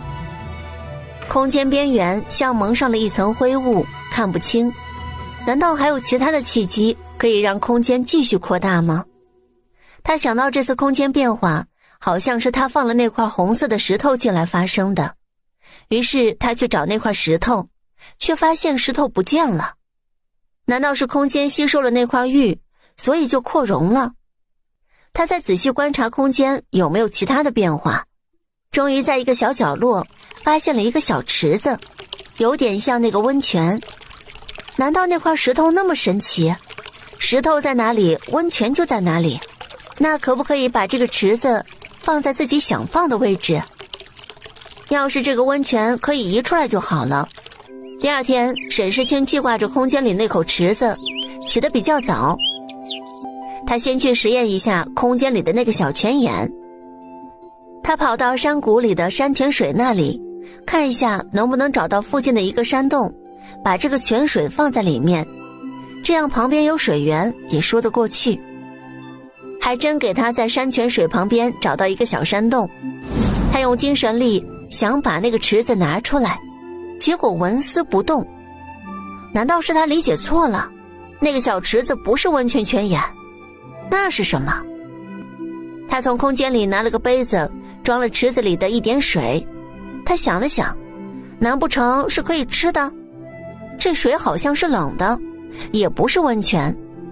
他想了下，还是喝了下去。喝完了好像没什么变化。他再次用精神力查看空间，也没有什么。那这水这么莫名其妙。沈世清计划先熬汤，熬汤需要时间，在熬汤的时候又可以炒其他的菜。秋天以后气温越来越低，他是要熬一些营养又养胃的汤，炒的菜色可就丰富多了，牛肉、猪肉、鱼、鸡、鸭，每一样都分量足，一样菜有好几天的分量交替着来。大姐，夫子同意了，我也回来帮忙。对了，大姐，夫子说让我明天给他带一壶酒。你怎么不劝劝夫子呀？还给他带酒？夫子现在年纪有点大，上次喝酒是特殊情况。我劝了夫子，夫子说不是用来喝的，好像说是用来祭奠。夫子有没有说什么？这几天乖一点，别惹夫子伤心了。这些我知道的，大姐，我也想爹娘了。等我们弄清了现在的事情，我们也在这里祭拜一下爹娘。明年春天清明的时候，看看外面有没有安定下来，再去祭拜下爹娘吧。在经过2天的奋战，基本准备了很多足够1-2个月的饭菜，省着点儿可以撑到冬天。弄完了食物的事情，沈世清带着弟弟妹妹在山谷找了一个空地，给死去的爹娘烧了一点纸钱。爹娘，你们放心，孩儿一定会好好读书，将来金榜题名，到时候你们在泉下有知，一定也会欣慰吧。日子一天天过去了，每天练功读书。沈世清也时不时地用精神力探查山谷外有没有人踏入。他发现他的感知范围更广了，他猜测可能与空间里的水有关，于是他现在每天都在喝空间里的水。大姐，不好了，夫子晕倒了！小婉，你现在在家里，我和你二哥去夫子那儿看看。大姐，夫子会没事的吧？小锦，你来帮忙和我一起把夫子摆成侧卧的姿势。大姐，这样做有什么好处？这样有利于夫子的气息稳定。小锦，去拿盆过来，再拿个毛巾打湿水。刚好夫子就吐了出来，吐完了看上去神色好了一些。你看着夫子，我去给夫子倒点蜂蜜水。正在冲水时，他想到了空间里的水，正好夫子现在比较严重，想了想就倒了一些空间里的泉水，稀释在蜂蜜水里面。大姐，夫子什么时候会醒？快了，夫子应该是喝酒过度，突然受不了，慢慢的缓解了酒气就好了。观察了一下夫子的房间，发现书桌上面有很多的文稿，好像是一些悼亡诗居多，可能是到了夫子亲人的忌日，柳先生借酒浇愁，一下子饮酒过度。你看着夫子，我给夫子熬点汤，夫子醒过来以后应该要吃一点养胃的。他想了想空间里的灵芝，他准备熬点灵芝汤。他先用精神力观察了一下周边没有人，在山洞的厨房熬了一些。夫子大概是在傍晚时分醒的。夫子，你醒了！大姐，夫子醒了！我这是怎么了？石锦、石青，你们怎么过来了？夫子，你还说你怎么骗人呢？自己喝了那么多的酒，直接晕倒了。柳先生这才想起来是怎么回事儿。这几天因为想着妻儿的忌事，还有自己早逝的孙子、失踪的女儿，心情郁闷，喝酒一不小心就喝多了。是夫子的错，让你们担心了。那夫子可要答应我们，下次再也不能喝酒了。好好好，夫子以后再也不喝酒了。夫子，先喝点汤吧，这一天都没有吃东西，肚子肯定不舒服。柳先生接过灵芝汤，直接就喝下去。不得不说，喝了整个脏腑都觉得舒服了一些。沈世清带着小锦就回家了。路过池塘的时候，他想起这些藕也该收了。下次我们休息的时候可以来挖藕了。嘿嘿，大姐，那我们又有了一种新菜了。又走到水田，现在只有一些被割了的草根，等明年春天再来翻田。现在不用煮饭，真的觉得轻松多了。直接从空间里拿出来，解放了双手。他每天都服用泉水，锻炼自己的精神力。发现这段时间进山的人越来越多，还好没有人发现这个山谷给他们造成不必要的麻烦。在休假日里也是全家出动去挖藕，藕根有的非常深，比较难挖，这些当然就要沈世清的大力气来出手了。大姐，我们放下去的蚌要抓上来吗？哪有那么快长大呀，继续养着吧。大姐，这么多藕，我们吃得完吗？放心，吃得完，到时候做成藕粉，给你做藕粉桂花糕吃。休息了一下午，终于缓过来了。答应给弟弟妹妹做的卤味儿还是要做的。先从空间里把之前存下的鸡爪、鸡翅、鸭掌还有鸭架拿出来，做起来驾轻就熟。鸡爪当然酸辣味的最好，没有柠檬就用醋。鸭掌、鸭架那就做甜辣味的，再搞一些素的。空间里有笋和藕，都弄来凉拌。现在天有点黑，他再用空间探查一下周围有没有人后，烧着火，毕竟肉食居多，还是要用大火熬制的。哇，大姐，好香啊！大姐，这就是藕粉吗？怎么不是粉状？要晒干了以后再研磨过滤，就是粉状了。这么多藕，只有这么点点粉，有点不划算。等你吃的时候才知道，这么一点藕粉可以冲泡多少碗。上午继续去柳先生那里读书，似乎因为上次的事情，感觉柳夫子跟他们的相处更亲切了。小锦也快学完了大学，准备下一本经典的学习。练武这个事儿果然是个量变到质变的过程。柳先生开始教他们简单的招式，也算是有所进步。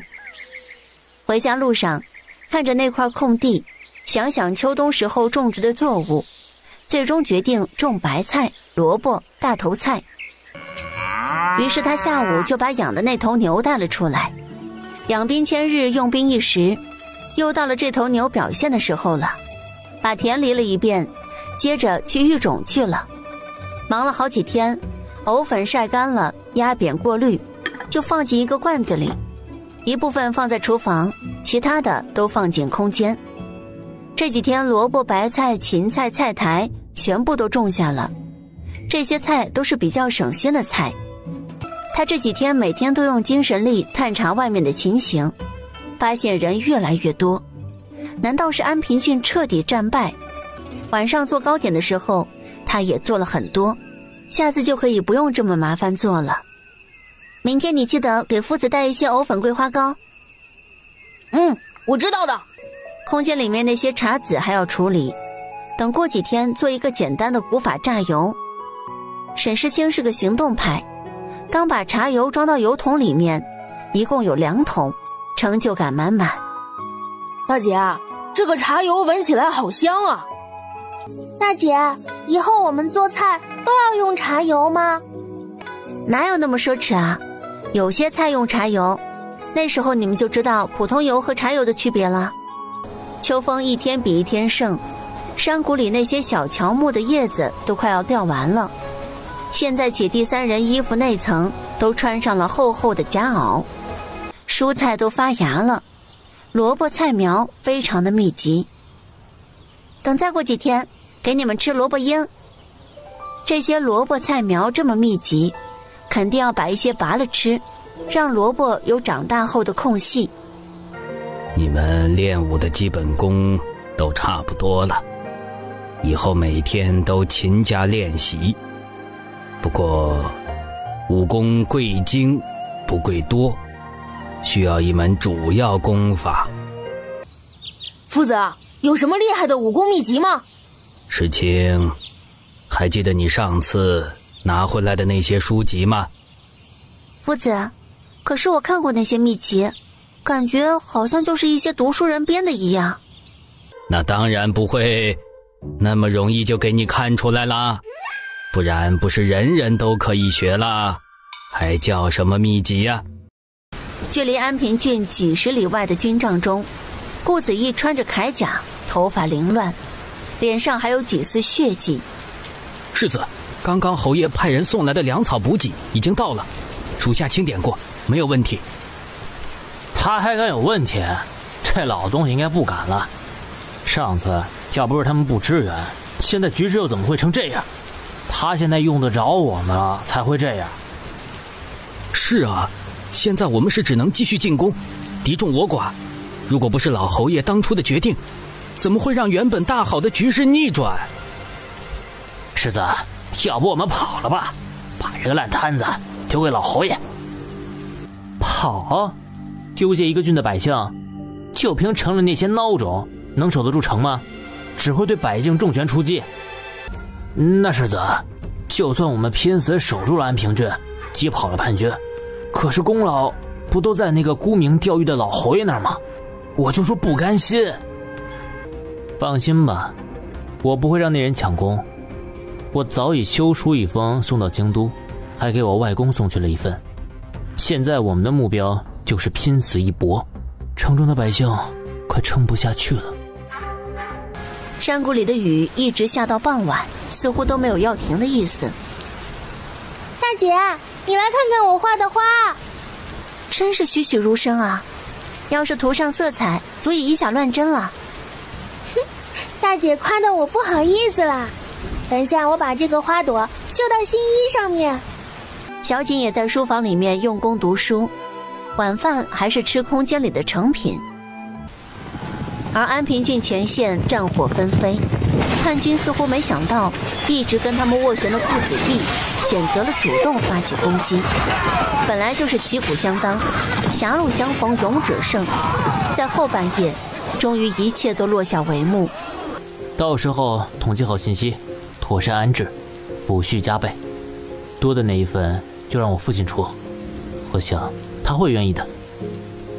安平郡里镇北侯这1个月来仿佛苍老了许多，似乎认识到他自己已经老去的事实，看着手下传来的各种不好的消息，心烦意躁。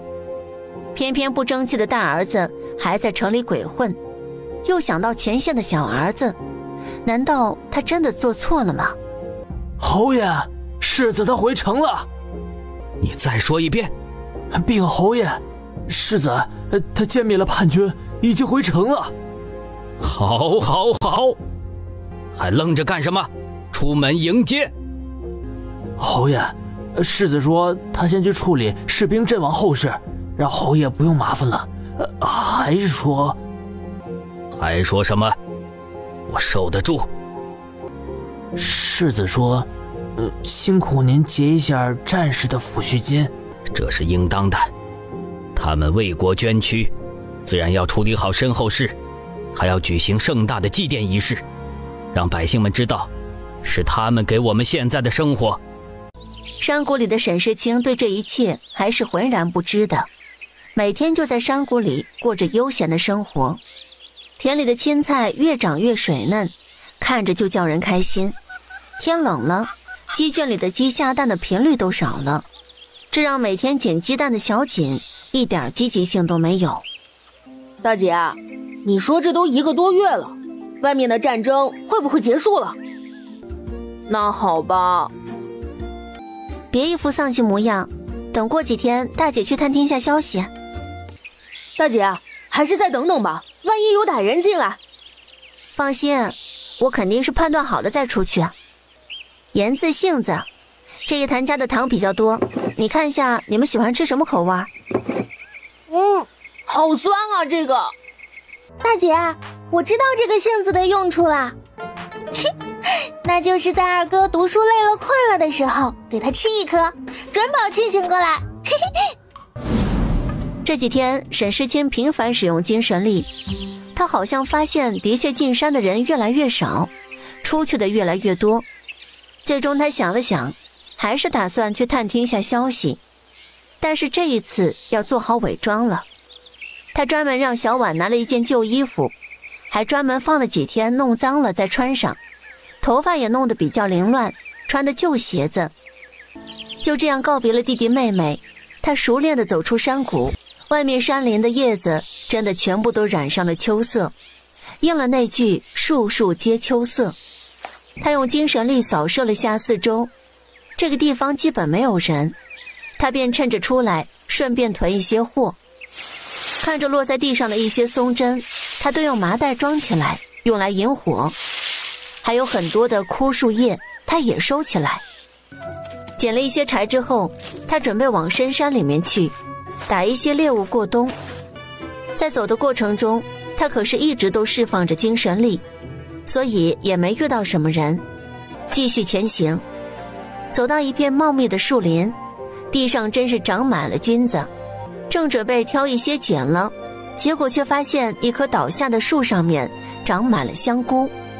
他猜测这个应该就是椴木香菇，这怎么能让他放过呢？不过为了节省时间，他试了下用精神力加大力气，能不能把这棵腐树放在空间里。他尝试了一下，果然可以。继续前行，越往森林深处，他用精神力探查的动物就多了。他也开始了狩猎之旅，先是精神力就弄晕了几头野猪放进空间里，就这样往前走，发现了一条小溪，终于发现了熊的踪迹。他准备用精神力，却发现没有用。眼见熊越走越近，狭路相逢勇者胜，他也不躲了。他直接趁着熊走近的时候，出其不意，反而率先发起了攻击，一拳就直接打过去，那可是用尽了全身的力气。那只大熊一下子没有反应过来，就被打倒在地。但是野兽也不是那么简单就被制服的，立刻嚎叫了几声，就准备起身攻击。沈世清哪能给他机会，接着拳头便如暴风骤雨般降下，后面还用上了刀。当刀刺入熊心脏的时候，只听熊呜咽了一声。他把熊放进空间，现在已知自己的精神力攻击只对攻击力不强的动物有用，看来以后还是要好好的继续锻炼自己的精神力。收获了一只熊也算是意外之喜了，他并不满足，准备换一个地方继续去看看其他的动物，用精神力继续探查。这次却发现就在这条小溪的不远处还有几只羊。等他走到羊群附近，更令他惊喜的是还有只母羊，一共4只羊，3只公羊，1只母羊。母羊就可以有羊奶，也就是能做乳制品了。冬天要准备干草才能喂羊，他先看看放空间里。他现在空间里可以放活物，等到春天到了再把羊放出来养。至于公羊，当然是直接吃肉了。他发动精神力，果然那4只羊都晕过去了。他直接就把这些羊全部都放进空间里。他又发现了一些桐树，桐子都落下了。他之前就想过捡桐子榨桐油，自己做一些小家具，于是便拿出一个竹筐，捡了很多的桐子。他自己走了这么久，又感觉累了，就靠着一棵树坐下了，有些饿了，先拿出一块糕点吃了下，垫了垫肚子。累出汗了，秋风吹来的凉意刚刚好，坐在地上缓了一会儿，想起自己的精神力问题，于是又从空间里喝了一些泉水，希望能够增强自己的精神力。缓了一会儿，他继续走，发现了熟悉的红色，居然是山楂。过年可以自己制作冰糖葫芦了。他也是直接开蒿，拿出竹筐来，就来摘山楂。嘴巴里似乎已经有那一股山楂味儿了。他准备再猎一只值钱的猎物，就出去打探消息，不然就得在这深山过夜。果然上天还是眷顾他的，他发现了一只通体白色的狐狸，那个狐狸毛好有光泽呀。他直接用精神力就把这只狐狸击晕了。他去摸了摸这只狐狸，真的非常舒服，应该可以卖个好价钱。他都有点不舍得了，先放在空间里再做定夺吧。接着他又发现了几只貂，又是同样的操作。他都想用这些皮毛给自己和弟弟妹妹柳先生一人做一件披风，冬天应该会很舒服。于是他又抓了许多兔子，后面他再抓了一些小猎物，就准备原路返回。等他走到山谷附近，时间应该是到下午了，他准备继续出去。这时候能够感觉到有一些人的声音，他继续使用精神力，发现某个地方聚集了很多的人，慢慢的走近，使用精神力却发现了熟悉的人。赵大叔一家正是那群人中的几个。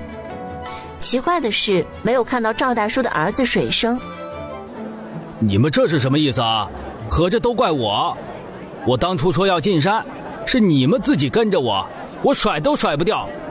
赵大叔儿，我知道你的船没有被偷，你看我们都躲在山林里，基本附近能吃的都吃完了，再往里走我们也不敢走。哎呀，你看，你就把船说出来，我们一起走水路，大家说是不是啊？我说了，船被偷了就是被偷了，怎么你们还想要硬逼我？我告诉你们2个字，没门。赵大叔儿，你可别骗我们啊，你跟婶子说的话我当初可都听到了。你可能听错了，要是我有船，不早就带着你婶子走了？各位啊，我们好歹都是邻居，乡里乡亲的，难道不比这个赌鬼靠谱？大家不要被他蒙骗了，大家想想，我们在山里边吃了上顿没下顿，再待下去就直接饿死了。如果没有船，我们就只能跟这等死。是啊，赵贵，你要是有船就拿出来了。你也说了，乡里乡亲的，大家一起活命不好吗？对啊，赵贵，可不能太自私自利了。哎，怎么？就算我们有船就要给你们？你们多大的脸，还想硬抢不成？既然大叔跟婶子敬酒不吃，吃罚酒，那我们就不客气了。你们就是把我们杀了，我们也是没有船。大叔，你们不在乎自己，那么不能不在乎水生吧？嘿嘿，赵大叔可要想清楚了。等等，我说，你们这群畜生！老头儿，不能说了他们也不会放过我们的。那就别怪我不客气了。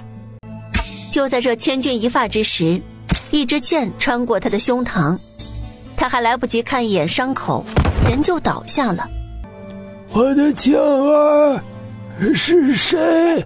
谁杀了我的庆儿？其他人看刘庆倒下了，也顾不住赵贵夫妇了。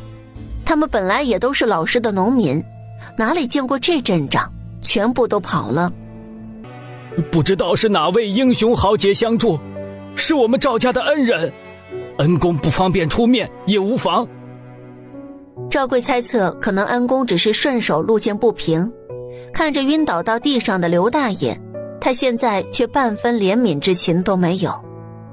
而在旁边深藏功与名的沈世清自然也听到了赵大叔的话语，也希望这一次赵大叔能吃一堑长一智。对了，水生，你这次有没有探听到什么消息啊？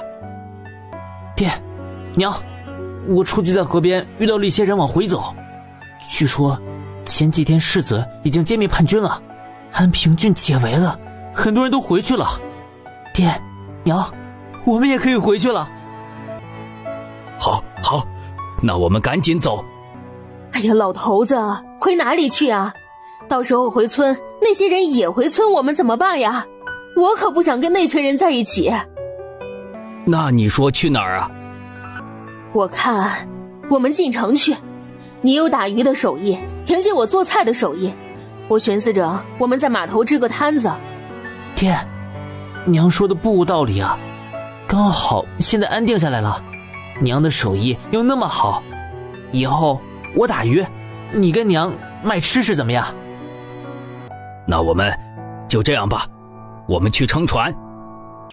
刚刚通过赵水生的话语知道了外面安定下来，他决定进城把空间里的那只熊卖了，应该可以卖个好价钱。他这次进城肯定不能撑自己的船，就在河边看能不能做个顺风船。他从空间里拿出几只兔子和野鸡，绑好野鸡的脚都放在一个麻袋里。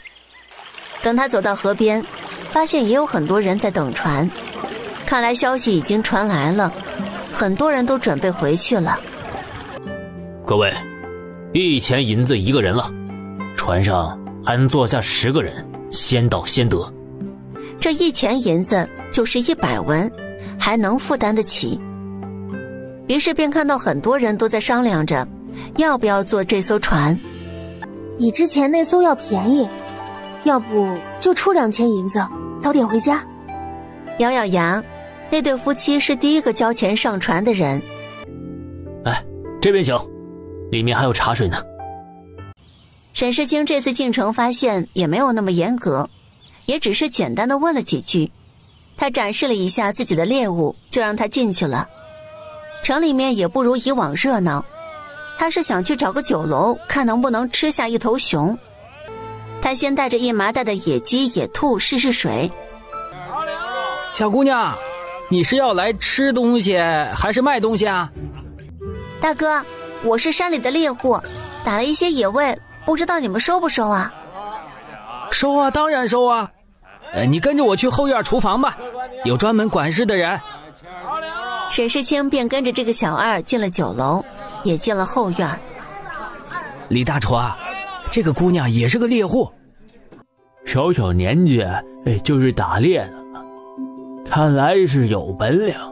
你要卖什么猎物啊？有野鸡和野兔，您看。这兔子还蛮肥的，能猎到有本事。这只野鸡看上去也有劲，吃起来滋味肯定好。那这价格怎么算呀？这样吧，给你按只算，绝对亏不了你。都听大厨的。我们酒楼收兔子一般是20文一斤，野鸡就便宜点，15文一斤。我估摸这兔子5斤重，野鸡3斤。兔子就按100文一只，野鸡40-50文一只。不知道姑娘意下如何呀？李大厨这个价格其实挺高了，沈世清自然没有什么不同意的。看了看，一共有6只兔子，5只野鸡，加起来一共825文。没想到你这小姑娘力气还挺大。我天生力气大，山里的野兽见到我都直接跑的。小姑娘挺大口气啊，那你猎过熊吗？大厨，你们要是要的话，我就给你们去猎。小姑娘，这可不能乱说呀，野熊容易伤人的。大厨，你放心，你瞧我给你露一手。李大厨也来了兴趣，只见这个姑娘在后院找到一个石磨，居然把石磨扛起来了。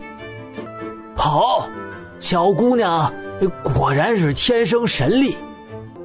姑娘有没有把握在3天内猎到熊啊？到时候直接送到天香楼，价钱好商量。他殊不知沈世清空间里早就有一头熊了。放心吧，可以的，前几年我爹都猎过熊。那就等着你来。不知道姑娘贵姓啊？我姓林，排行第3，大厨叫我三娘就可以了。刘主事，您看。啊，这是鹿角啊！三娘，怎么没有鹿茸啊？要是鹿茸，可比这鹿角更值钱。刘主事，这些已经是三娘很幸运，恰好遇到换角的鹿捡到的，哪里有那个本事猎鹿啊？鹿茸是值钱，但是难度也太大了。三娘，这样吧，还是跟以前一样，按只来算。都依刘主事的。那就3两银子一只，毕竟不是鹿茸。你下次要是有鹿茸，可要第一时间过来呀。10只就是30两，虽然比起灵芝价格是低一点，但是毕竟是捡来的，已经很好了。刘主事吩咐人去拿银锭子，都不用沈世清说。多谢刘主事。拿着30两银子，沈世清走在城里，准备去买一些纸张。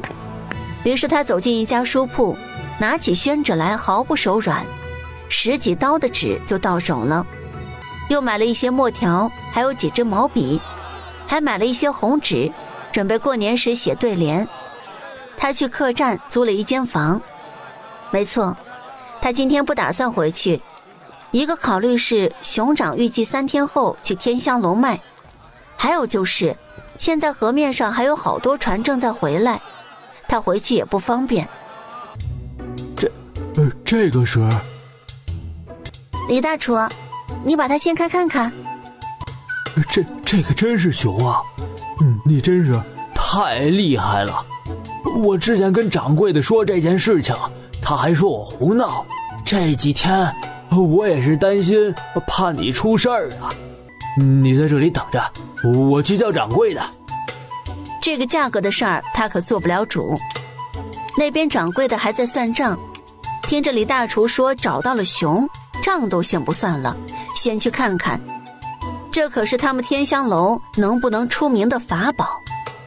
不知道姑娘这只熊愿意卖多少钱？还是掌柜先出价吧。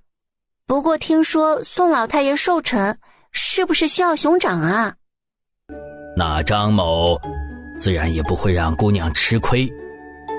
一般熊的价格都是300两左右，现在特殊时期，不如就给姑娘添上50两，你看如何？这个我差点就被这只熊咬了。这样吧，一口价400两如何？好，成交。毕竟要是办好了寿宴，这400两银子不算什么。沈世清还是和之前一样的要求，不用银票，全部都换成银锭子。包子，美味的包子，蟹黄包、肉包、灌汤包，一个就吃饱。老板，我要10个蟹黄包，10个灌汤包。赵贵正在忙前忙后，听到一下子有个买这么多的顾客，就下意识抬头，没想到居然是熟人。三娘又来卖猎物，这1-2个月时局比较乱，幸好你没事啊。赵大叔，你忘记我是猎户了，在山林里面躲着呢，怕什么？对了，赵大叔，你们怎么来卖包子了？嗨，这不是觉得卖吃食赚钱赚得多些，早日给你水生哥娶媳妇儿。这样挺好的，大嫂的手艺一绝，你们以后说不定可以开个店子呢。哎呀，那就借你吉言了，婶子等着。那好啊，到时候我就去你们家光顾你们的生意。好好好，到时候想吃什么，婶子就给你做。临走前，赵大婶还塞了几个包子给他，原本是打算给水生留着的。没关系，你就收着吧，水生回来我再单独给他做。盛情难却，他就收下了。接着他便坐了艘小船，船上还有其他人，他在一个渡口就上岸了。接着用精神力探查周围没有什么人，就从空间里把那艘木船放出来。这艘船1-2个月都没有用了，今天终于能发挥它的作用了。撑着船，这时候岸边的树木也已经变成了一片黄叶，他不由得加快了速度。他已经离家快3天了，不知道家里几个人怎么样了。走到熟悉的河岸，上岸后把船放进空间里，继续行走在山林里。他用精神力探查发现附近的人很少，可能都已经出去了，这样以后山谷终于又回归宁静的生活。先在路上看了看种的青菜又高了一些，一片绿色，鸡舍的鸡鸭见到它也都跳起来。他想着空间里的母山羊，先放在空间里，开春了再拿出来，就可以吃羊奶了。当然他最迫不及待的就是看自己的弟弟和妹妹。大姐，你可回来了！大姐！沈世清则在外面把空间里天香楼的菜拿了出来，热乎着呢，上面还冒着热气儿。这是我吃过最好吃的菜。沈世清故意板起脸道：怎么啦？嫌弃我做的菜难吃啊？以后就各自做各自的。别呀，大姐，我错了，大姐的菜才是天下最美味的。他计划是再过个10天半个月的出去办户籍，这段时间弄一下菜，再去山林里趁着还没到冬季收集一些东西，顺便拿着回春堂的刘主事给的小册子去看看有没有什么药材。没想到还真让他找到了好东西。当他看到一根长得很像竹叶的绿色植物，一下子就与小册子上的一种植物对上了号。他拿起一把小锄头开始挖，当挖出了长得像生姜的根部，他脸上露出欣喜的神色。这个就是黄精，纯天然野生黄精。根据册子上说，黄精能够补虚，是一味大补的药材。不得不说，挖药材也是会上瘾的。挖黄金就跟扯花生一样，只有等挖出来了才知道根部是什么样子。在这个过程中又发现了一些其他的药材，有当归。当归挖起来是一个大树根，很压秤。他还发现了一些奇特的植物，都放进竹篓里，准备回去再仔细研究研究。这些是他摸不准的药材。趁着太阳没有完全下山，就赶着回山谷了。这几天山谷里是非常安静的，除了一些猎户趁着秋天来打猎之外，基本没有其他人。估摸着他们也可以准备准备去办理户籍了。大姐啊，你怎么捡了这么多树根和生姜呀？沈世清一一跟小锦和小婉解释了。小锦看向大姐的眼睛都发光了。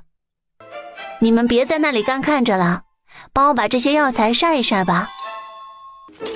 3个人晒药材还是很快的，基本都晒开了，就等着干透了就可以收起来。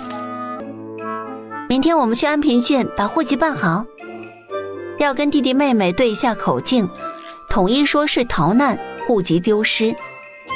大姐放心吧，我记得。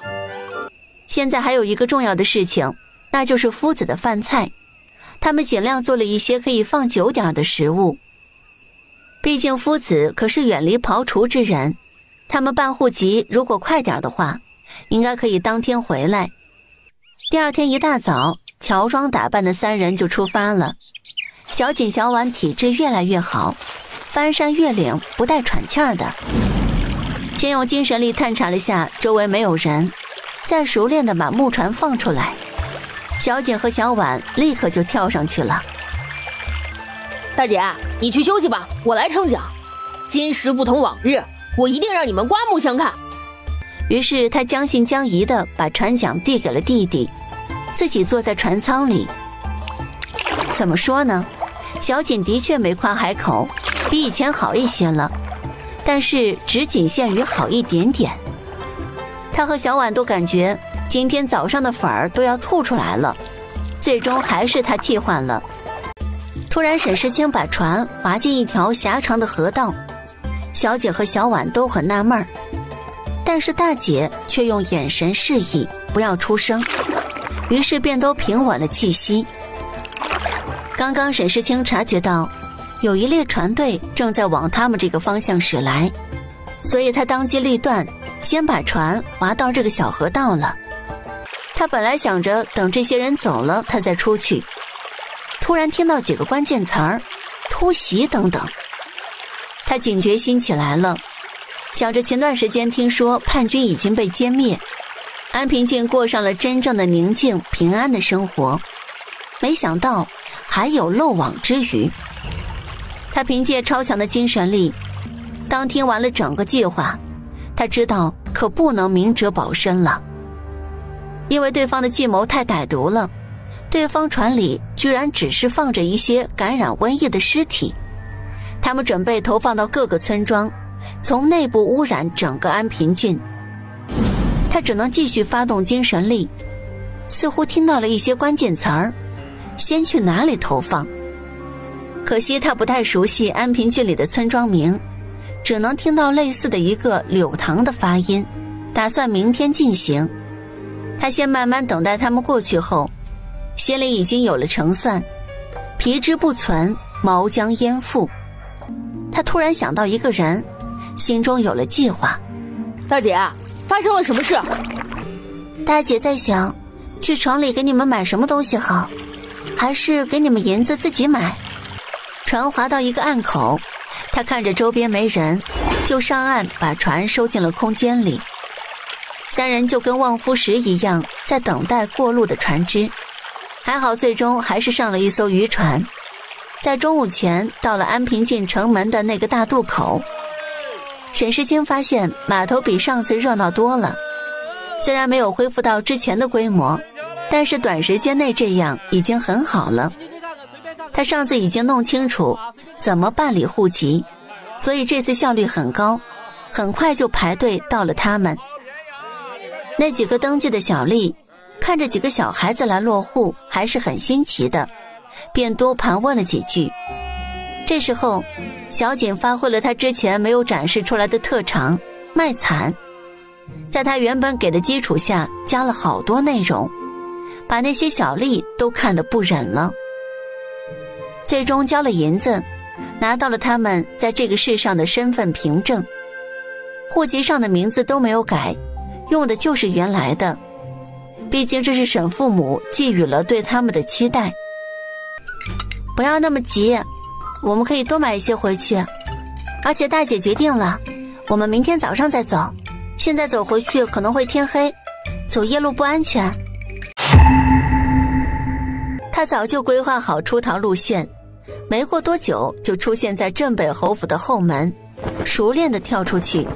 夜深人静，没什么人，他深藏功与名离开了。世子，发生何事？我等守卫不当，请世子责罚。属下已经派人去搜查了。却不料他们的世子却不让他们搜查，并且让他们不要声张这件事。世子，若是纸上说的是真，那我们一定要有防备措施，或者是主动出击。是的呀，不怕一万就怕万一啊。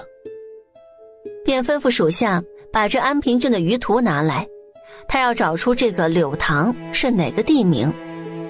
很快他们排查了很多地名，终于找到了唯一一个因有点相近的地名刘潭，只能赌赌运气了。迅速调集我的亲卫，注意不要让侯爷知道，我亲自去。世子，还是我们去，万一有诈。无需多言，我深思熟虑过，此事事关重大，关系到安平郡百姓的生死，便是赌一把又何妨。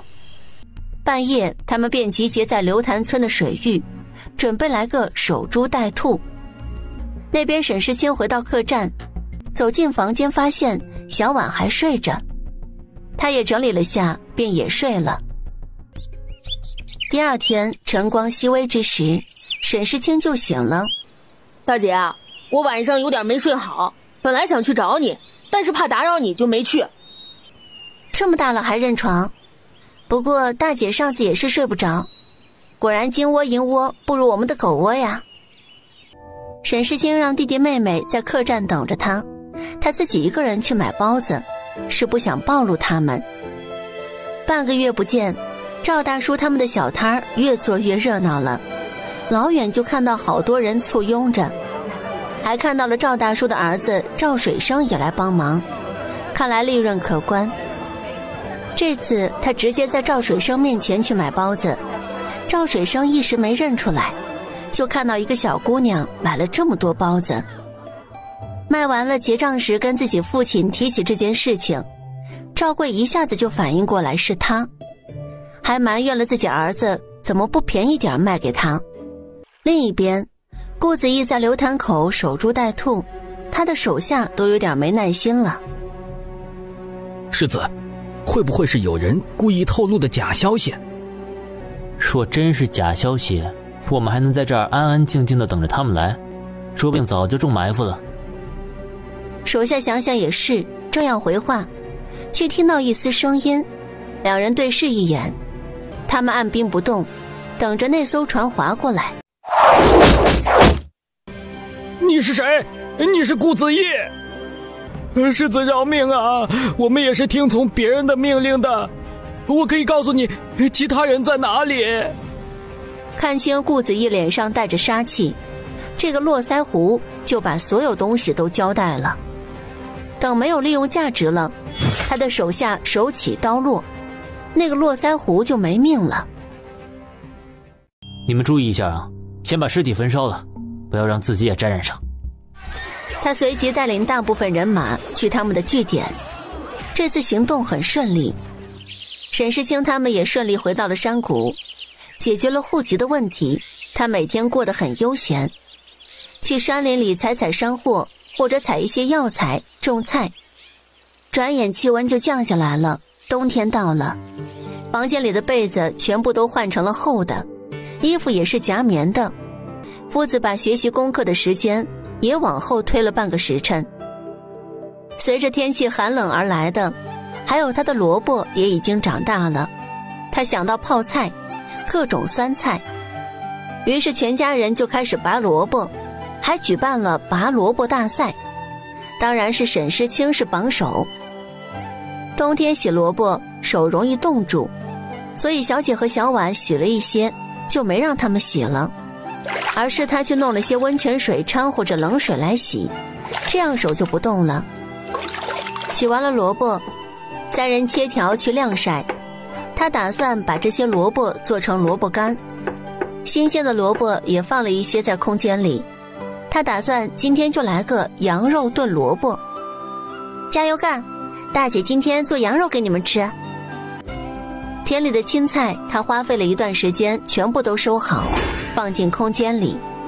白菜他一部分做成了辣白菜，菜台也放在空间里。这个冬天青菜是随时都可以有，实现了青菜自由。大姐，我们今天吃火锅好不好？一到冬天，小锦就一直缠着他要吃火锅。那就今天晚上吧，你去把柳先生带回来。他是打算这个冬天让柳先生搬过来跟小锦住，至于空间会不会暴露，他已经做好了万全的准备，把需要的食材提前放出去，青菜田里也留了一些作为借口。肉类他准备做一些火腿和腊肉。小婉，你来洗青菜，我去切肉。这一次火锅的肉类比之前更加丰富，牛肉、羊肉、猪肉，还有一些空间里的虾，肉类非常丰富。洗完了就去烤火。大姐，你也快点过来烤火。好。哎呀，好久没有这么畅快过了。嘿嘿，夫子，今年冬天让大姐多做几次火锅。偶尔一次就可，多了老夫的肠胃恐怕也受不了啊。沈世清顺便跟夫子提起让他搬过来这件事。我在山东那里挺好的，要是住你们这儿，不是让你们不自在？夫子，这是哪里的话？你来我们高兴都来不及。再说了，你来了我也能少跑几趟，这大冬天的。那再过一段时间再说吧。第二天下午，他便在熏腊肉，还有做腊肠、熏火腿。他们搞了一下午才把这些腊肉腊肠弄好了。沈世清还把一些猪大骨分了出来，好熬骨头汤。空间里的羊肉也处理了一下，把羊的骨头也处理好。羊肉也切成了小块，以后吃就不用重新割肉，直接拿出来。这个冬天的过冬食物基本上都存好了，现在就还剩下炭的问题。于是他出去了一趟，买了1000多斤炭，应该就能够度过这个冬天了。同时看安平郡一切正常，那投放尸体的事情，那位世子应该处理好了。冬天最烦的事情当然就是洗澡了，尤其是从水中出来换衣服的时候。所以他们3姐弟又出去泡温泉，温泉水汽氤氲，让人恨不得一直泡在里面。泡完温泉后全身都特别舒服，每个毛孔都得到了伸张，回去也不觉得难走了。经过菜地，发现大头菜已经长大了，这个可是做酸菜的原材料。他打算明天来拔了腌酸菜。空间里有很多的坛子，用来腌酸菜刚刚好。等完工之后，发现腌制了整整几大缸的酸菜，这样算下来可以吃到明年。早上吃面的时候加点酸菜，那是绝佳的搭配。把酸菜坛子放在厨房里，这个可不能放空间里，酸菜越放的久越入味儿。柳夫子也终于搬了过来，实在是气温越来越低了。当然他搬过来，小锦的日子就越发不好过了。因为每天都被检查功课、抽背，一刻都不得闲，他都有点后悔了。他和小婉也要每天完成功课，练武也不能落下。冬日里练功也是需要克服很大的困难的。许是练功身体强壮了，这个冬天居然都没有生病。一天早上，小锦第一个起床，准备去厨房烧炭火，结果一打开门，都是白茫茫的一片。哇，下雪了！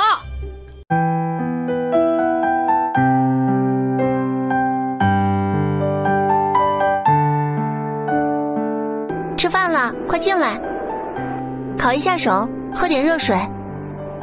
大姐，我不冷。要不是看着他缩着身子去烤火，还真分辨不出是真是假。今天早餐他做的是面，暖胃，刚好适合冬天。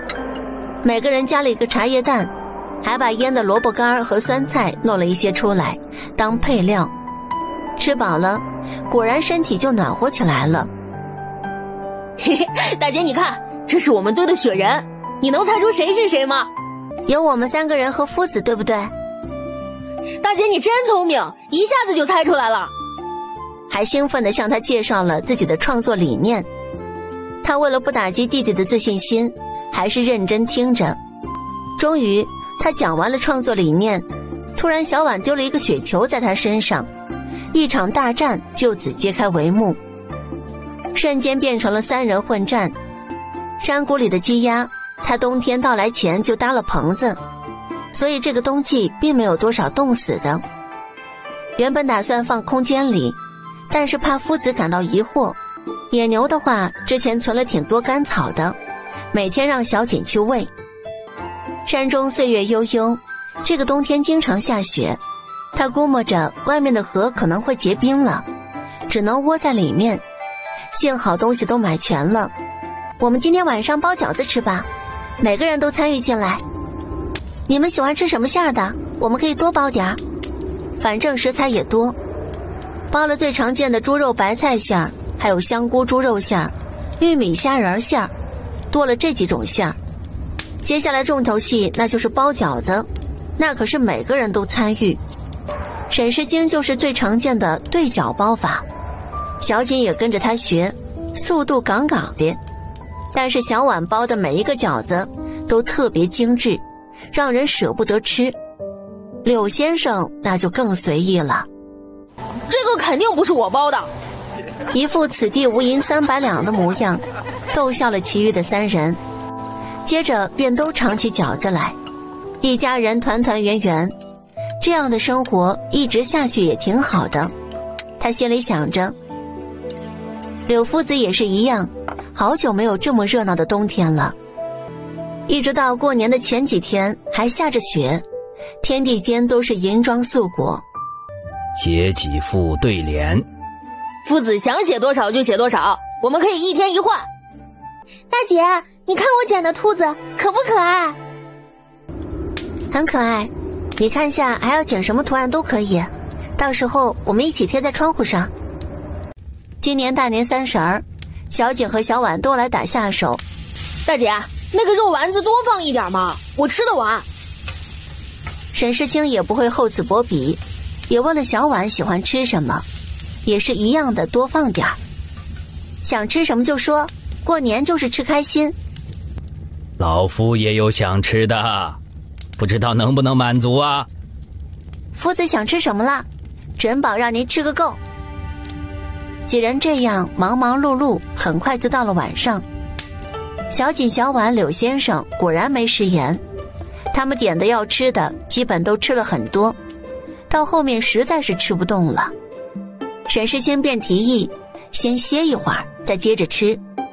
年30还有守岁的习俗，实在是无聊，4人就开始下棋了，两两交换搭配，真是应了那句话，无敌是多么的寂寞。真不知道打败柳夫子的人在哪里呢？过年了，也得给你们压岁钱，可是我孑然一身。当时跟着来山谷的时候什么都没有，所幸还有这个。每人都不一样，不要先打开，过了今晚再看。嘿，多谢夫子。每个人一叠，夫子自己用线装订的小册子，3人都按捺住了自己的好奇心。那我也要尽下当姐姐的义务了，你们在这里等着我，岁岁平安。过了今年，虚岁又见长1岁了，健康喜乐。世子，您吃点东西吧，这大过年的，小姐要是知道您这样，她也不会开心的。宋叔，前厅应该很热闹吧？他们一家人。世子，您不是说过不在乎他们，他们如何也不干我们的事啊，您过好自己就好。哼，我曾经也以为我自己可以这么大度，大度到忘记杀母之仇，可以冰释前嫌。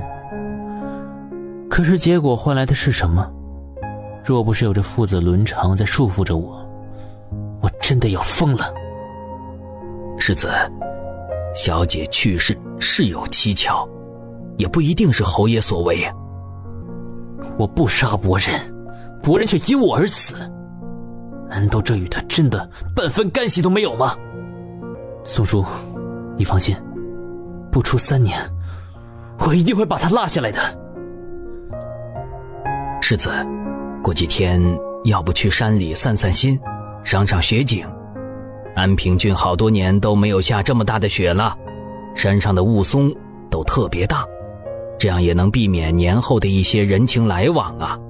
不过我想自己一个人去，不要派人跟着我。安平郡现在基本安防没什么问题。哇，大姐，真的好美啊！是啊，大姐，我们应该早点出来看的。回去以后，我要把这画面画出来。哈哈，等待会儿岂不是每看到一个地方都要画？我们继续往前走吧，应该会有更漂亮的景色。那大姐，我们走吧。就这样，一行人就跟走进了冰雪森林一般。大姐，怎么我们走了这么久，还没有看到梅花呀？有心栽花花不发，无心插柳柳成荫。我们没必要太刻意去寻找什么，说不定会有意料之外的惊喜呢。许是轻松了许多，脚程也越来越快，不知不觉已经走了挺远了。大姐，你看，那是不是梅花？好多呀！应该是的，我们去那边瞧瞧吧，顺便吃点东西补充一下体力。在梅花下面用餐，想想就浪漫。大姐，这里有个人。大姐，这个人好俊俏呀，长得比二哥都好看。什么叫比我都俊俏？你二哥我还没有长开呢。这个人不会是冻死了吧？哎，大姐，他还有气，怎么办呀？他这是怎么了？沈世清心想，还能怎么办呀？总不能见死不救吧？毕竟有弟弟妹妹在这里，他们还小，也不能这么冷血教坏他们。更何况这个人还是个老熟人，就是镇北侯世子顾子义，加上这次就救了2次了，如果再加上送信那次，就第3次了，不知道是啥缘分。小姐，你把你的汤婆子给他暖暖手。小婉，你帮我拿着这个汤婆子，我们去梅树那里，把它放在树下靠着。他想了想，从空间里拿出熬制好的姜糖水，还是热乎着的。小姐，你来搭个手，把他嘴扒开，我来喂。喂的过程很顺利。大姐，这个大哥哥什么时候会醒啊？这个还是未知数，我们能做到的就是如此了。大姐，我们先去看花吧，就把它放在这里。说的也是，我们先去看下梅花，它就先放在这里，反正我们也不走远。不过想了想，还是在他身上和身下放了一件斗篷。这里的梅树每一棵都不同，绝不会让你感到重复和单调。看着这美丽的梅花，让他们觉得这一趟雪天出行是值得了。大姐，我想画画。沈世清自然是有的，他望了望顾子怡的方向，看样子他一时半会儿醒不过来，就从空间里拿出一面桌子，还有小婉所要的工具。大姐，给我剪刀，我一定要剪最美的那一只梅花给夫子。沈世清的2个弟弟妹妹都有事儿做，就只有他一个人在慢慢的赏花。越看越能够理解古代文人墨客为何钟爱于梅花。嘿，大姐你看，这是不是最漂亮的梅花？还真是，夫子应当会非常喜欢的。小婉的画似乎已经完成了一半了，但也可以从这半成品中得以窥见全貌是如何的震撼。就在这时，他的精神力突然感受到了顾子义那边有声响，可能是醒了。小婉，先停下来，那个人好像醒了。他把东西收好，又从空间里拿出那个食盒和水囊，再走过去。这位公子，你没事吧？顾子义感觉这声音有些熟悉，但一时半会儿又想不起来。是你们救了我吗？谢谢。不过我眼睛有些不便，暂时看不见了，不方便起身道谢。怎么看不见？是天生的吗？这倒不是，只是来山上散散心的，没想到突然双目眩晕，看不清东西。哎呀，到后边就头晕，一下子便昏倒了，幸得你们相助，多谢。这么奇怪，怎么会突然失明？公子应该是突然看见太多白茫茫的雪，患了雪盲症，只要离开雪地好好休养几天，便能复明了。雪盲症，在下还是头一次知道，姑娘真是见多识广啊，聪明玉秀。大姐，那我们怎么没事？不怕，这个是因个人体质而异的，我们应该没事儿。那这位公子，你打算怎么办？家中长辈也在山中，我比较自负，一个人走得比较快，相信他们会来找我的。看着他眼睛闭得非常的费劲儿，他撕下来了自己衣服上的一片小布条，向他走过去。他把布条蒙在对方眼睛上，他能感到对方身子僵住了。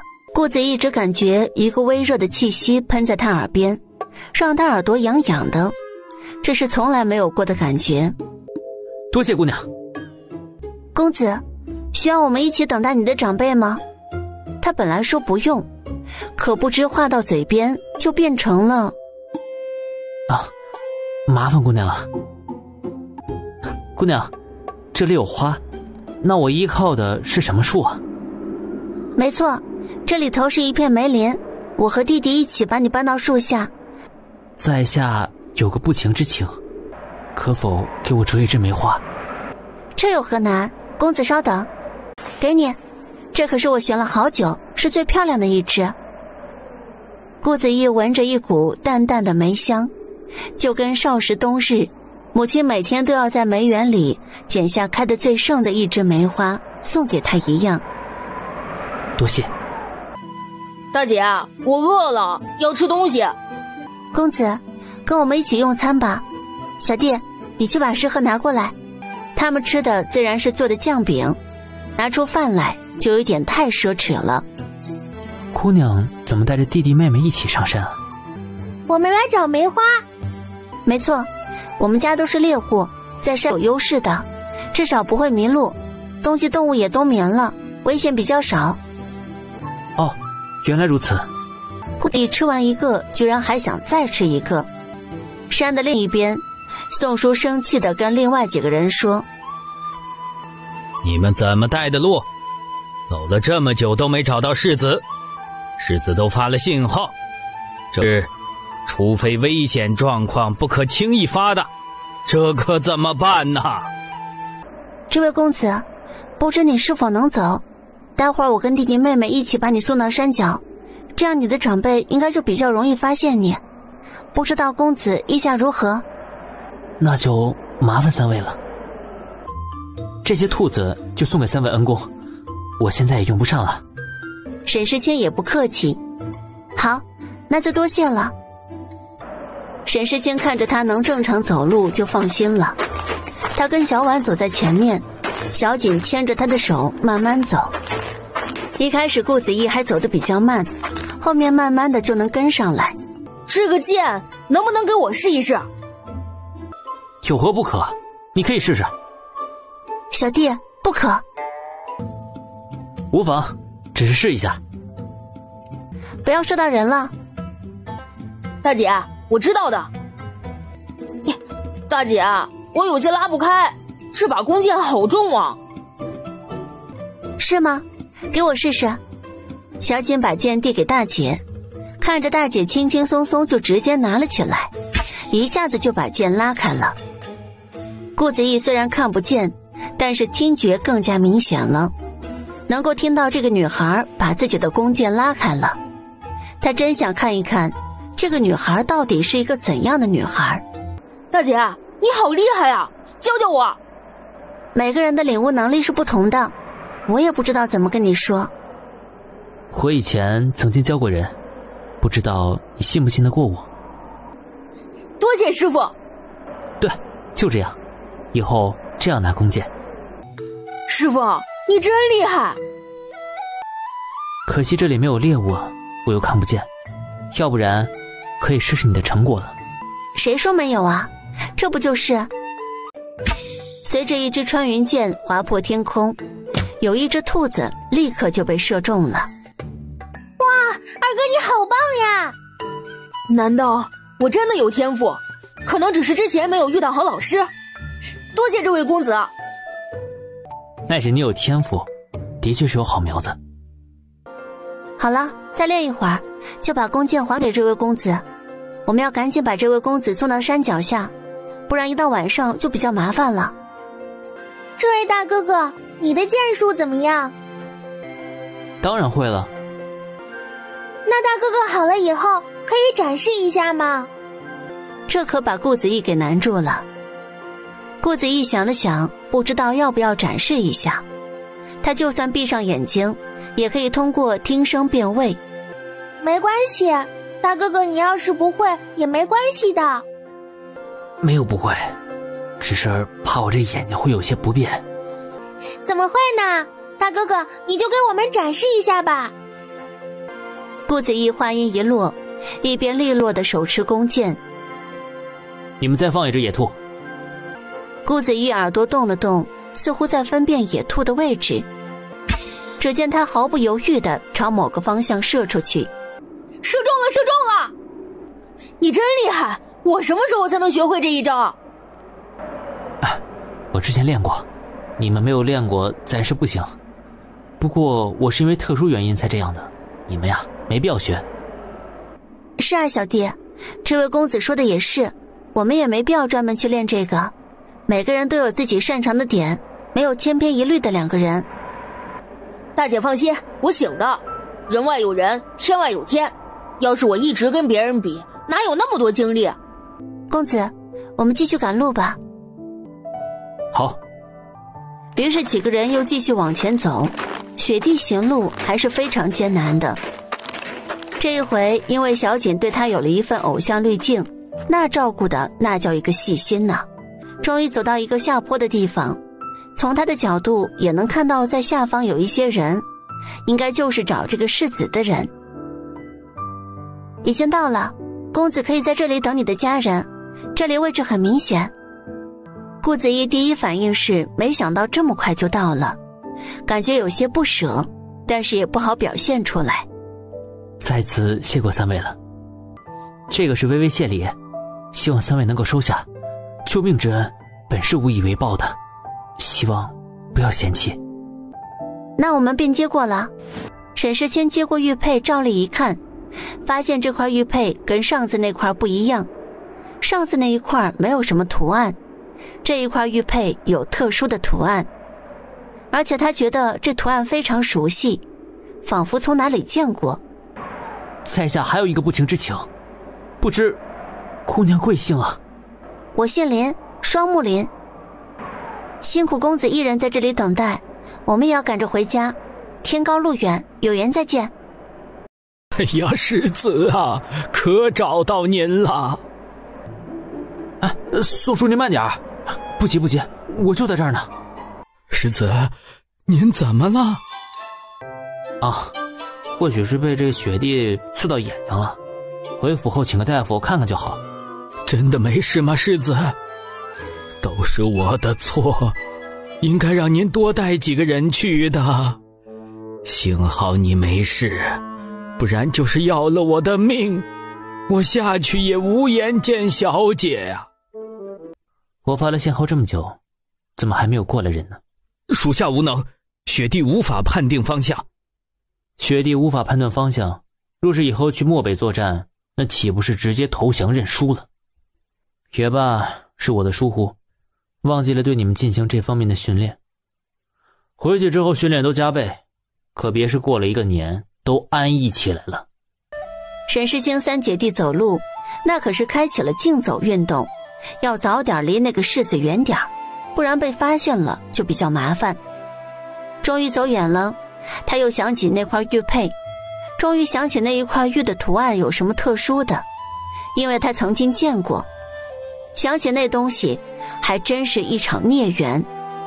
没错，沈世清想到了之前山洞遇到的金条，之前那个金条上面就有类似的纹样，这是什么特殊的缘分？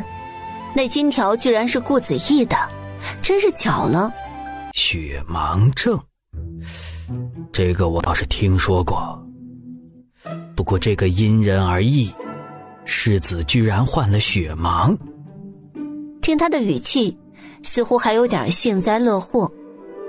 糊涂，你端正点儿，好好给世子看眼睛。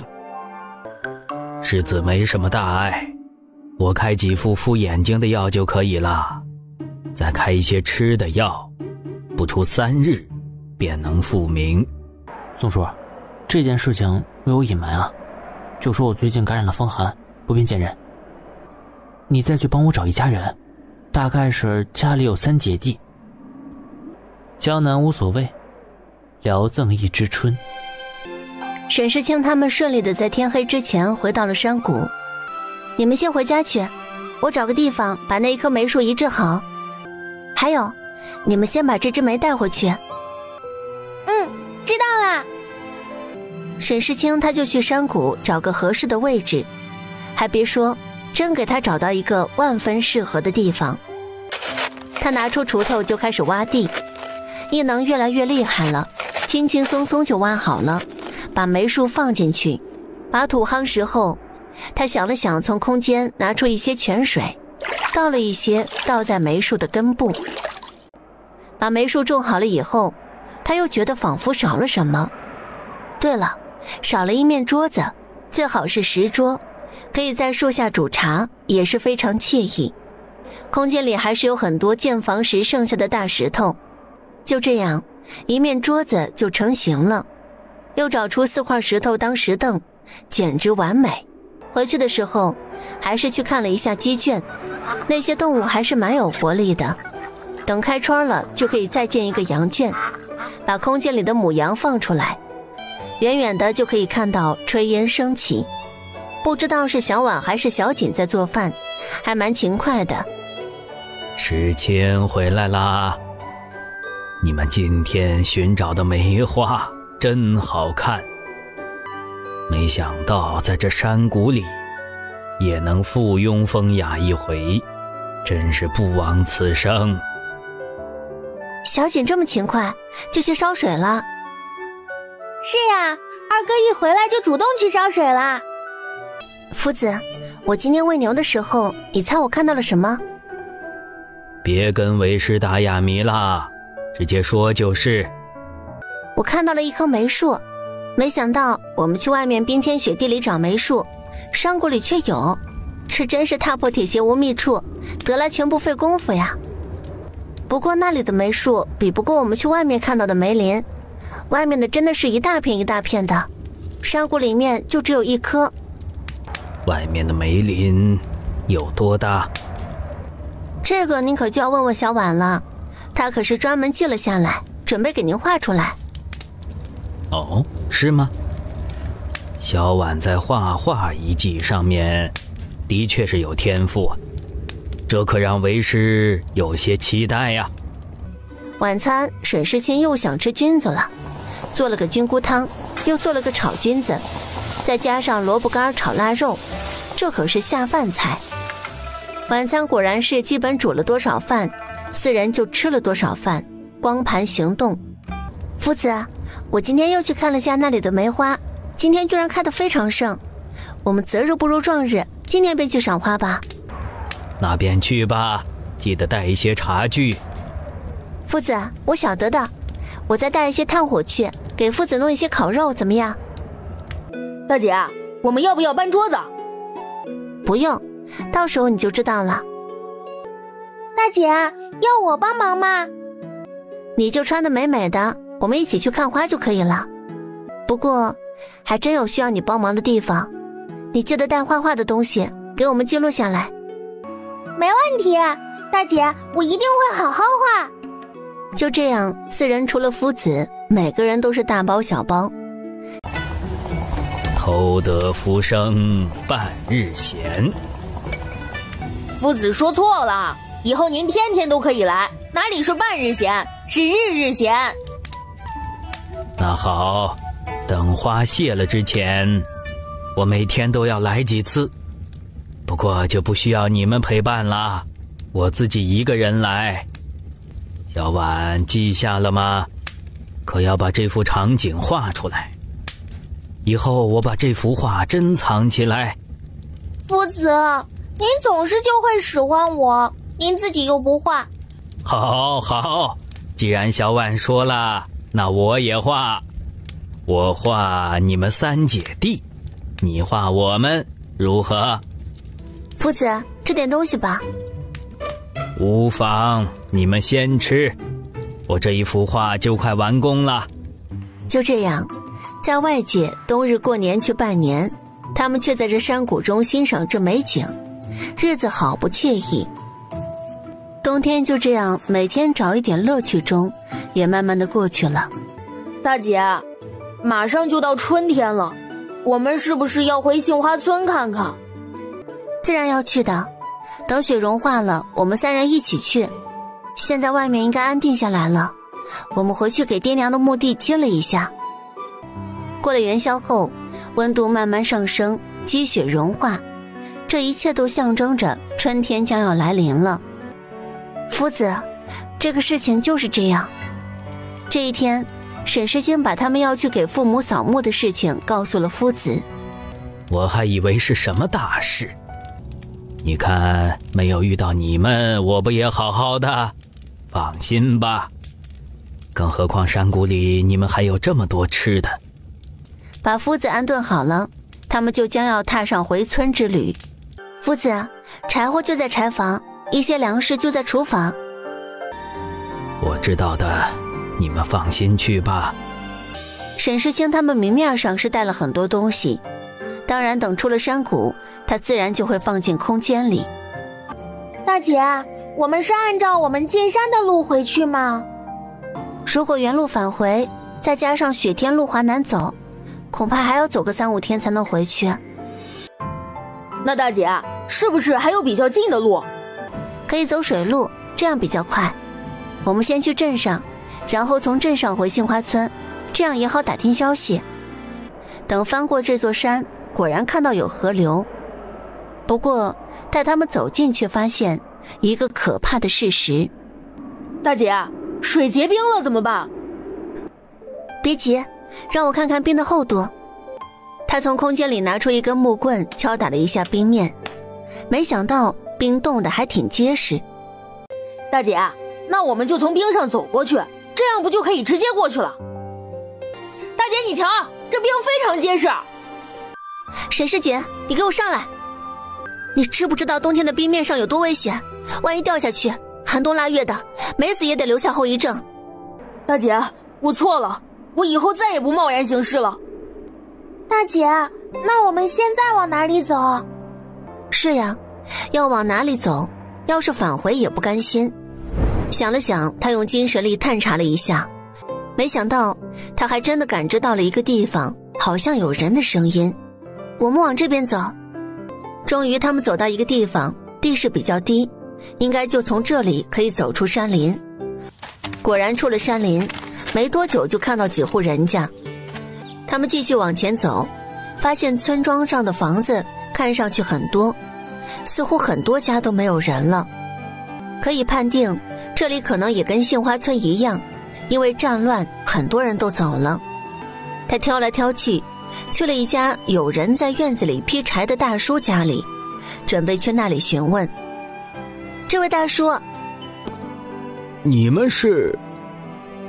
这位大叔，我们进山玩耍，不小心迷路了，就走到这里，不知道这里是哪里啊？要是我们天黑前没有回家，那就会担心我们。哎呀，你们呀，这大冷天的，没事这么贪玩。你们是哪个村的？我们这里是下河村，是隶属梅花镇。我们是平安镇人，这次去杏花村祭祖，有些贪玩，不小心迷路了。平安镇，这个我倒是听说过呀，就在我们梅花镇附近。你先去梅花镇，再去平安镇。这位大叔还把去平安镇的路线告诉了他们，还怕他们记不住，又说了一些特殊的建筑标志。多谢大叔，我们记下了。在路上避着人群，别人给什么东西可不要吃啊。现在世道还是有一些乱。谢谢大叔。等告别了这位大叔后，他们并没有走远，而且等着这位大叔进了屋子后，沈世清丢了几只空间里的野鸡到他们的院子里。媳妇儿，今天不知道撞了什么运，有几只野鸡自己跑到我们家里来了，我们今天的晚餐又着落了。几个小孩，你们要去哪里啊？大冷天的，看下我们顺不顺路，一起送下你们。我们去梅花镇。这位伯伯，你们也去那里吗？还真是巧了啊，我们也是去梅花镇，刚好一道。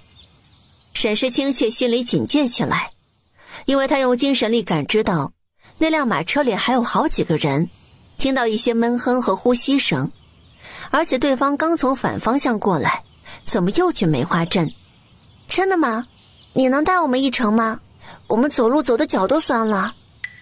那是自然，你们累了不？来，先喝点水。谢谢伯伯，我们不渴。那上车吧，你们3个，我们快的话马上就到梅花镇。伯伯，我们坐车厢嘛，这不太好吧？我们就坐车头，你坐车厢里吧。哪能让你们坐车头啊？你们进去，来。那是里面有什么人吗？敬酒不吃，好吃罚酒。小孩儿，我劝你们乖乖束手就擒。沈世清直接从空间里拿出一把剑来。小姐，你看好妹妹。那人也没想到这个小女孩是从哪里拿出来的武器，不过也不把她放在眼里。谁知道那女的剑法好极了，把他们打得溃不成军，而且力气还很大。沈世清要不是为了试验下自己的剑法，早就用精神力把这2人放倒。终于一脚踢一个，2人都晕倒在地，再从空间里拿了几根麻绳，把2人的手脚捆了，这才放心。大姐，他们是什么人？为什么要抓我们？大姐，他们是不是拍花子，专门拐卖小孩？那就看这辆马车里有什么东西了。沈世清心里倒是有过猜测，可是当他掀开帘子的时候，还是震惊了。就看见有5、6个小孩被捆着手脚，嘴巴塞着布条，有的孩子还晕了过去，所以就没有声响。倒是有一个男孩清醒着，一双眼睛直勾勾地盯着他，示意他帮他解开绳子。小姐，过来帮忙。他先去帮几个人解开绳子。呀，可把我憋死了！这该死的人贩子，我在车里还生怕你们也中招了。幸好你们挺厉害的，我听着了，你们是不是把他们打趴下了？哎，你怎么没有晕过去啊？哼，那当然是我机灵，我装晕了，不然他们也得给我下药，用蒙汗药。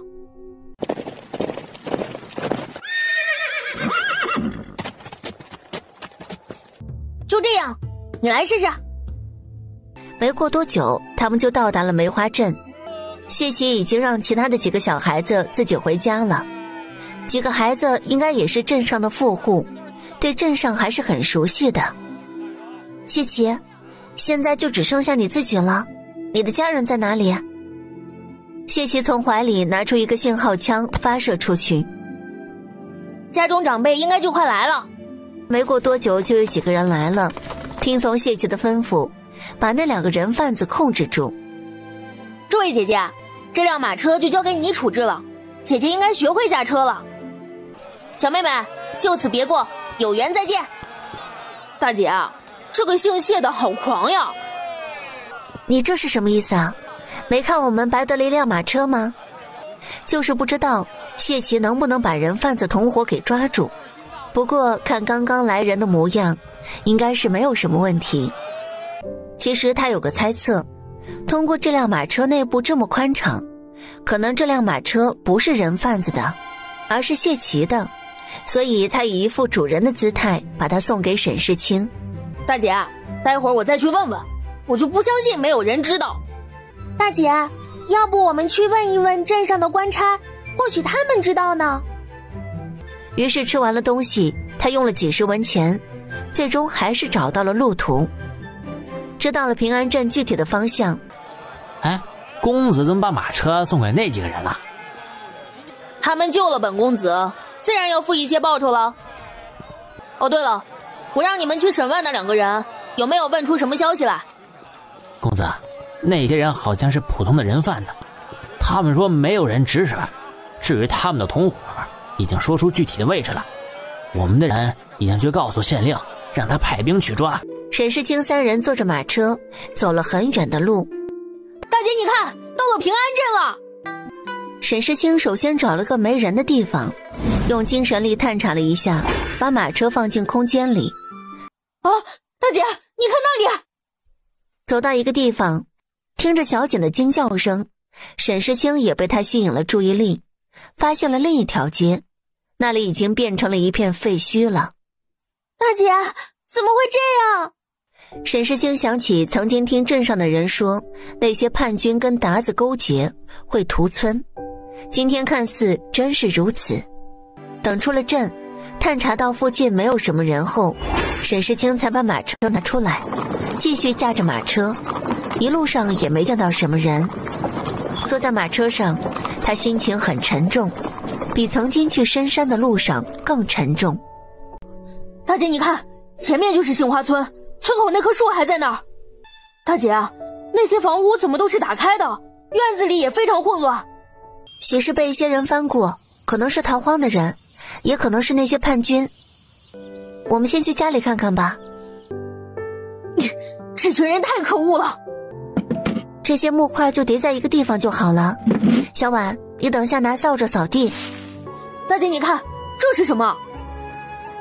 这个长命锁看起来好珍贵啊，爹娘怎么会有这个东西？大姐，你再看看有没有其他的。柳月。大姐，这个柳月是谁啊？是娘的名字吗？对了，夫子姓柳，这个也姓柳，好巧啊。想起了柳先生说过他的女儿与人私奔，刚好似乎印象里从来没有见过沈父沈母的亲人。同样的姓柳，难道天底下真有这么巧的事儿？大姐，你说会不会这么巧？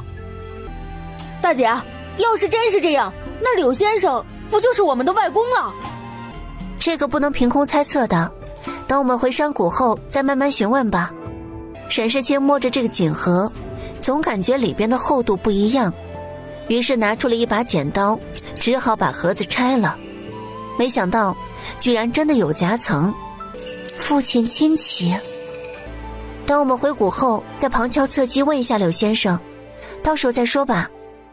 等他们把这个家收拾干净后，几个人都累趴下了。今天我们在家里再吃一次饭，在家里休息一晚，明儿个我们去拜祭一下爹娘，就准备回去了。吃饭的时候他摆了5个碗，在那2个碗里都盛了一碗饭放着。爹娘，你们也尝一尝大姐的手艺。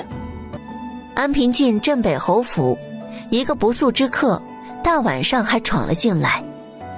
表哥，你们这里太难来了，一路上水路都结冰了，只能让我走陆路。哎，这一路上我的屁股都要开花了。这个时候你不在江东待着，来这里做甚啊？跟舅父说过吗？我那个爹不知道发什么神经，非要把我送去千里之外的寒山书院去。据说那个书院非常严格，我这种性格哪里待得住？我这不就来找表哥你啊。寒山书院多的人是想去，你这是身在福中不知福。还有，什么叫做才11岁？再过几年就可以下场了，多的是10岁的天才。嘿，放心吧，我知道，我就说先躲一躲，多玩一会儿。这一路上我还端了一个人贩子的窝呢。你说是3个小孩救了你，还是3姐弟？当时我虽然没有被迷晕，但是手脚都被捆着。哼，幸好那群人贩子踢到了铁板。他又活灵活现地把当时的情况说了一遍。你是说那3个人中的大姐会武功？梅花阵。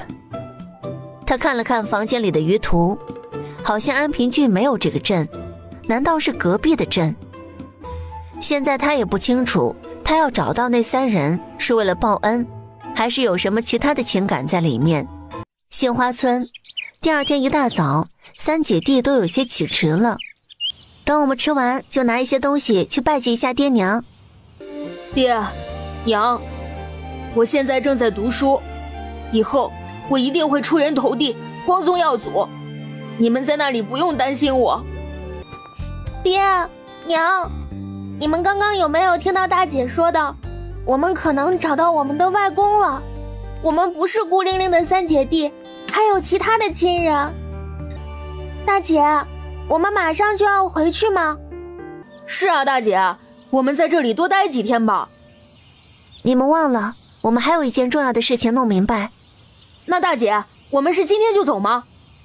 天都快黑了，我们在家里休息一夜，明天早上再出发。今晚也是从空间里拿出一些做好了的菜。今天休息了一下墓地，几个人都有些累了，胃口都挺好的，都吃了2碗饭。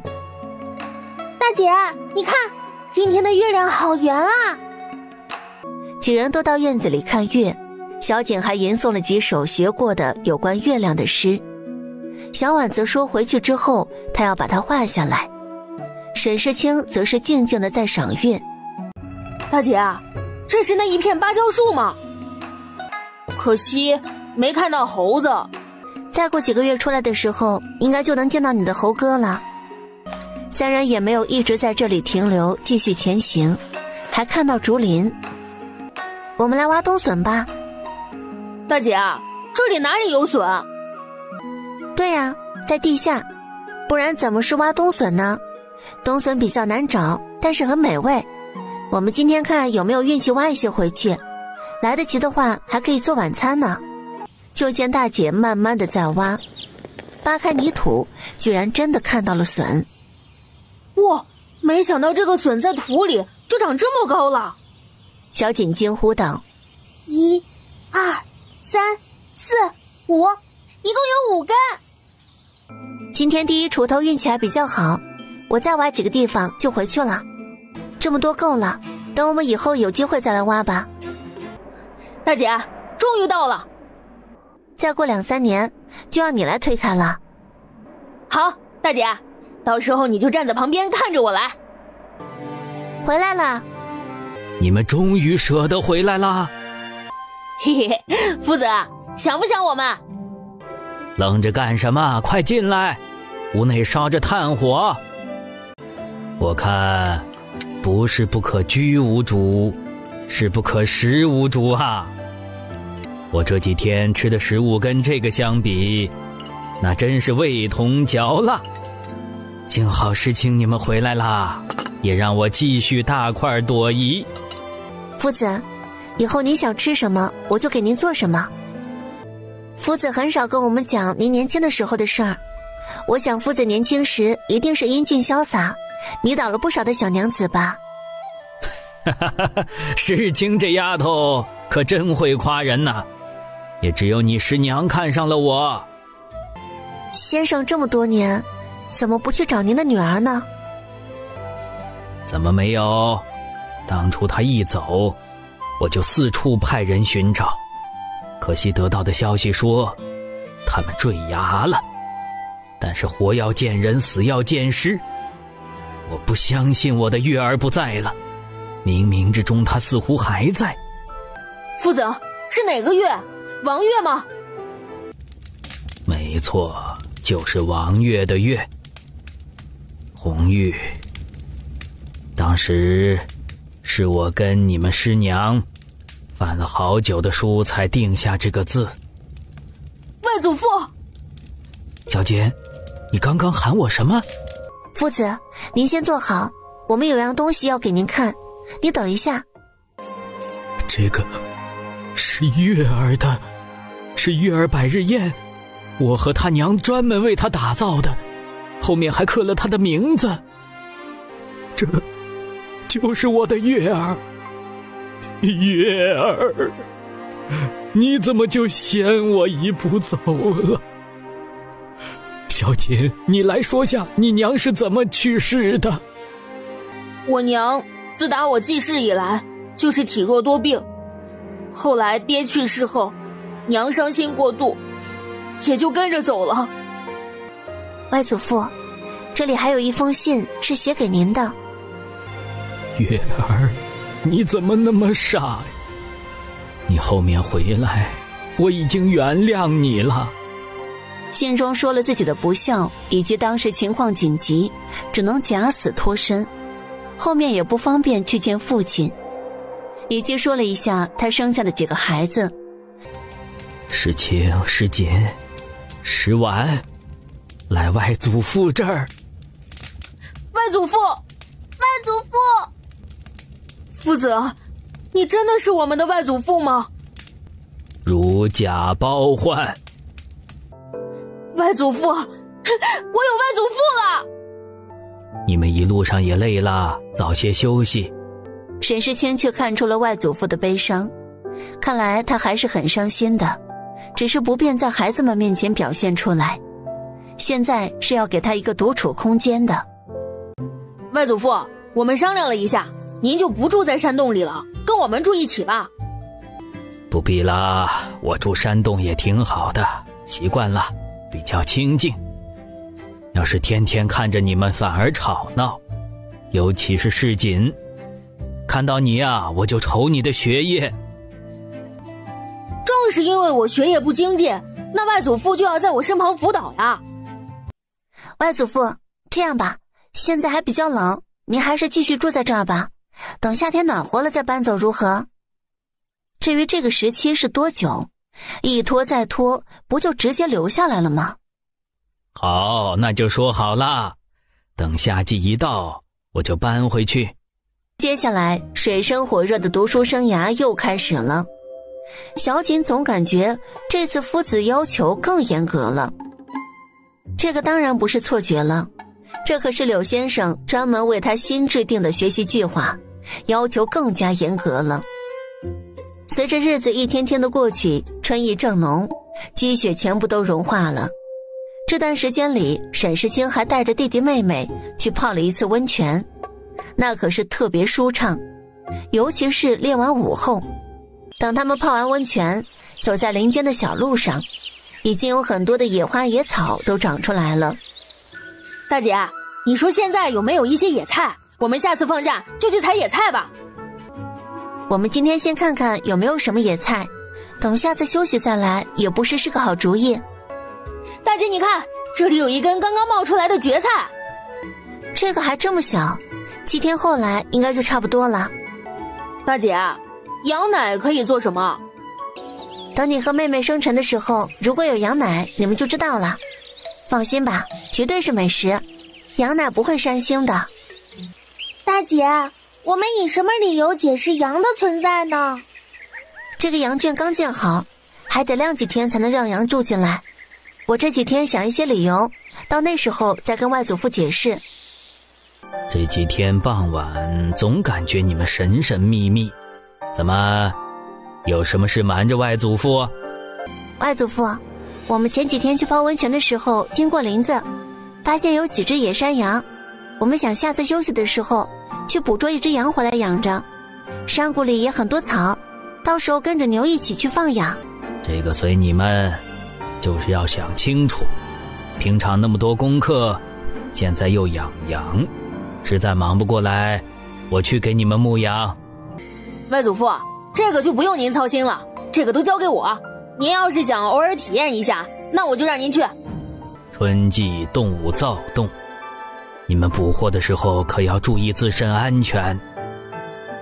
外祖父放心，我们的武艺您是知道的，我们也不会骄傲自满，一定小心谨慎。大姐，等再过几个月，是不是就会有很多桃子？我要记住这个地方。你这想的也太早了，起码还得好几个月。这桃花不美吗？大姐，我们种一棵种在山谷里，就跟上次的梅花一样。沈世清想了想，这里有好几棵桃树，移植一棵也不是什么困难的事儿。于是他便让弟弟妹妹走远一点，开始继续倒拔桃树，把树放进空间里，接着还发现了李花、杏花，这都不用弟弟提醒，他自己就把几棵树放进空间里，还发现了一些其他的野菜，也都采了一些。哦，大姐，有蛇！小姐、小婉，记得看路，小心脚下。大姐，你说这个会不会是人参啊？沈世清也在仔细辨别，又想起来那条蛇盘踞在这里，好像就是在守护着什么。难道真的是人参？大姐快一点，让我看看人参是什么样子。那就要慢一点，越是到了里面就容易损坏根须。其实根须的药用价值也很高的，可不能浪费了。大姐，那你可要小心点。大姐，这个是不是很值钱？这个人参也有很多品种，这根人参具体是什么样也不清楚。至于年份，这一根看个头不是很大，要去药店问大夫才能判定。大姐，要不我们看看附近还有没有其他人参，质量不够数量凑啊。别说，还真的找到了，又是小锦发现的。大姐，你快过来。应该是，给你，你来。他把小锄头递给弟弟，让他过过瘾。小婉，我们也再去看一看，说不定附近还有呢。他人参没找到，反而找到了另一种药材石斛，这个也是比较名贵的药材。他采摘了一些，也算有所收获。大姐，你快来！小婉，这个你自己来挖。突然他闻到了一股特殊的香味儿，他循着香味的源头走过去，看到一棵大树。这棵大树让他感到奇怪的是，居然还没有发新叶。他这时候脑子里突然想起一样东西，沉香。这种价值特别名贵的天然野生香料，一棵沉香树可能几十年才会结香。从空间里拿出一把小匕首，轻轻地刮下那一层有香味的树木，把它放在手心嗅了嗅，味道有些像苹果的香味儿。他从空间里拿出一个小盒子，把这香料放进盒子，放在空间里，等下次进城再确定一下是不是沉香。外祖父，我们回来了。我是来走了走，刚好你们就回来了。这就是你们说的那一只羊？捕获过程中你们没有受伤吧？没错，就是这一只，我们费了挺大的劲儿才把它抓住，我们三人都没有出什么问题。我们还采了很多野菜，外祖父，您来看看。这些都能吃吗？当然能吃了，外祖父，今天我就给您做一个野菜宴，您就等着吧。那我今天又有口福了，带回家吧。小姐，这个以后就交给你了。没问题。表哥，这里不仅景色宜人，还可以看到很多生活气息。有人在捕鱼，有人在送客，还有运货的。顾子义没有在发呆，而是想起之前他落水被救的事情，终于想起了为什么觉得声音那么熟悉了。之前跟一个船夫救他的那个女孩的声音，与在山上救他女孩的声音很像。表哥，我们也去那里看一看，肯定很好吃。一起去。客官，您要什么？赵贵照常的招呼客人。这个不是世子吗？怎么会来我这个小摊？万一被他认出来了怎么办？不过我又没做亏心事儿，不怕鬼敲门，说不定世子是忙记不得我。表哥，我就要这么多，你还要不要其他的？顾子义只是结账，看上去和往常没有什么不同。今天逛够了吧？我还有事情要处理呢。你看你是跟我一起回去呢，还是留在这里？我叫几个人陪着你。码头那边，赵贵好不容易闲下来，准备好的东西都卖了出去，正准备算账。儿他娘，今天比昨天卖的还快一些。老是在这里风吹日晒，也不是回事儿啊。你是说要租一个店铺？对，每天卖早点，主要是你太辛苦了。要是有铺子，还可以卖其他的吃食，方便多了。哎呀，可是我们的积蓄还留着给水生啊！不好意思啊，东西都卖完了，您明天早点过来。我家主人想请您过去聊一聊。这位大叔，上次救命之恩情况紧急，还没有报答，碰巧今天偶遇了，所以便请您到这里一叙。不知道你想要吃什么，我让伙计上菜。世子真是折煞小人。令爱最近可好啊？上次多亏了你们。你们不是打鱼吗？怎么开起吃食店了？不瞒您说，打鱼风里来雨里去，挣的还少，这不只得想其他的主意了。怎么不租个铺子啊？这样也方便一些。可是银钱方面有呢？世子，您这是……哎呀，您收起来呀！我们在码头再干个1-2年，也能租个铺子。哎，这就当谢礼了，或者就当我借给你们，2年为期，到时候还给我就行。多谢世子。三娘不是你的女儿吧？拿起笔，脑海里回想曾经在船上的那位女孩，很快记忆中的那个女孩的容貌便浮现在了上好的宣纸上。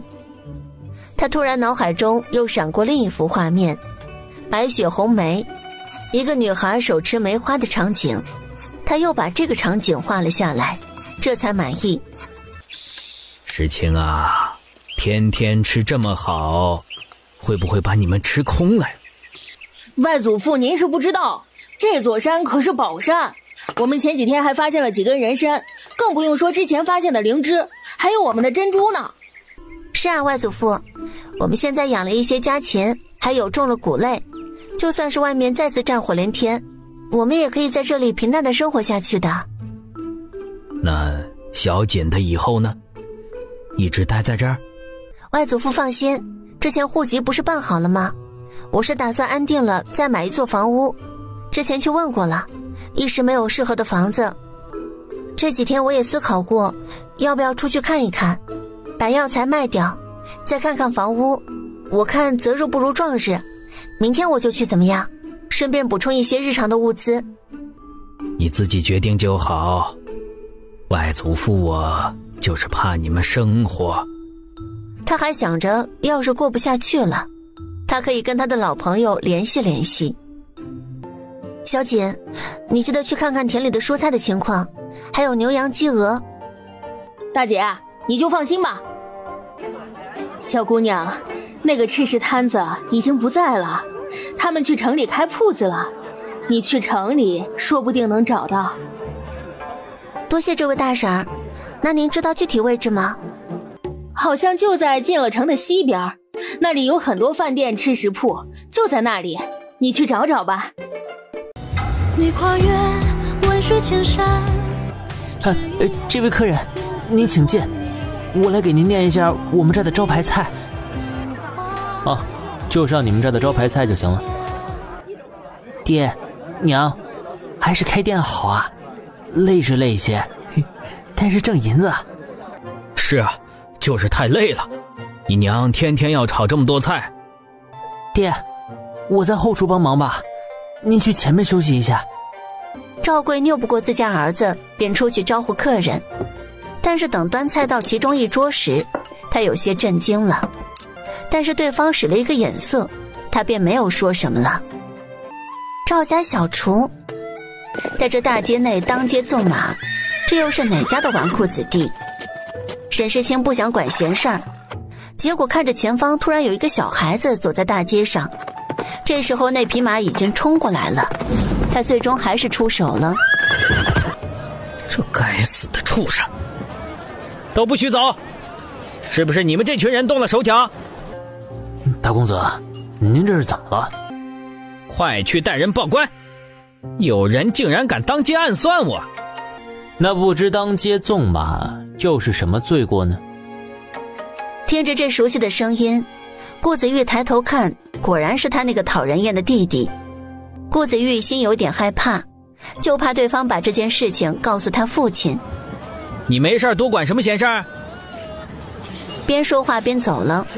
沈世清在旁边也没想到，居然又能遇到这个世子。难道安平郡这么小？他可不想与对方有什么纠葛。看样子对方应该没发现自己，正准备趁人群还没有散去就走了。看来只能下次再来见赵大叔了。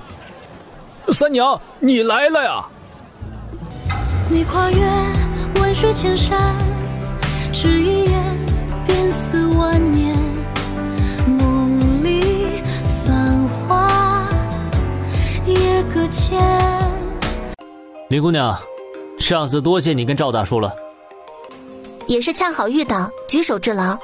况且上次您已经有了厚礼相赠。果然姑娘跟赵大叔都是性情中人，那次的事情就当一笔勾销。可我欠姑娘的情可不止那一次。不知道您的意思是什么？我们好像没有见过吧？那可能是我认错人了。三娘，你也不说你想吃什么，那我就让你婶子做了几个最拿手的给你，看符不符合你的口味啊？我都喜欢。赵大叔，你先去忙吧。不知道您是否已经用过餐了，需不需要一起？林姑娘不嫌弃的话，顾某就一起。李兄，你那房子这么好的位置，你确定要转出去？我可是听说没过多久，那边准备建一个书院呢。张兄，你是不知道我家那位一直怀疑我在那儿藏人了，非逼着我卖掉。林姑娘是想要买宅子吗？同时他又在脑海里思索，安平郡里面是东城还是西城的房屋比较好。啊，您在说什么呀？顾公子，我还有一些事情要办，我先走了，麻烦你跟赵大叔说一声。好，我会转述的。这样吧，苏娘子，我下次进城可能是1个月后，您慢慢找，那时候我再来看房子，您看如何？放心，我肯定给你找房子，到时候你可得请我去给你们暖房呀。码头出了命案，官兵正在追捕凶手，码头今天要封锁，任何船都不能离开。那大概什么时候解封啊？明天中午应该可以。放心，停船费不会多收你的。小师傅，这些布条可以写吗？阿弥陀佛，可以。小施主只需捐赠1点香油便可。我是跟着家里人来的，我现在去找家里人拿钱。他正准备走，突然似乎听到一声救命。学生，你是怎么看着人的？还差点让他跑了，还叫出声。师兄，我这不是一时被这个贱人给骗了吗？我告诉你，别想有的没的。你要知道，这次这批货可是不能动，已经有大人物定下来，可不能有一点纰漏。等着送完这批货，我们就休息一段时间。现在城里已经有很多人有戒备了。沈世清听到这儿了，大概就明白，这个寺庙可能也做着人口买卖的事情。小施主，偷偷告诉你，我们这棵树求姻缘最灵验。你看你要不要试试，把自己的名字和生辰八字，还有心仪之人的名字，用2根布条挂在一起。那就劳烦你了。你可识字？需不需要我帮你写？我不识字，那就劳烦小师傅了。师兄，今天也来了一个漂亮的女香客，不是正要把这批货送出去，不如一起送走。我可是听说有些大人物就喜欢这些嫩的。正所谓富贵险中求，那我们就赌一把，还是老规矩。接下来3个人就心照不宣。沈世清现在又知道了一个意思，那就是自己就是他们的下一个猎物。女施主请留下，现在下山天可能会下雨的，不然先在寺庙里住一晚。顾子一想到外祖母病重，于是选择来寺庙为其祈福。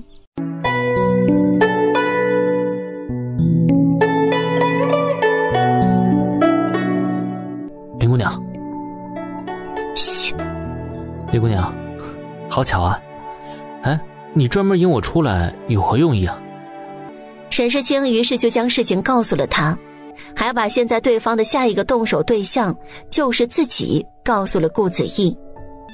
林姑娘，这件事情要多谢你了，我这就去派人过来。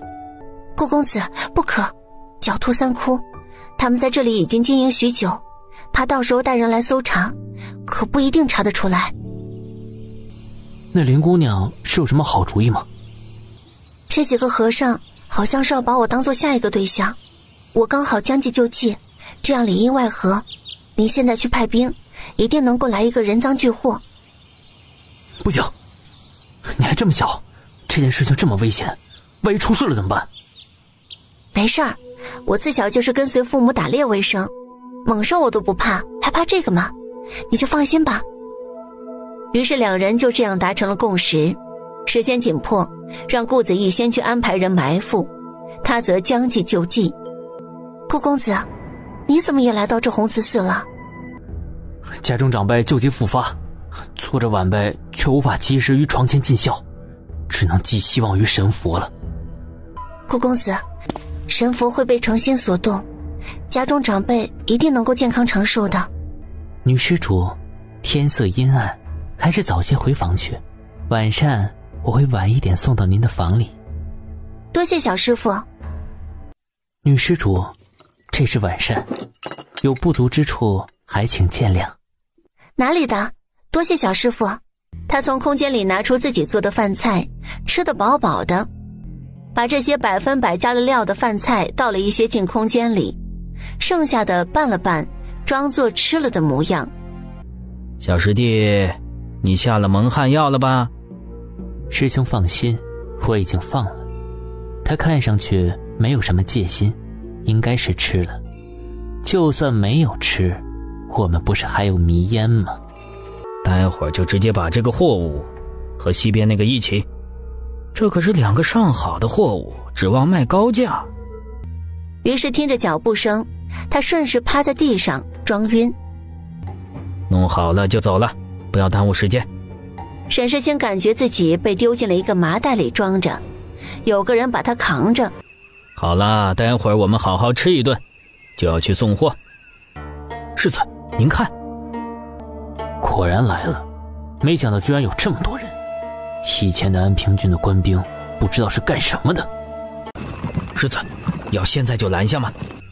姑娘不要冲动，已经有人来救我们，相信我。顾子毅有一些其他的想法，他想知道深夜怎么会有这么多辆马车可以进出城。于是他让其中一个手下带领一些人先抄近路回去，带领士兵在城门口等着，他则带领另一部分人跟在后面。世子，看，他们前行的方向果真是城门。请人跟上，保持好距离。什么人？难道不知道晚上不得随意出城吗？哎呦，误会，这是误会啊！可否借一步说话？我看您还是请回吧，否则就别怪我们不客气了。我劝小兄弟啊，还是收好，我可是与你们统领认识。你把他给我叫过来。您稍等。且慢，不知什么时候城门晚上可以随意进出，我们倒是从未听说。不知道是哪条道上的，我们似乎没什么私怨吧？不认识，只不过是路见不平罢了。我可是看到那马车上似乎绑了什么了，你们还不把他们抓下？头领，这是怎么回事？难不成要在这里聚众斗殴？蒋先生怎么来得这么迟？我早就跟你说过，要早点来。今日天色不好，就耽搁了一些，这也不遇到一个人有误会吗？你们简直是狼狈为奸！那么明显有问题的马车都不搜查，直接就放过。此话差矣啊！怎么不查？我自然要去查。都是正常的货物。你们给我看看，我劝这位公子可不要多管闲事啊！救命！突然一声女子的叫声瞬间就激化了矛盾。电光火石之间，两队人就打了起来，打得不相上下。住手，在城门口！孙统领，您就这么光看着呀？要是我出了事儿，你又能拿到什么好？于是三方人马混战起来。楚姐姐，你怎么叫出声来了？不这样打起来，我们怎么趁乱跑走？三娘，你等会儿跟着我，我们趁着他们不注意就跑。顾子怡在远处听着打斗声，就加快了速度。楚姐姐，没事，这位公子不是坏人。顾公子，你快点去前面帮忙吧，城门的守卫跟那群贼人狼狈为奸，你的人可能招架不住了。林姑娘，你们俩跟这儿等着我，不要乱跑啊。三娘，这次多谢你们。楚姐姐，你是想要走吗？可是你现在……楚姐姐，这样吧，你先跟我去我住的客栈，我还有一些积蓄。谢谢你三娘，我以后有机会一定会还给你。世子，世子您怎么来了？世祖，我们不是他们的同伙，只是孙统领让我们做的，我们不得不做。那就给你们个将功补罪的机会，把这些人都抓住，待会儿送到府衙去。把这些人送到府衙去，让他们去处理。至于这个人，送到我那里。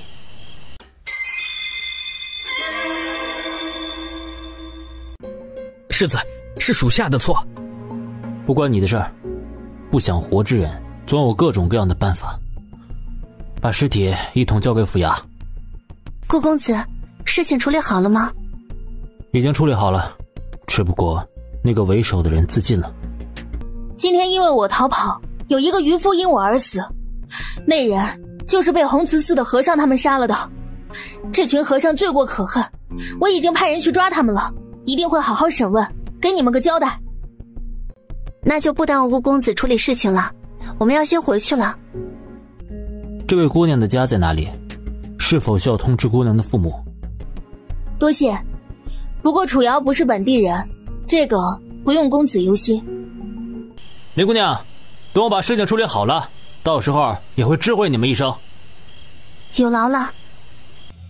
哎呀，作为出家人，不以慈悲为怀，反而做这种勾当，当真是无耻。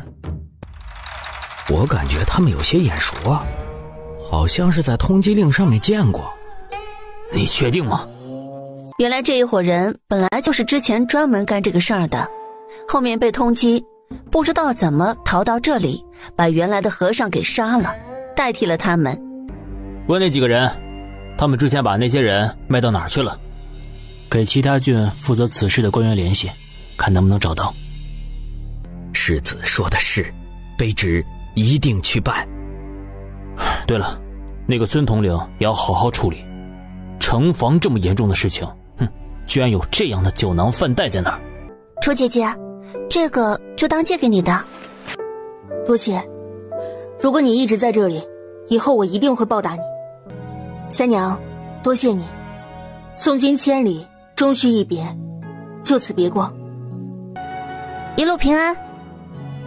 沈世清只能祝愿对方一路顺风了。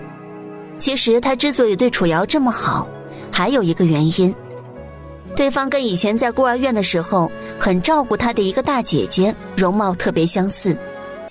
这次多亏了林姑娘了。世子抬举我了，我这小女子怎么担得起这份功劳啊？多谢顾公子专门来告诉我一趟。只是顺便路过的，想吃赵大叔家的饼。林姑娘那天见你很关心房子呀，恰巧我在城内有几处房产，你可以选择一处。啊，林姑娘你误会了，在下绝对没有轻视姑娘的意思，只是如今安平郡内想要出手房产的人可能比较少，如果姑娘找不到，可以考虑一下，还是市场价呢。顾公子好意，房屋的事情已经有了些许眉头，倒是顾公子家中长辈如何了？是否需要药材什么的？三娘有时候还在山上会采到一些药材的。那就要麻烦林姑娘了。最近我手下的人去了许多药铺，想要购买一些有年份的滋补药材，例如人参、灵芝之类的，但是没有什么有年份的。你放心，一定按市场价收。沈世清听到，觉得这不就是小意思吗？空间里大灵芝、大人参都有，只是不能现在就拿出来罢了。这个可能需要一些机缘，我一定会注意这些药材的。也祝你家中长辈早日身体康健。有劳了。林姑娘还需要买一些什么吗？今日就要回去。没错，昨天本就是因为发生命案，所以就耽搁了。今天应该就可以正常回去了。久久不归，家中长辈可能会担心的。那的确要回去了。那我就不打扰姑娘了。在船上回忆起这一天，发生了太多事情了，简直无法想象。才过去1天1夜，真是一遇到顾子毅，好像总会有一些其他的事情发生。很快就到了之前那个岸边，用精神力察觉没有人后，把船放进空间里。春天的山林里的确不同，很多野花野草，还有一些小野果，大片大片的覆盆子，让人看了怎么能不心动呢？他从空间拿出一个小竹篮，再拿出一把剪刀，用剪刀沿着茎部一起剪下来，这样更干净卫生。他继续往前走，发现了之前的芭蕉树，原来的黄叶都已经落下来了，开了新的叶子，等夏天秋天应该又可以拿来收获很多的芭蕉。在一条小溪边还看到了芦笋，就是蒌蒿满地芦芽短的芦笋，这些芦笋还是非常嫩的，他一不小心就拔了很多，还扯了一些野韭菜、水芹菜就收工了。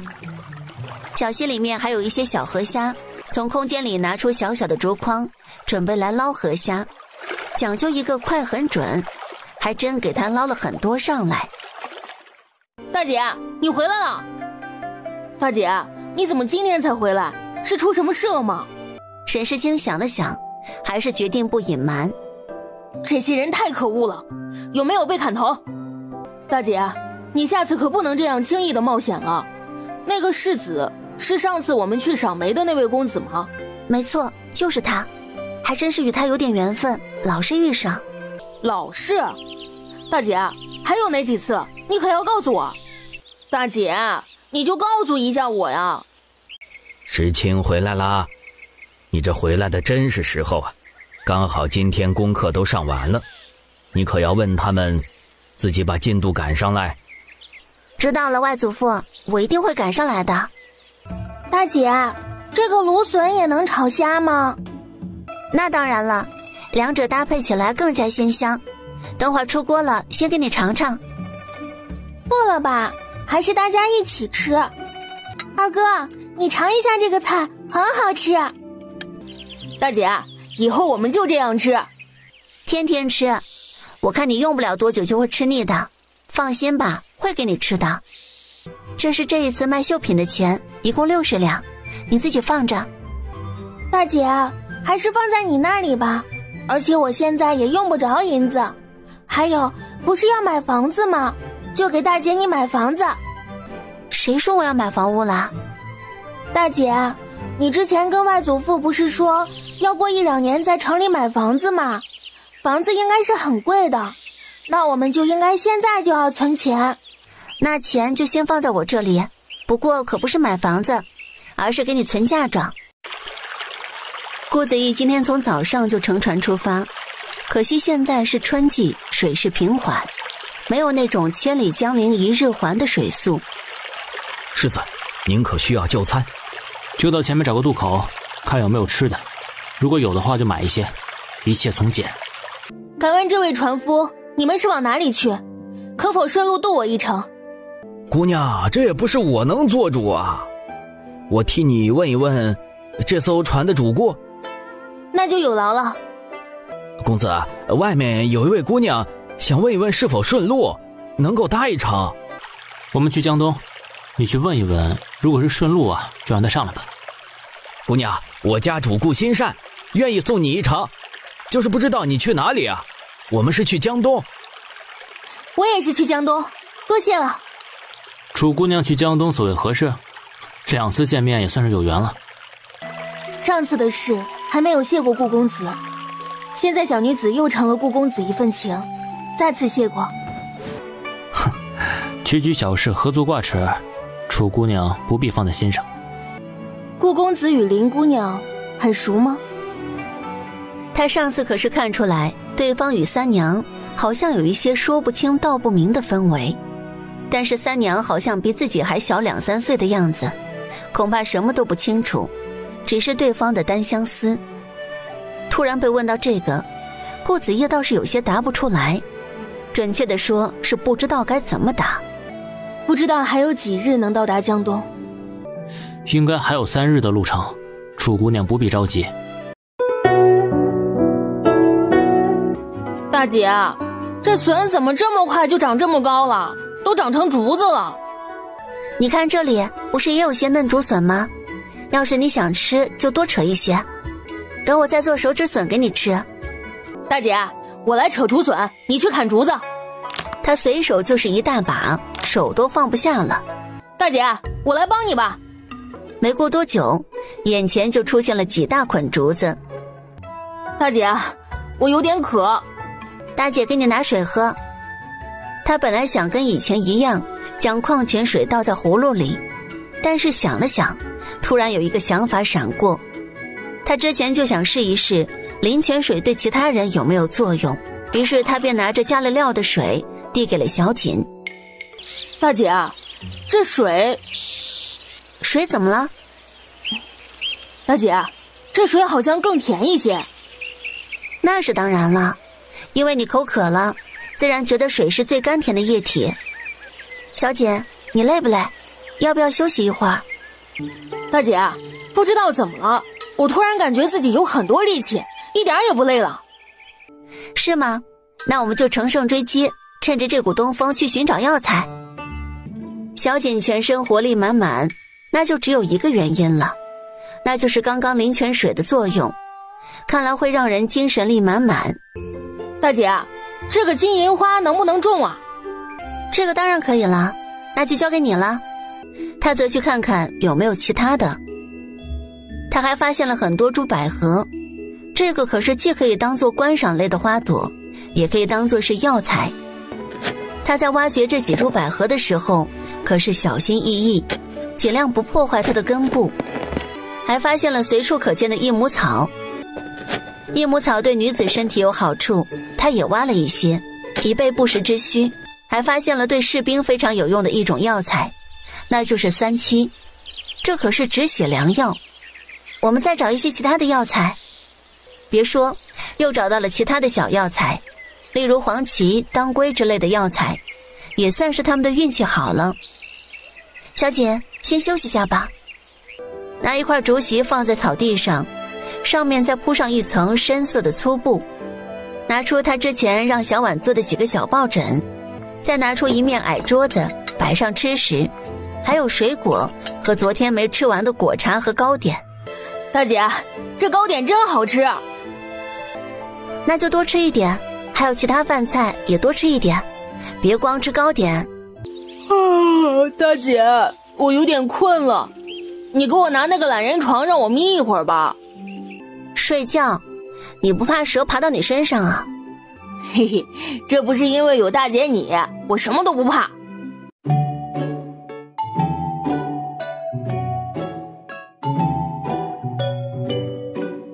大姐，你看的是什么书啊？等你看完之后借给我看。你还有那么多的时间，前天不是给了你一些书，看完了吗？下午我打算去上一次我们发现人参的地方再看一看，循着自己的记忆继续往前走。当然途中也发现了一些药材，它自然都是来者不拒的。大姐，你说现在山林里有没有猎物？你的书读到哪里去了？休养生息，就算是捕猎也要遵循天时，现在这个季节不许打猎的。大姐想到了一件事情，之前没有告诉你，其实我的法宝里之前猎了一只狐狸，毛色非常有光泽，今天要不是你提醒，我早就忘记了。给你看看。小锦就看到一只通体白透的小狐狸，如《山海经》所记载的一样，看起来好漂亮。大姐，这只狐狸好温顺呀，我们就不要去把它做成皮草了。而且我相信把它带回去，妹妹肯定也喜欢。那就依你吧，让他逗得你开心。谢谢大姐。大姐，有没有呀？可能是我与这个人参无缘吧。哎，大姐，你看这只狐狸它要去哪里？难道要跑吗？它好像在等我们。小姐，我们一起跟上去，看看它要去哪里。大姐，这条路我们好像没有走过。大姐，这只狐狸别是来逗我们玩的吧？还不知道要走到什么时候。大姐，这全是藤蔓和密密麻麻的小树，我们根本过不去。你在这里等我，我的身子小巧一些，待会儿我先探探路，你再跟上。大姐，我现在可以走了吗？可以过来，不过要慢一点。大姐，你腿受伤了？没什么碍事的，只是刮着了一点点。大姐，待会儿我走前面，我皮糙肉厚不怕。而这时，狐狸终于在一个地方停了下来。这就是你带我们来的地方，除了草还是草。告诉你，再乖也没用，我不吃这套。你先在这里休息一下，我去那边看看。小姐，快过来，快过来！大姐，真的找到了，这只狐狸还真的是神了。大姐，这里有好多株人参呢，不过美中不足的就是都看起来还很小。既然要种，那自然是要小的，大的还需要我们种吗？大姐，我来数数，一共有几株人参？那以后就叫你玉团了。大姐，我数完了，你猜猜有多少根？我猜有20株。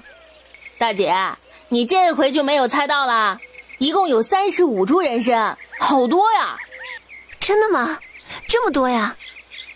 大姐，这次多亏了这只小狐狸，我们要好好奖励一下它。哎，对了，大姐，狐狸想吃什么的？大姐也不太清楚，等我们回谷吧，拿一些东西试一试。大姐，我们要不要再找找附近有没有人参，再多挖一些回去？沈世清也有自己的想法，他还是打算卖一根年份较高的人参给顾子义，但是还是不敢用空间里的那一根，毕竟现在这35根人参都还没有手指头那么大。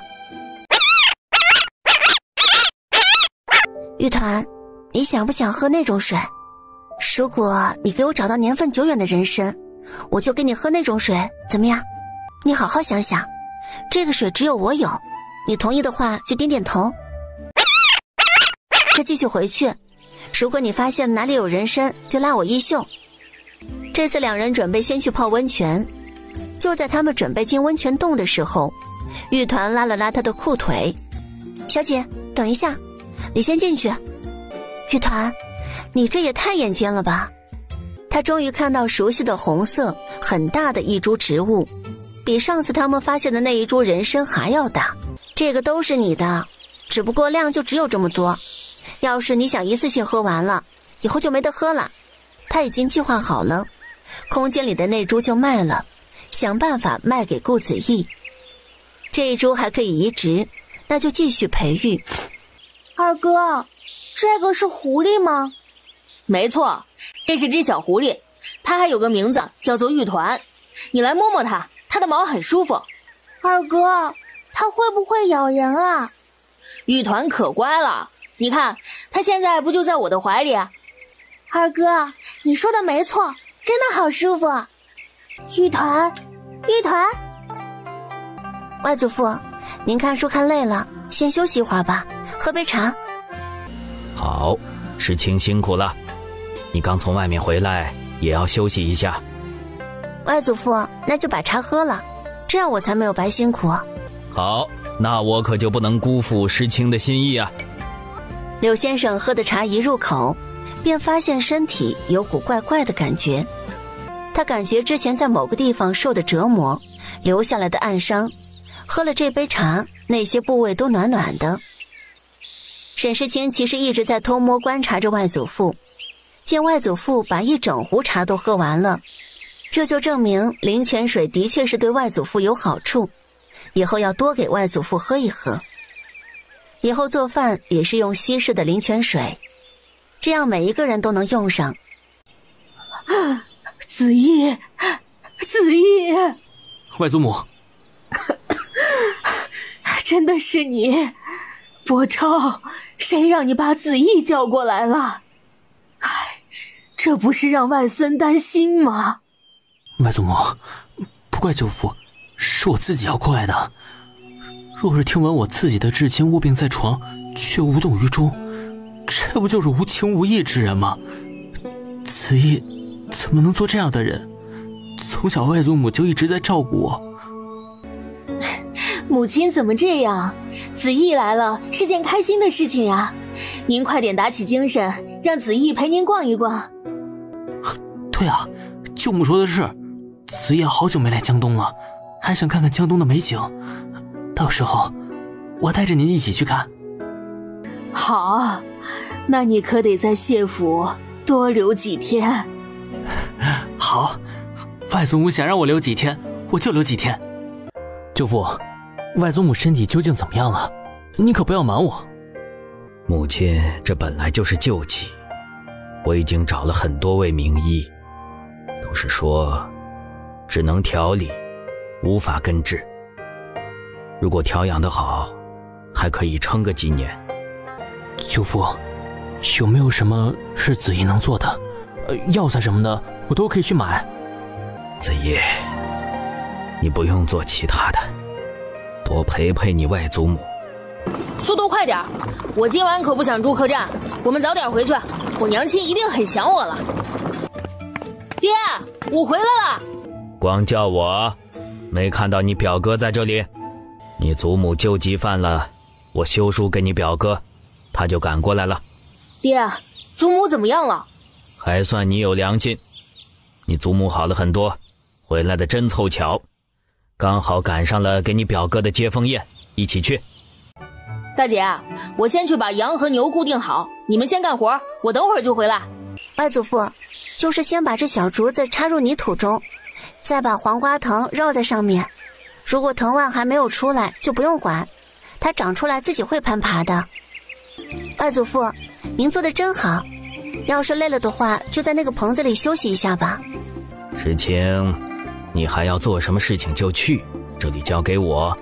他还有更重要的事情没有做。这件事情就是去找一个地方移植药材。他昨天还专门去翻阅了书籍，有些药材喜欢晒太阳，有些喜欢阴凉的环境。脑海里想着昨天书本里的内容，好不容易走完了大半个山谷，把那些简单的药材种植好了，小人参也给他种下了，基本跟上次挖人参所处的环境差不多，分了好几块地方。表哥，你就不能让让我？老是你赢有什么意思啊？哼哼，表弟你这话说的，赢对我来说当然有意思了。表哥，你变坏了。外祖母，哎，你怎么不等我就来了？让子怡跟你一起来。这不是想着让你天天的陪着我这个老太婆，你肯定不高兴。况且身边都有丫鬟婆子照顾着我，你不用担心。我跟表弟来都来了，那让我们一起陪着您呗。对啊，祖母，我们一起来赏花。外祖父，要我说，山谷外面还有很多美丽的景色，哪天我们一起出去？二哥，今天出门的时候，大姐还说了让我们早点回去。现在都到日中了，而且看外祖父完全没有要停下来的意思。二哥，我有些饿了。大姐前几天不是摘了几颗枇杷，还说有很多没熟。那么我们今天去看看。很快便来到了枇杷树下。如果沈世清在这里看到这幅场景，肯定会很惊讶的。毕竟前几天还是只有零星几个黄的，今天完全反了过来，只有零星几个绿的。二哥，好多枇杷呀！大姐，什么事呀？这么严肃？外祖父，小弟小妹，我之前就跟你们提过，我打算今年要搬出山谷。首先是考虑到外面安平郡还是很安定的，户籍也已经办下了。姐，我觉得在这里挺好的呀。是啊，大姐，我也是觉得在这里很好。不过大姐说要出去，我就跟着出去。你这房子找好了吗？就这么急急忙忙？而且你们3个人在城中如何生存啊？1个月前，就是上次出去那一回，不仅找到了程爷爷，还与一个经常收小碗绣品的老板约定好了，让他帮忙看看房子。这不准备这几天出去一趟，去取程爷爷说好的剑，还有看一看房子有没有着落。大姐啊，你带我一起去见那个程爷爷吧。你就待在山谷里面好好待着，做功课。至于你的想法，我会跟程爷爷说的。真的吗？那我不是就有趁手的武器了？那我就先去探路，你们就等我好消息。这马车还真是富贵呀！哎呀，不知道是哪家的人。这个你就不知道了，据说是楚家之前丢失的一位小姐找到了，说是要去庙里去还愿。楚家？哪个楚家？哪个楚？当然是曾经出了好几任驸马的楚家。就在这时，一阵风吹起，有辆马车的帷幕飘起。顾子毅刚好看到那里，看到一个熟悉的面孔。顾子毅记忆力特别好，自然记得那个女子就是楚瑶。原来如此，顾子毅瞬间就想通了。不过他也没有放在心上，当初本来就是萍水相逢。外祖父，我们继续走吧。我自己走得动，你还拿着那么多东西呢。掌柜的，地方到了。哎呦，你瞧，差点忘记了重要的事情，来看房子。看，就是这里，我们进去看一看。大姐，这里可以。苏爷，就辛苦您了，我们就要这处房屋，不知道什么时候能够办完手续啊？这个呀，随时都可以，只要准备好银子，我一定给你办好。还需要户籍去衙门里进行过户，这一来一回，最快也要3天。我再帮你杀价。那就有劳苏爷了。不得不说，晚上的确很热闹，就不说那一条街的美食了，看得让人眼花缭乱。一路走下来，小景和小婉手上都没地方了，嘴巴里还是满的。外祖父，您帮我画一个漂亮的灯笼。这位老先生的画技真好啊，还不知道还可否多画几个，让我用来招揽生意，也不会让你们白忙活。这样吧，您手上的这个灯不要钱，还有另外2个小娃娃，你们想要也不要钱。石青、石婉，你们说怎么样？好呀好呀，这说明您的画画得好。小婉说的对。于是柳先生又画了好几个灯笼。多谢老先生了。不必，酬劳我已经拿走了。别敲了，外祖父可能已经走了。大姐，二哥，怎么了？你们说的话是什么意思啊？大姐，为什么外祖父突然走了，还是不辞而别？是情是锦是晚，作为一个外祖父嘛，我实在是太不称职了。这一次不辞而别。外祖父可能有一件很重要的事情要做，很有可能是有危险的，所以怕连累我们才不辞而别的。留下房子和钱就可以一走了之吗？我们也可以赚钱。沈世清看了看银票，居然还有1000两，还是分了10张，每一张100两面值的。还有那个房契，明明没有他们的户籍，外祖父是怎么办到的？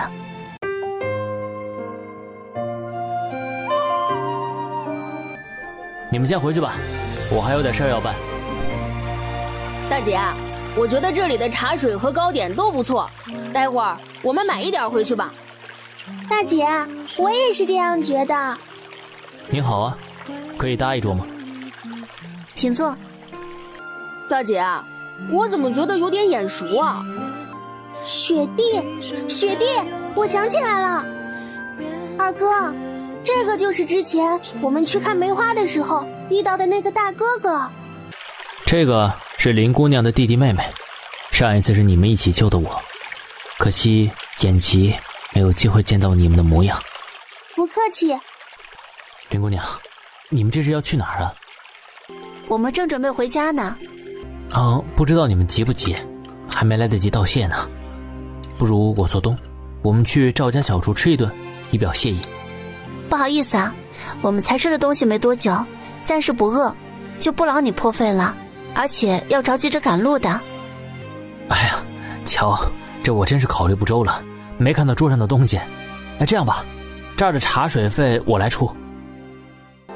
那就不耽误你们的路程了，希望下次有缘再见，让我有机会请你们吃一顿。看到对方要走了，沈世清心里反而有种异样的情绪，突然想起人参还没有给对方，这时候怎么开口呢？看公子也是刚到码头，你光给我们结算茶水，怎么不喝一杯？顾子义这是受宠若惊，走当然是不走了。顾公子，之前听您说您家中长辈身体有恙，不知如何了？多谢姑娘关心了，家中长辈身体好一些了。我记得你曾经说过需要买一些滋补的药材，不知道现在还需不需要？前不久刚好在山林里狩猎的时候遇到一根人参，年份比较久。是吗？那可真是很及时啊，多谢林姑娘，顾某一定按药铺的价格给你。大姐啊，你跟这位姓顾的公子除了之前在山上，是不是还见过？大姐，那位大哥哥姓顾呀。你们这是在审讯我？这里是说话的地方吗？等上了船或者回到山谷，我再跟你们慢慢说。世子，您这是怎么一回来就……路上买了一只人参，准备送到江东去给外祖母。大姐，你说过上了船就跟我们说这个顾公子的事情的，你不会忘记吧？好，这就告诉你们。沈世清省略了一些，只是说了一下对方的真实身份，还有曾经救过对方一次，除了那次山林里。啊，那位顾公子就是镇北侯世子，曾经一个人守住着安平郡的人物。大姐，那位世子武功一定特别高强吧？怎么这么多次都被我们救了？大姐，又回来了。大姐，我们去看看琵琶熟了没有？好，那我们就去看看那琵琶，你来带路。大姐，二哥，这琵琶虽然没有我们山谷里面的那么甜，但是吃起来酸酸甜甜的，别有一番滋味。从空间里拿梯子拿竹筐，主打一个熟练，能摘多少是多少，不可以恋战。大姐，还是做成枇杷膏吗？枇杷膏那么多已经够了，这回我们来做枇杷干，做成果干，吃起来方便，还耐储存呢。喝点水，累了先休息下，休息好了我们继续赶路回山谷。大姐你看，那个是不是杨梅？杨梅还没熟呢，可能等我们下次出来就跟这枇杷一样都熟了，那时候可就不是黄灿灿一片，而是红彤彤或者是黑红的颜色。嘿嘿，玉团，你是来接我们的吗？对不起，我们这一回都出去了，你是不是想我们了？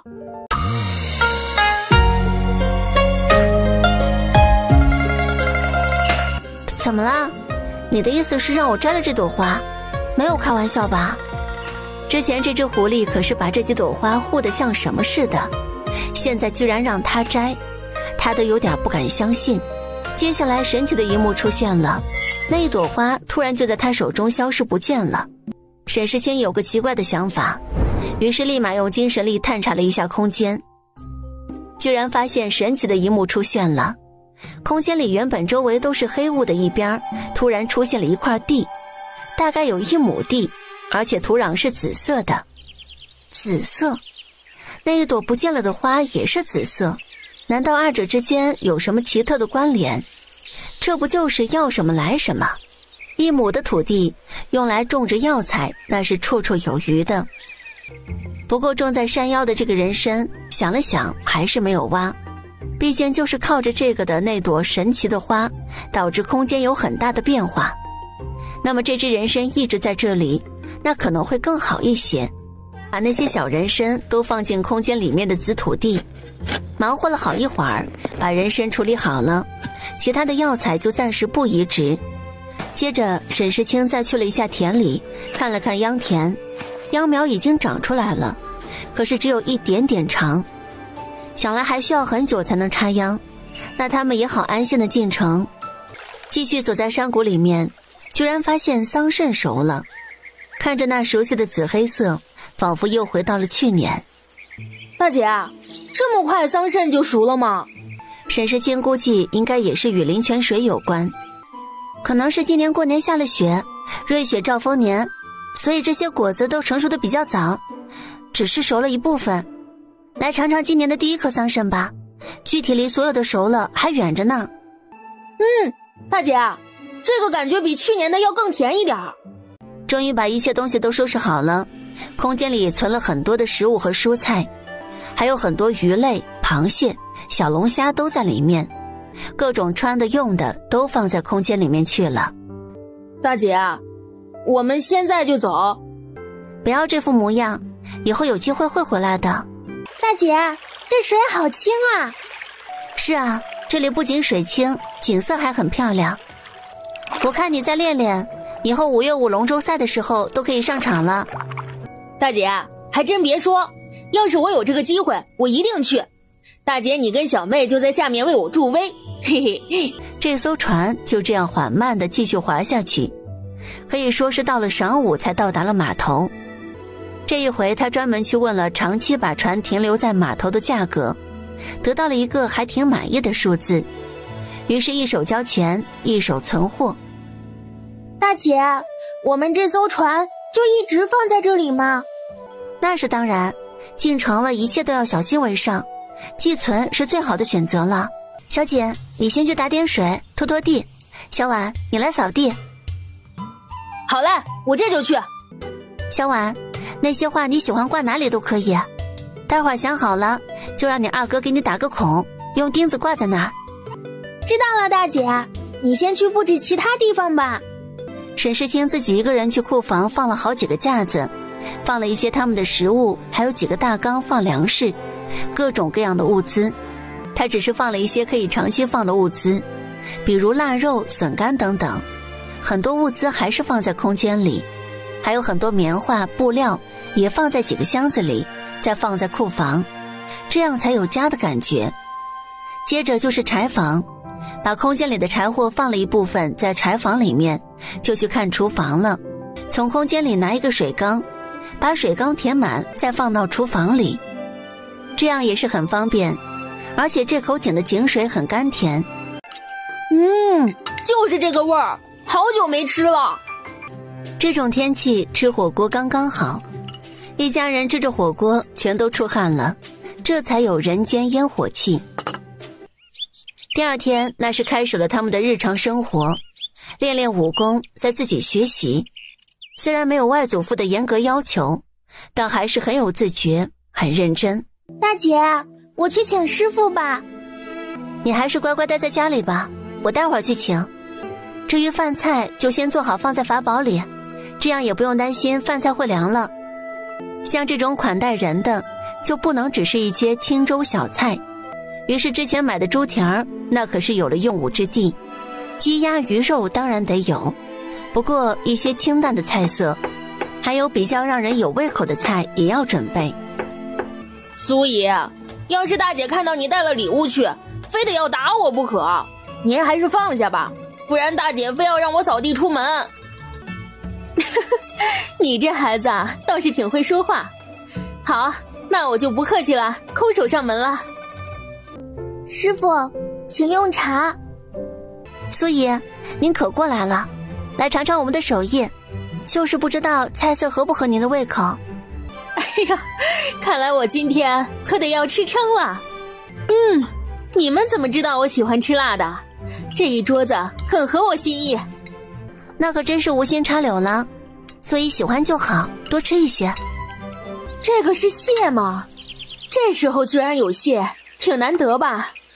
哎呀，这个椅子很舒服，回头我也要做一个。那到时候我去给您参谋参谋。这么多的水果，你们这生活过得可比我好呀。那苏姨今天就在我们这儿住一晚吧，明天再回去。客房是管够的，还管菜。哎，我倒是想，可是就怕霓裳坊我不在，不知道又要出什么幺蛾子，我还是回去吧。林姑娘，且慢。顾公子，林姑娘，借一步说话。顾公子，有话请直言。打扰姑娘了，主要此事事关重大，顾某长话短说。上次姑娘的人参对家中长辈很有效果，所以这次过来是想问问林姑娘那还有没有了。顾某也知道这个请求不太方便。没有什么不方便的，我此次正是要进山，看能不能采到参，一切全凭运气了。希望公子不要抱太大希望，也可以去别的药铺里面买。那就有劳姑娘了。之前舅父给外祖母也买了很多人参，但是好像用处都不大。这一次用了他寄过去的，效果很明显，所以这才写信来求药。难不成空间也有效果？受了灵泉水的熏陶，他自己都觉得不可思议。有作用便是这人参最大的价值，也不必言谢，毕竟银货2000，顾公子也给了银子的。那就不打扰姑娘了。林姑娘可是要过河，要不我去给林姑娘找船？不用了，多谢。他熟练地撑着船，慢慢驶离人群，终于又回到这青山绿水。走到熟悉的枇杷林，有很多枇杷被鸟类摘了，有些掉了，倒是很可惜了。接着各种藤蔓也挖了一些，到时候再慢慢造景。还发现了随处可见的棕榈树，他挑选了好久才挑选出一棵比较大的来，然后就挖了出来放进空间。接下来又遇到了必不可少的一样绿植，那就是罗汉松，这可是开店必不可少的一种盆栽。终于把罗汉松放到空间里去了，他额头上都冒了细汗出来。从空间拿了一点东西出来，一块竹席放在地上，就这样躺着，觉得这个世界都沉寂了。他轻轻地眯了一会儿，